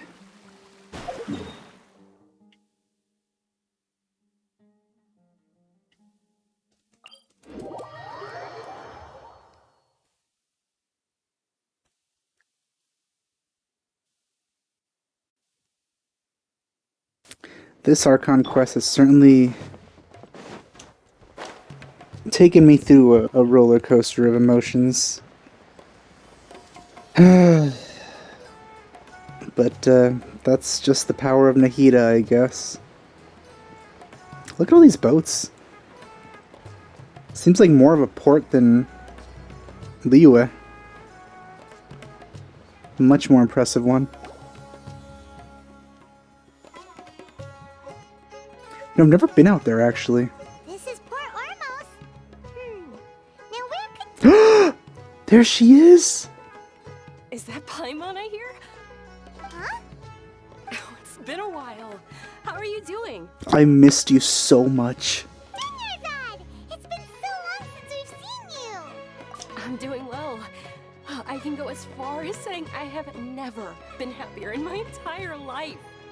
I don't know if you've heard, but Elazar has completely disappeared, and all the patients have recovered. You kidding? Knowing them and the connections they've got, I'm sure they've heard about it. That's right. My lady is feeling better now, so I'm accompanying her for a walk. So here she's still guarding her. Why do you still call me that, Dia? You've already informed my father of your resignation. I guess I'm just used to calling you my lady. Old habits die hard. I guess it's just regular friends now instead of employer and employee. Resignation? You mean you're quitting? Yeah, I might start losing my edge if I keep being a bodyguard for the Homayanis. You know that my parents and I are fond of you, and that we appreciate you very much. It wouldn't be a problem if you wish to continue to be our bodyguard. I'm not a woman that's easily persuaded. You should know that by now, my lady. When I took this job, I had already decided that I'd quit as soon as you recovered. It's time for me to get back out there and chase that horizon. So what are you gonna do now if you're not gonna be a bodyguard anymore? I want to take a risky job and put my body to the test again. Huh? But we literally just finished one of the most dangerous jobs ever. Are you getting bored already? She got a taste of the exhilaration. I know. If I hadn't joined in that plan with you, I wouldn't have come up with this idea. I guess I still get fired up by that feeling of going all out in a fight. It made me realize that I'm still a mercenary through and through. Life is short, and I'm happy that I got to be a part of that operation. But the whole thing also made me realize that there are still many problems in Sumeru. And as a desert dweller, I'm still not completely ready to settle down on this side of the wall. I wonder if she explained everything to Dunyarzad. Well, I remember a friend had someone bring you a message. You mean I'll hate them? I didn't expect him to still remember that. I thought he was joking. We just came from talking with Alhaitham at the Academia. Did he tell you that he suggested that I come work at the Academia? What? I heard that Azar and his cronies fell from power, and Alhaitham told me that now was a good time to find a job in the Academia. But only if I wanted to. Yeah, it doesn't seem like something she would want. She wants adventure. Just guarding wouldn't be something she finds very engaging. Whoa. I mean, that explains You being anything other than a mercenary. why she wants to stop working for Dunyarzad too. Because she was only really staying out of like a feeling of worry. So now that she can leave, she wants to. Me neither. But I think Dia would look great dressed up as a scholar. Ugh, forget about it. I wouldn't last 10 seconds in there. That would be interesting to see, not gonna lie. Alhaitham probably just liked the way I worked and knew I'm good in a fight. So he suggested I find some work in the Academia. But you know, if you take him up on the offer, Sino might actually agree and let you become a Matra. That would be interesting. Because you're super amazing. The Matra have all the talent they need as long as they have Sino. I prefer to be free to live however I choose. In fact, I chose this job from the very start because I knew it'd be right up my alley. Even if being a mercenary means facing all kinds of danger. A lion has to return to the wild sooner or later. If anything, being your bodyguard has been unfamiliar territory for me. I don't want to see you go, but I'll respect your decision. I'm glad to hear you say that. Come on, no need for the sad face. It's not like we'll never meet again. Once the whole Dendro Archon thing is settled, everything in Sumeru will take a turn for the better. That makes me happy too. But a peaceful society will probably mean less demand for mercenaries like me. Before long, we'll be a dying breed. So I'd better get to work while I still can. People always want people to fight for them. Huh? But wait a second. You make it sound like you're leaving now. Well, no, not yet at least. I promised my lady I'd stick around until next week. So, have you been in Port Ormos this entire time? We were wondering if you had received a letter from Nilu. Oh, did Nilu write to us? She heard that you were seen in Port Ormos, so she sent the letter here. Huh. It was probably sent to the inn that we're staying at. It seems nobody got her message. That sucks. My lady has been very energetic lately and keeps taking me on hikes, staying out even into the night. By the time we get back, the receptionist is usually off napping on the job. Right, and we tend to leave quite early in the morning, so the old man on duty is also usually dozing off. So what it really sounds like is that the person on duty is always asleep. I bet the letter's at the reception desk. I'll go check later. No wonder there wasn't a reply. You never received the letter.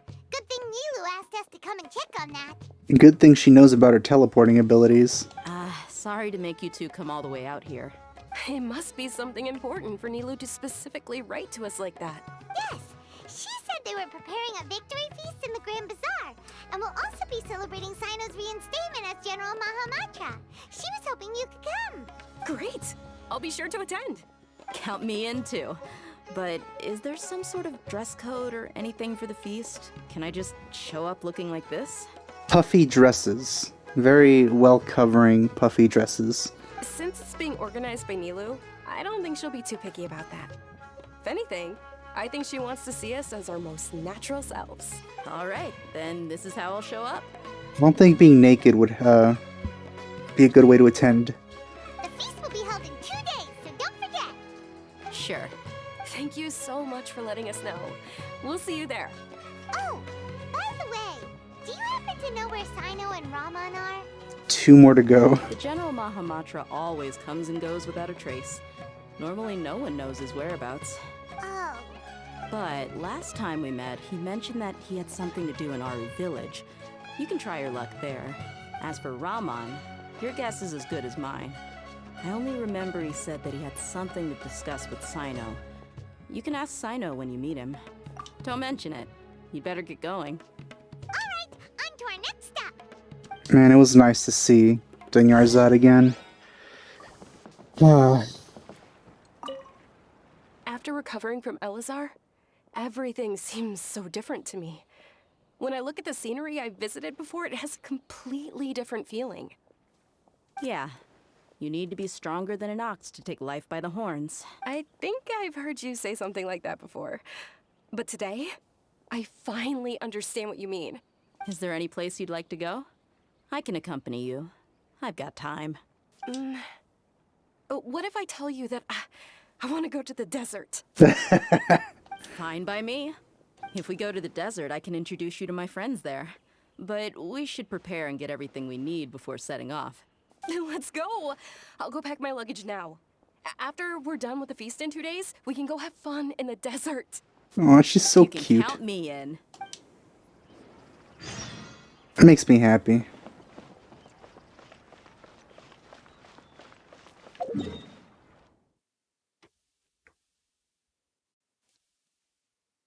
I just realized you can't actually see the water.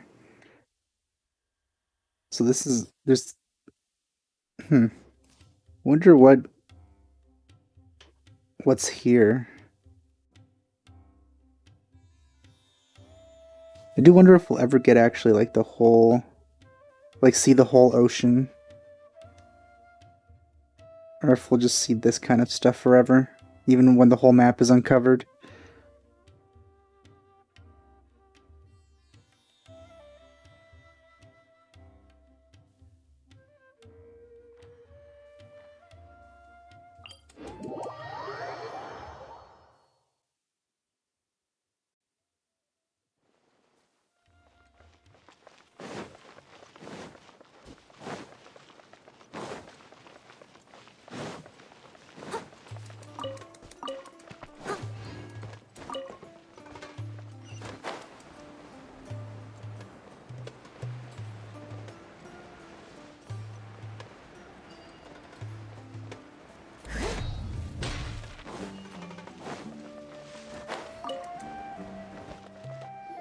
It's been a while since we last visited Aru village. Ah, there's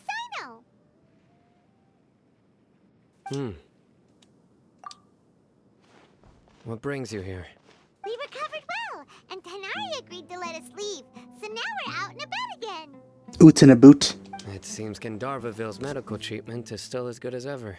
And Tighnari is recovering well, too. That's good to hear. Yeah, you're the one who brought us to him when we lost consciousness, right? Thanks for that. You're welcome.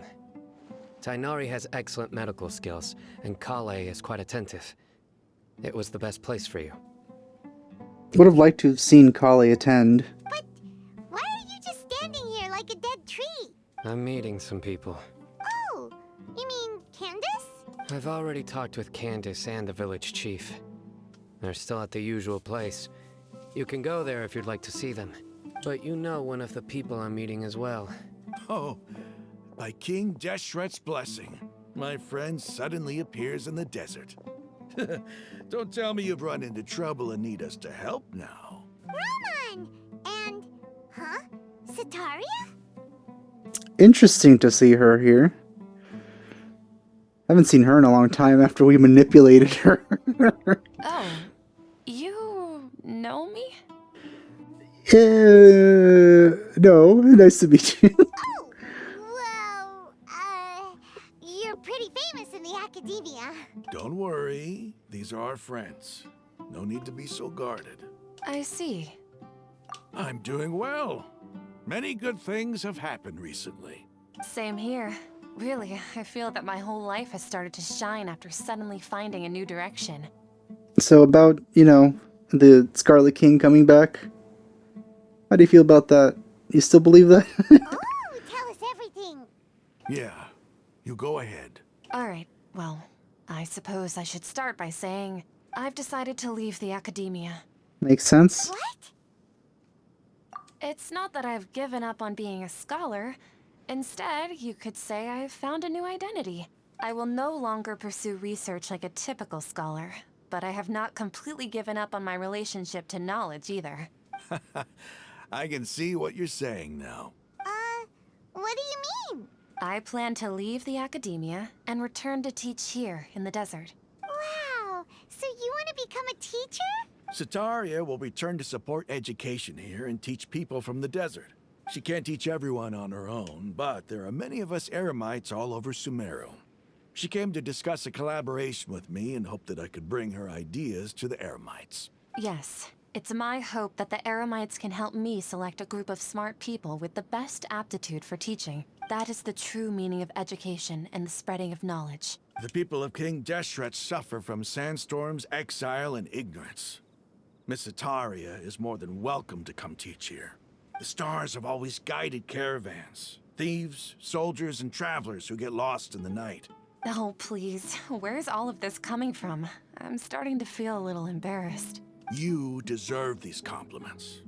Mercenaries are accustomed to danger and don't fear death, which is why we recognize extraordinary actions that common people would easily overlook. Sataria's idea will bring much good to many people. At first, I feared it was destined to fail. Everyone knows that the academia doesn't allow scholars to teach in the desert without permission. As you know, all knowledge is under their surveillance and control, and very few desert dwellers are as lucky as me. But what I heard at that time has been haunting my heart, as if there were lightning bolts constantly bombarding my soul. Sataria, you tread a treacherous path, and the longer you ignore it, the tighter the academia's grasp on you will become. Sataria, why haven't you gone home? Never forget that the desert that belongs to you lies elsewhere. Miss. These words sparked something in me, and I knew that I had to bring something back to my people after going home. Well, at least the mind breaking resulted in something good for you. I gathered up the courage to approach the Grand Sage, only to find that he was no longer at the academia. Took you a Lord while, Sino then. told me that Azar didn't belong there anymore. Azar has received much needed punishment. No. Though, if you ask me, it may have been too light. I agree.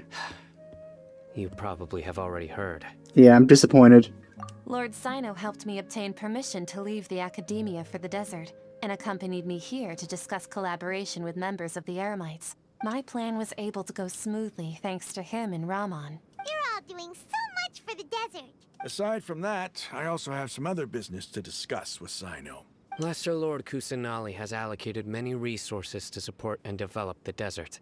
I applied for a few batches of educational materials from the academia, and sent them to several groups in the desert, as instructed by Lesser Lord Kusanali.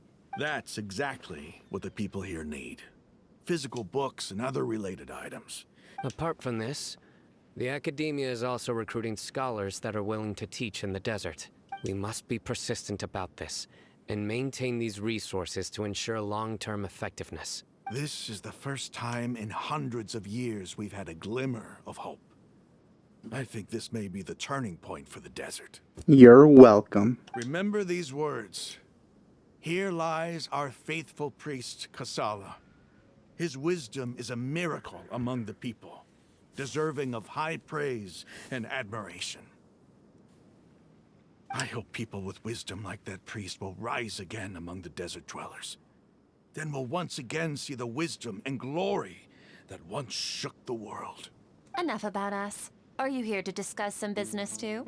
You know, they really should have used a more dynamic lip-syncing technique, as opposed to just lip-syncing it for Chinese and having all other languages seem, well, unsynced. Well, they are unsynced. No, not at all. We're actually here on behalf of Nilou. Nilou wanted to write to everyone, but she wasn't sure where the letters should be sent, so she asked us to come find everyone personally. A celebration feast will be held in 2 days at the Grand Bazaar. She hopes that all of you will be able to attend. At the feast, we'll also be celebrating Sino's reinstatement as General Mahamatra. This is the first he's heard of this. Although, judging from your appearance, it seems you've already been reinstated. Paimon thought you would only start working for the Academia after the feast. Celebration? Feast? Yep. It's the first I've heard of it. That's what I said. Tighnari was right. He really didn't know. This feast is for you, Sino. Sounds to me like you'll have to be there. It's rare to see that kind of expression from Lord Sino. You must not like feasts very much. No, not really. But I'll go. No, I've had that same emotion so many times. Well, I still have a lot to handle here. Besides, I need to look after Miss Sataria in the desert, so I'll have to pass. I'm afraid I won't be able to join you. Although, if you'd be so kind, please give a message to Miss Nilou for me. An apology? The message is, I'm sorry for how Yeah. I treated you before, but now I understand the beauty of your dance. It's like a light shining in the sky. You and the art you symbolize are not only beautiful, but also lively and powerful. So much so that it was prohibited. Please keep dancing, and someday I'll be able to appreciate your art in person. So how do you appreciate it now? Did you use a camera? Okay, we've got all that down. Our job here is complete as well. Oh, Sino, remember, party's in 2 days. Got it. All right.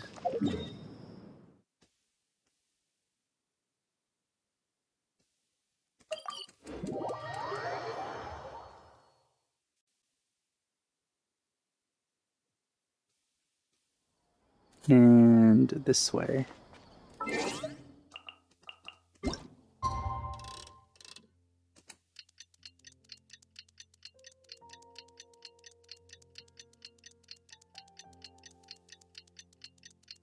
Can't wait till we can explore all that stuff to the left. I think that's Snatland, maybe. No, it's gonna be... Oh man, it's late. It's 4 o'clock. It's gonna be, what's it called? Fontaine, yeah. Oh shoot, you can't cancel this when you do it. Oh, I messed up. Did I? Did I mess up? Okay, good. Today's the big day. Let's go to the Grand Bazaar and see how the celebration's coming along. It's almost time for me to start deciding what my new team is gonna be. It's gonna be so weird not having Hu Tao and Ganyu in a team.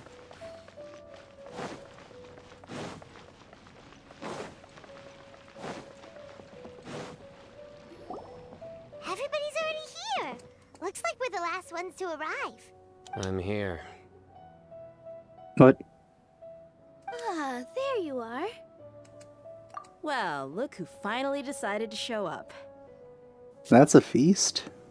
For this amount of people? I don't think so. You look like you came here immediately after finishing up some work. I'm very happy to see you here. I as well. But we're not late, are we? It's just that everyone else arrived ahead of time. I propose that the last one who arrived be put in charge of today's speeches. I'm not much of a public speaker. Nah, there won't be any speeches today. Oh, really? Well, even better. Come join us over here. Let's share some great food and drinks, and chat about all sorts of fun things. Everything looks quite good. Yeah, just those random fruits there. mushrooms. That chicken looks good. Pita pockets, I think. Wow! Paimon can't wait! Traveler, just look at all the delicious food here!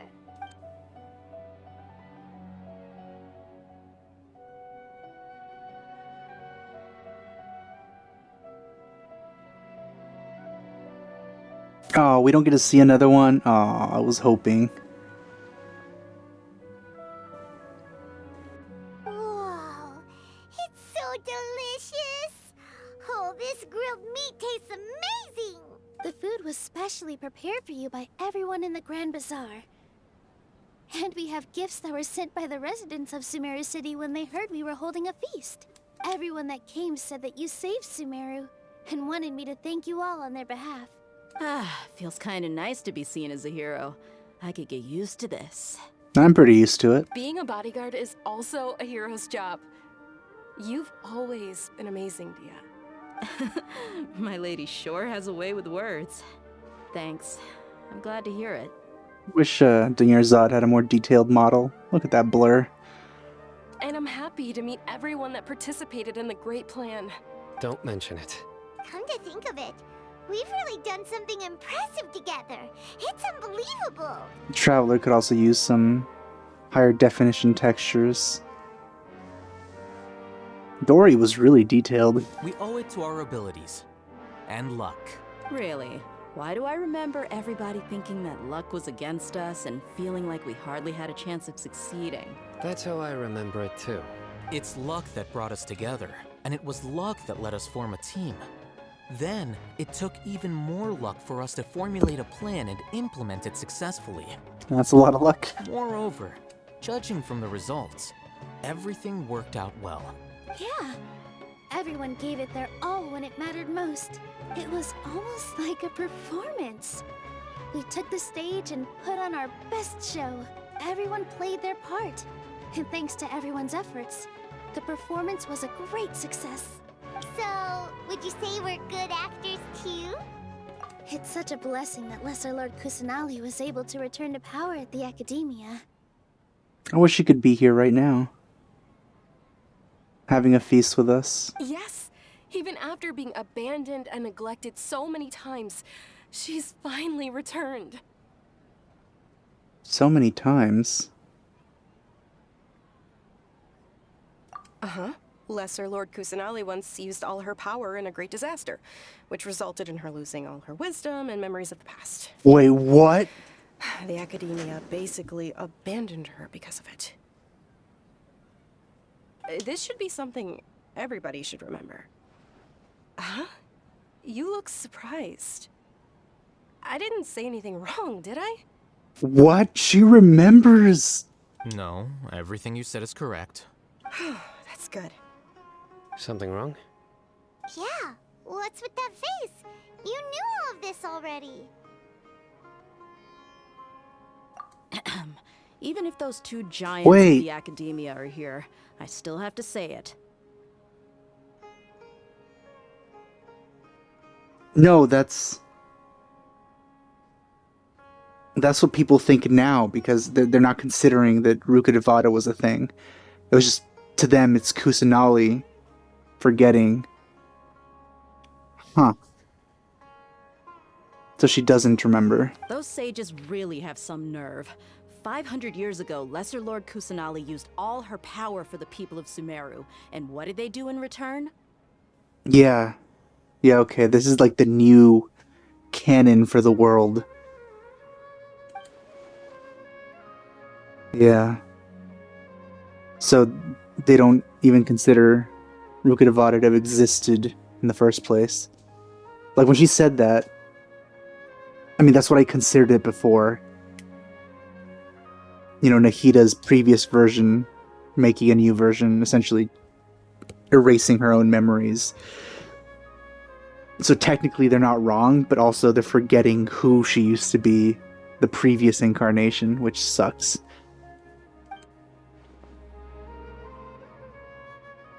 Huh. So weird. Even Nahida doesn't remember. If you bite the hand that feeds you, don't act surprised when it turns into a knuckle sandwich, right, Sino? Perhaps I shouldn't say this, but their treatment of Lesser Lord Kusanali calls for a more severe punishment. No, I still agree with you. You could simply tell Lesser Lord Kusanali that you wish to have Azar and his accomplices severely punished. I respect our deity's decision, and won't interfere in any way. Uh... While we're on this topic, why didn't you accept the Academia's invitation to become the Grand Sage? Are you trying to say that I'm fit to be a sage? Not at all. But every person handling the selection process has said that you are the most suitable candidate to lead the Academia right now. Why? Because he dethroned Azar from power? Could you try to put it another way? This is a good thing, yet you're making it sound like I overthrew Azar for my own personal gain. But seriously though, I always wondered if you had some personal motives behind it. I did have my own motive, but it had nothing to do with being a sage. If the rules of our nation were suddenly cast by the wayside, then it wouldn't be long until chaos ensued. By that, you mean your life working as the Academia's scribe? Precisely. Wait, is that all? So that's the only reason why you joined us and came up with all those plans? It's reason enough. You've certainly got quite the personality. You flatter me. Yeah, you could take it as that. All right then. How about you? You've already resumed work as the General Mahamatra, right? That's right. Will you be happy with that life? It's not about being happy. There are merely a lot of things that I must do. Even so, keep your spirits up and try to be happy, okay? And try to smile more every day, just like I'm doing now. Yeah, I don't think he's going to do that. Thank you. I'll keep that in mind. And not do it.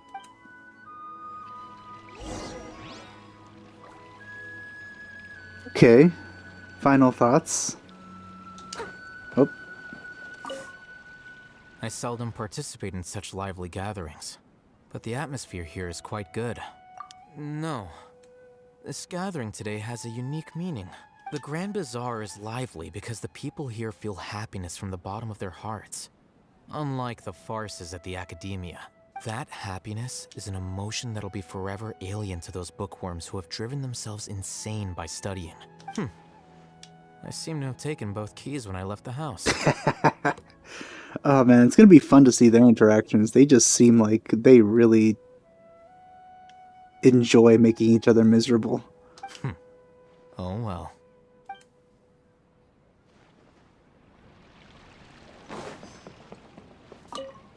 The atmosphere here is good.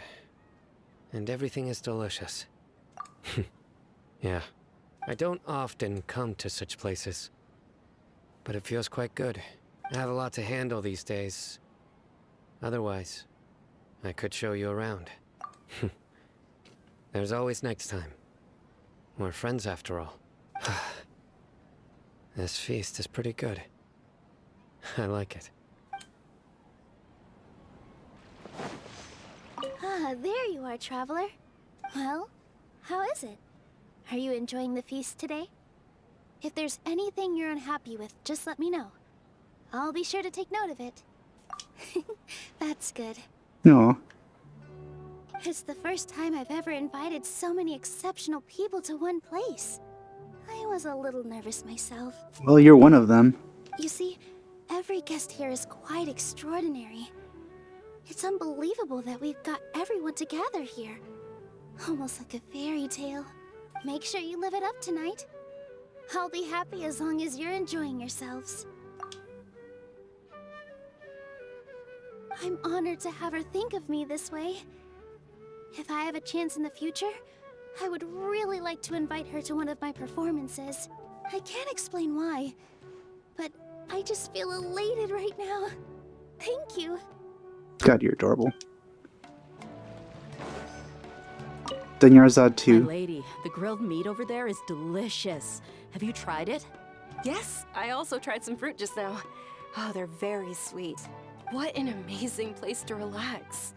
No wonder everybody likes to rest at the Grand Bazaar. You said it. Oh, look who else is here. Hello! Oh, I'm so happy Nilou invited everybody. Oh, now I have the chance to meet all the heroes.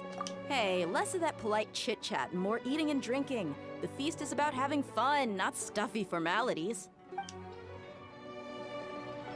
I'm so happy she's okay. Nodding off? What's wrong? Your head is starting to droop. Oh, Nahida's gonna come in, isn't she? Hey, you can't just fall asleep here. Paimon will go find something delicious for you to eat. You wake up once you've put something yummy in your tummy. I really need to do that. Been recording for almost 5 hours. Of course. Just wait here for Paimon. It's 4 a.m.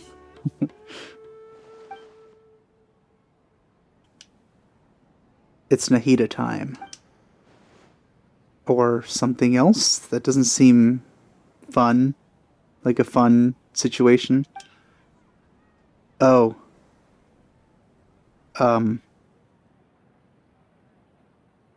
Scaradouche, is that you? It's me. Oh, okay, thank God. Oh my God. And she has that weird shading as well. The MMD shader.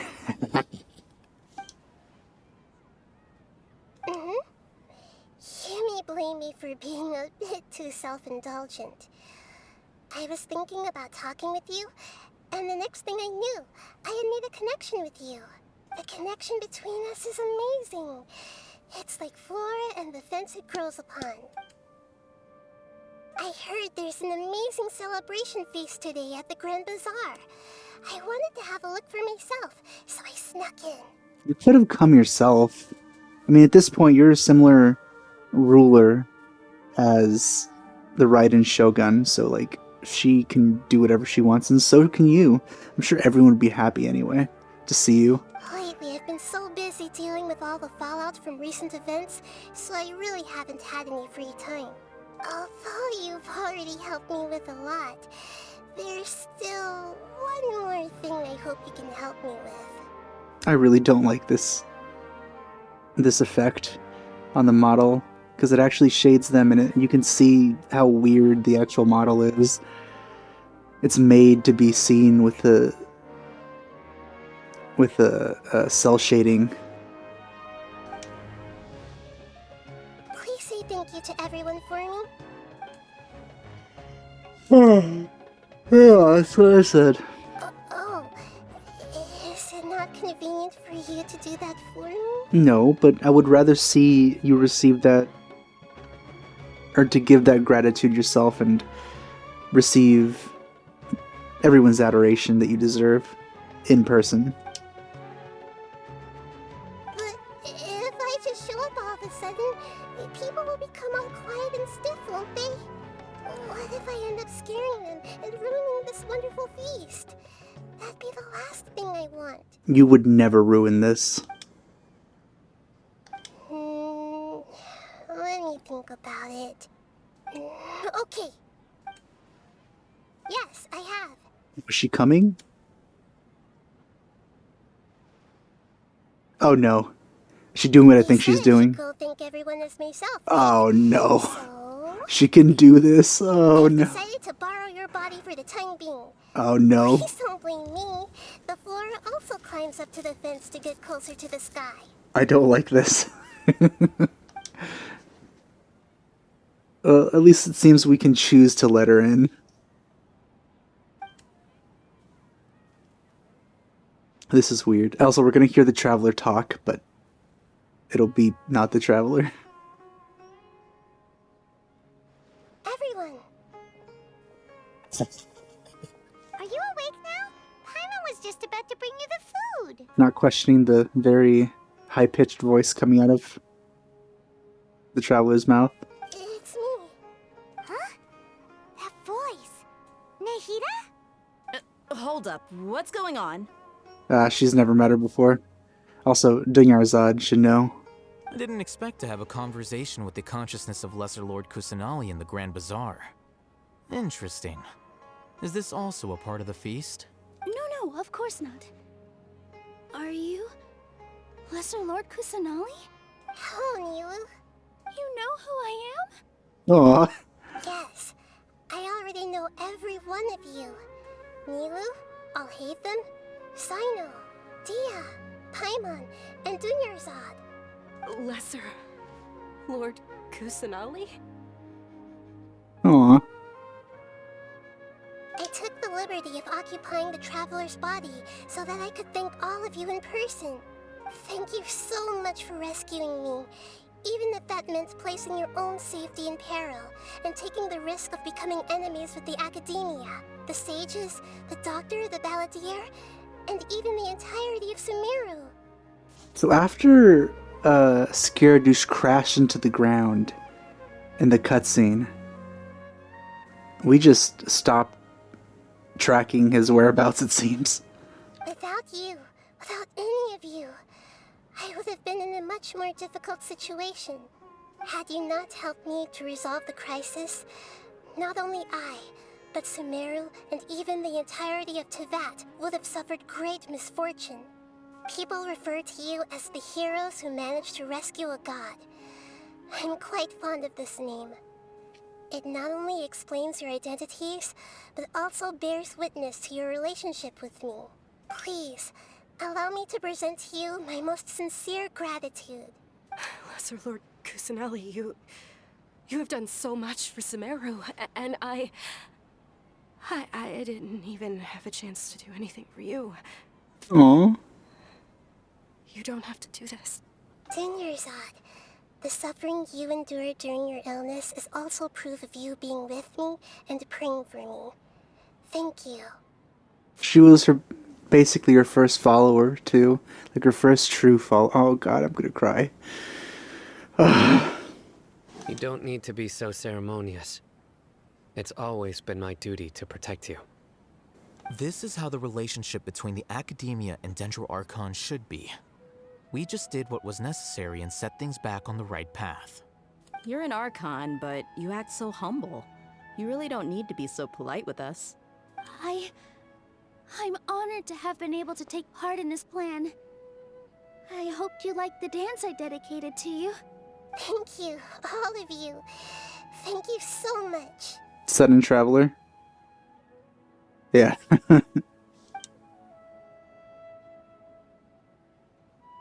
Yeah. Very cute.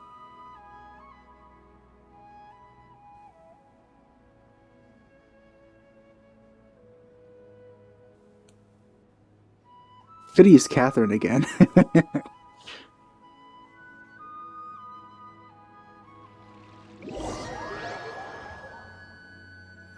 Although there's no Akasha anymore. Are you awake? Did you rest well? After Nahida left, you ate a lot of food. You've become a glutton. Talk about the pot calling the kettle black. That just means you still have a lot to learn from Master Paimon, the Sage of Gluttony. Are you secretly the god of gluttony this entire time? All right, since you're awake now, should we go and have a chat with Nahida? She should be in the Academia right about now. If you have any questions, now's your chance to ask.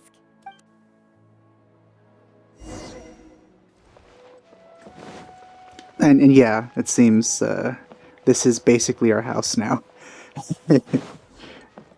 Our home away from Teapot, I guess.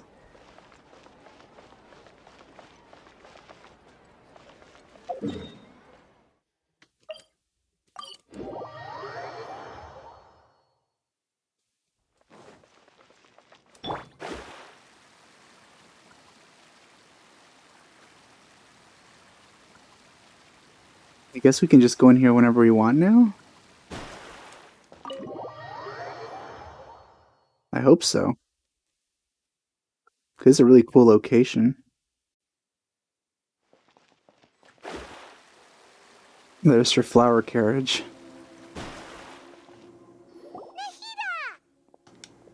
Hello, Traveler and Paimon. What a fantastic night. I'm still immersed in all the happiness and joy, like a candle floating on water. So are we, and that's why we're here to talk with you. Is there anything you want to know? Oh, we're doing that? Okay. Alright. After recent events, the Akasha can no longer function as it used to. I've given it some thought, and have decided to shut it down permanently. So from her perspective and everyone else's, she created the Akasha and is just ending it. Shutting down her own creation. But this is definitely not a bad thing. Even from the beginning, I've been planning to shut it down. The Akasha's centralized administration of knowledge has always restrained people's curiosity and curtailed the number of paths available to them. I don't think this is good for Sumeru.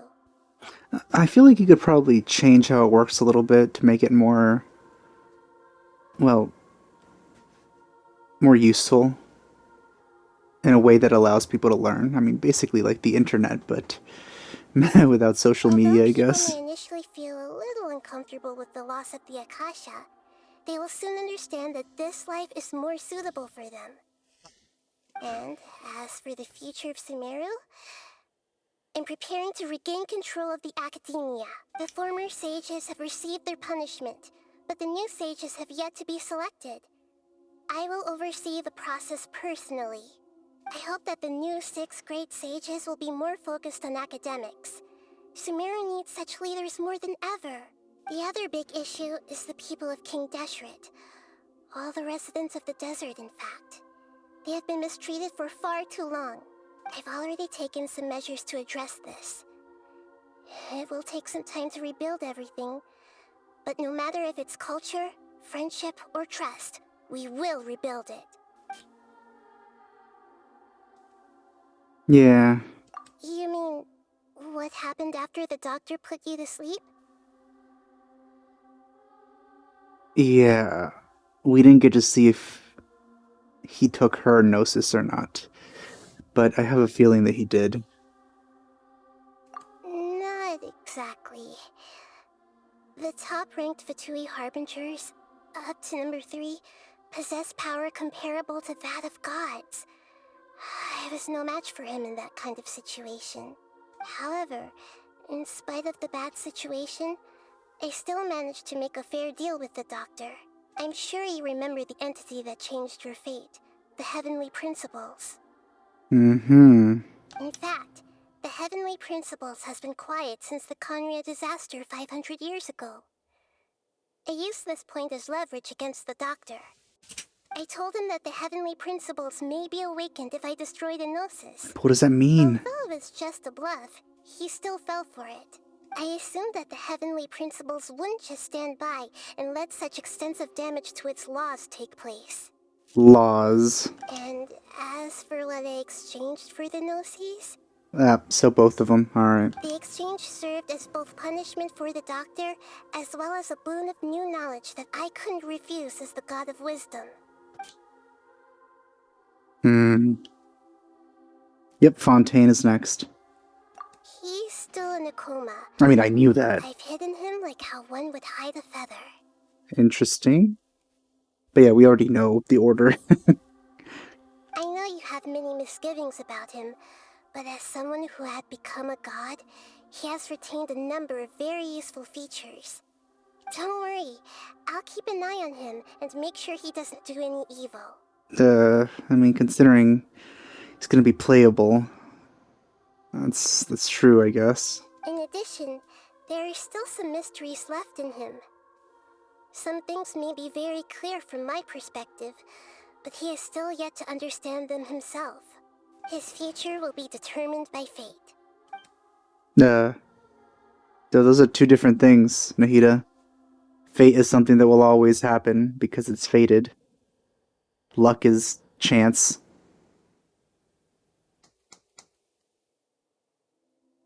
Is that where you're headed next? Fontaine, the Nation of Justice? God, how are you gonna top this? How are you gonna top this? And this game just keeps getting better and better. How do they keep doing this? It's impossible. I don't think it's possible. I feel at some point it's gonna peak. And then everything else would just be like, I mean, I don't know. How can a game just keep getting better? I don't really understand it. As far as I know, that nation operates in the judicial system. Does their Archon personally judge people? No, there's a Chief Justice in Fontaine. Generally speaking, the Hydra Archon, Focalor, won't preside over individual trials. However, even then, Focalor will still make herself present at just about every trial. Interesting. It seems that she just likes to immerse herself in that sort of atmosphere. As Archon, she still reserves the right to influence the final verdict. Anyway, let's just say she's got, a very unique personality. Fingers crossed for the first tall, flat Archon.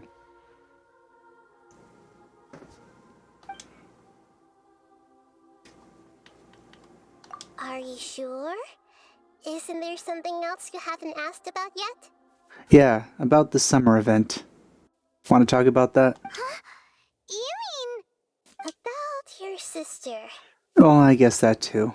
While you were resting at Gandharvaville, I took some time to perform an Irminsul search for information on your sister.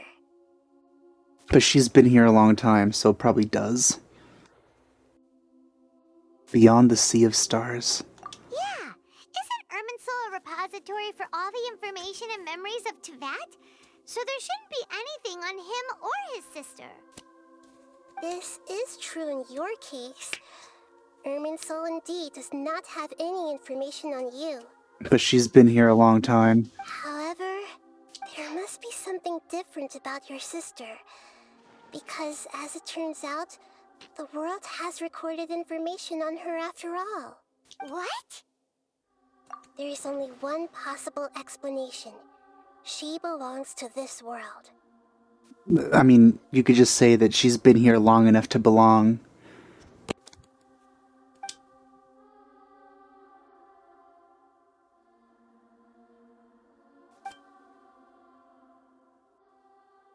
But nothing about this makes any sense! Wasn't this your first trip to Teyvat? According to the records I was able to access, your sibling suddenly appeared in Conria. Right. After the Conria disaster, she began her journey through the 7 nations of Teyvat. But just as her journey was about to reach its conclusion, the Irminsul records on her suddenly become fuzzy. Interesting. What do you mean, fuzzy? Did something happen to her? Well, considering the Abyss was causing all this corruption in the first place, she probably used the Abyss to... Either she used the Abyss or the Abyss started using her. Or both. To hide herself. All I know for sure is that somebody, for reasons only they can know, is deliberately obfuscating her fate. And whoever it is, if they can do that, who knows what else they're capable of. But even that wouldn't explain how she somehow comes from this world. Something else I noticed was that according to these records, the Fatui have not classified your sibling as one of the Descenders. What does that mean? What's a Descender? Paimon's never heard of it. Look, I'm sure you must be curious about the information I received from the Fatui in return for my gnosis, right? A very important part of the intel was about this world's Descenders. External beings, ones that don't belong to this world. Right. Traveler, you are Teyvat's 4th Descender.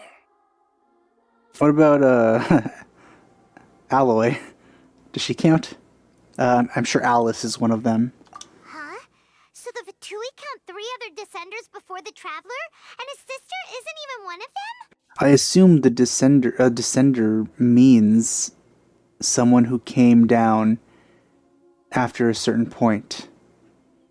Considering Lumine has been here for a very, very long time, it's probably past the point where she'd be considered a Descender, and then, recently we came down. That's right. My current hypothesis is that the first Descender was likely what we now call the Heavenly Principles. Interesting. It's a single being? As for the other Descenders, I still need to verify their existence. It could take me some time. Okay, so it's the Heavenly Principles, Alice, Alloy, and then me, right? I mean, I'm hoping that at least they thought that through a little bit, and they're actually including Aloy, even though she doesn't really have any part in the story. But I would appreciate the detail. Paimon's head's about to burst from all this crazy new information. And yet, even knowing all this, I'm sure you must still have a lot of unanswered questions. I must say, I truly regret that I can't help you more as the God of Wisdom. There are many questions in my heart as well. I will need some time to go through each one of them. And soon, you'll also begin your journey anew and depart from Sumeru. Well, until I come back for events and stuff. I'm very interested in your future. It's a journey that can't be observed or recorded by this world. If fate is the ultimate knowledge, then your future will be the ultimate fate. Ooh, that's flattering. I'm sure glad we got to meet you, Nahida. Me too. The pleasure is all mine. I can't thank you enough. Alright, that's enough talk for today. If you ever miss me, just close your eyes, and maybe I'll appear in your dreams. All I gotta do is wish, I guess. And there we go. Alright. Things in Sumeru have settled down now. Paimon bets people will be coming up with new and interesting ideas at this time. How about we take a walk around Sumeru City and see if anyone needs our help? Paimon has a sneaking suspicion that it just might pay off.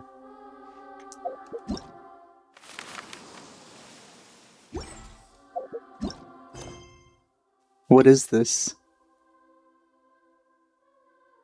Oh, fungus. Okay. So you had to complete this to be able to participate. Wow, that is it's quite the requirement for this one.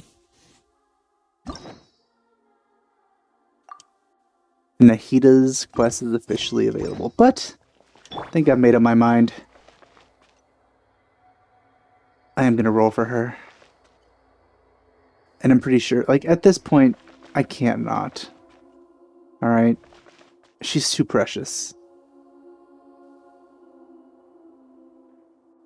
She needs to be protected. So, this is a good place, Zenny, to roll for Nahida. Well, guess this is the first time I'm actively rolling for a Lolly character, but I just can't not. And I know that even when I do this, like, all that's gonna do is just make me want her even more. So, might as well do it now. More Noels. And Razor and Bennett. Oh my god, those are so useless. Alright. Here we go.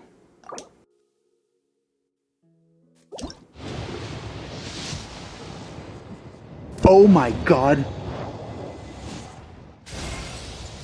Oh my. Oh my god. What? Okay. Thanks, game. I guess this is a little reward I get for playing for 5 hours straight at 4:30 in the morning. Oh, I did not expect that.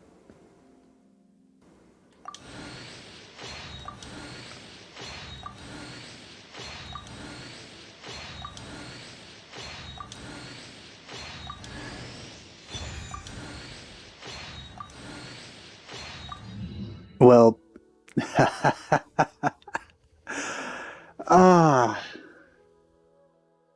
there we have it. Thanks for coming, Nahida.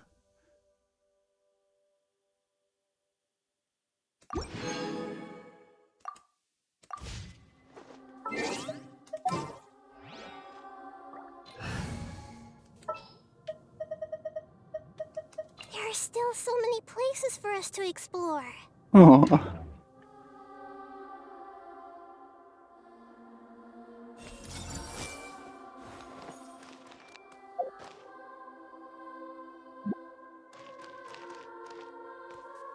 God. I'm happy. Alright. I hope you enjoyed my playthrough of this last part of the Archon Quest. Thanks for watching. I'll see you guys next time. Bye.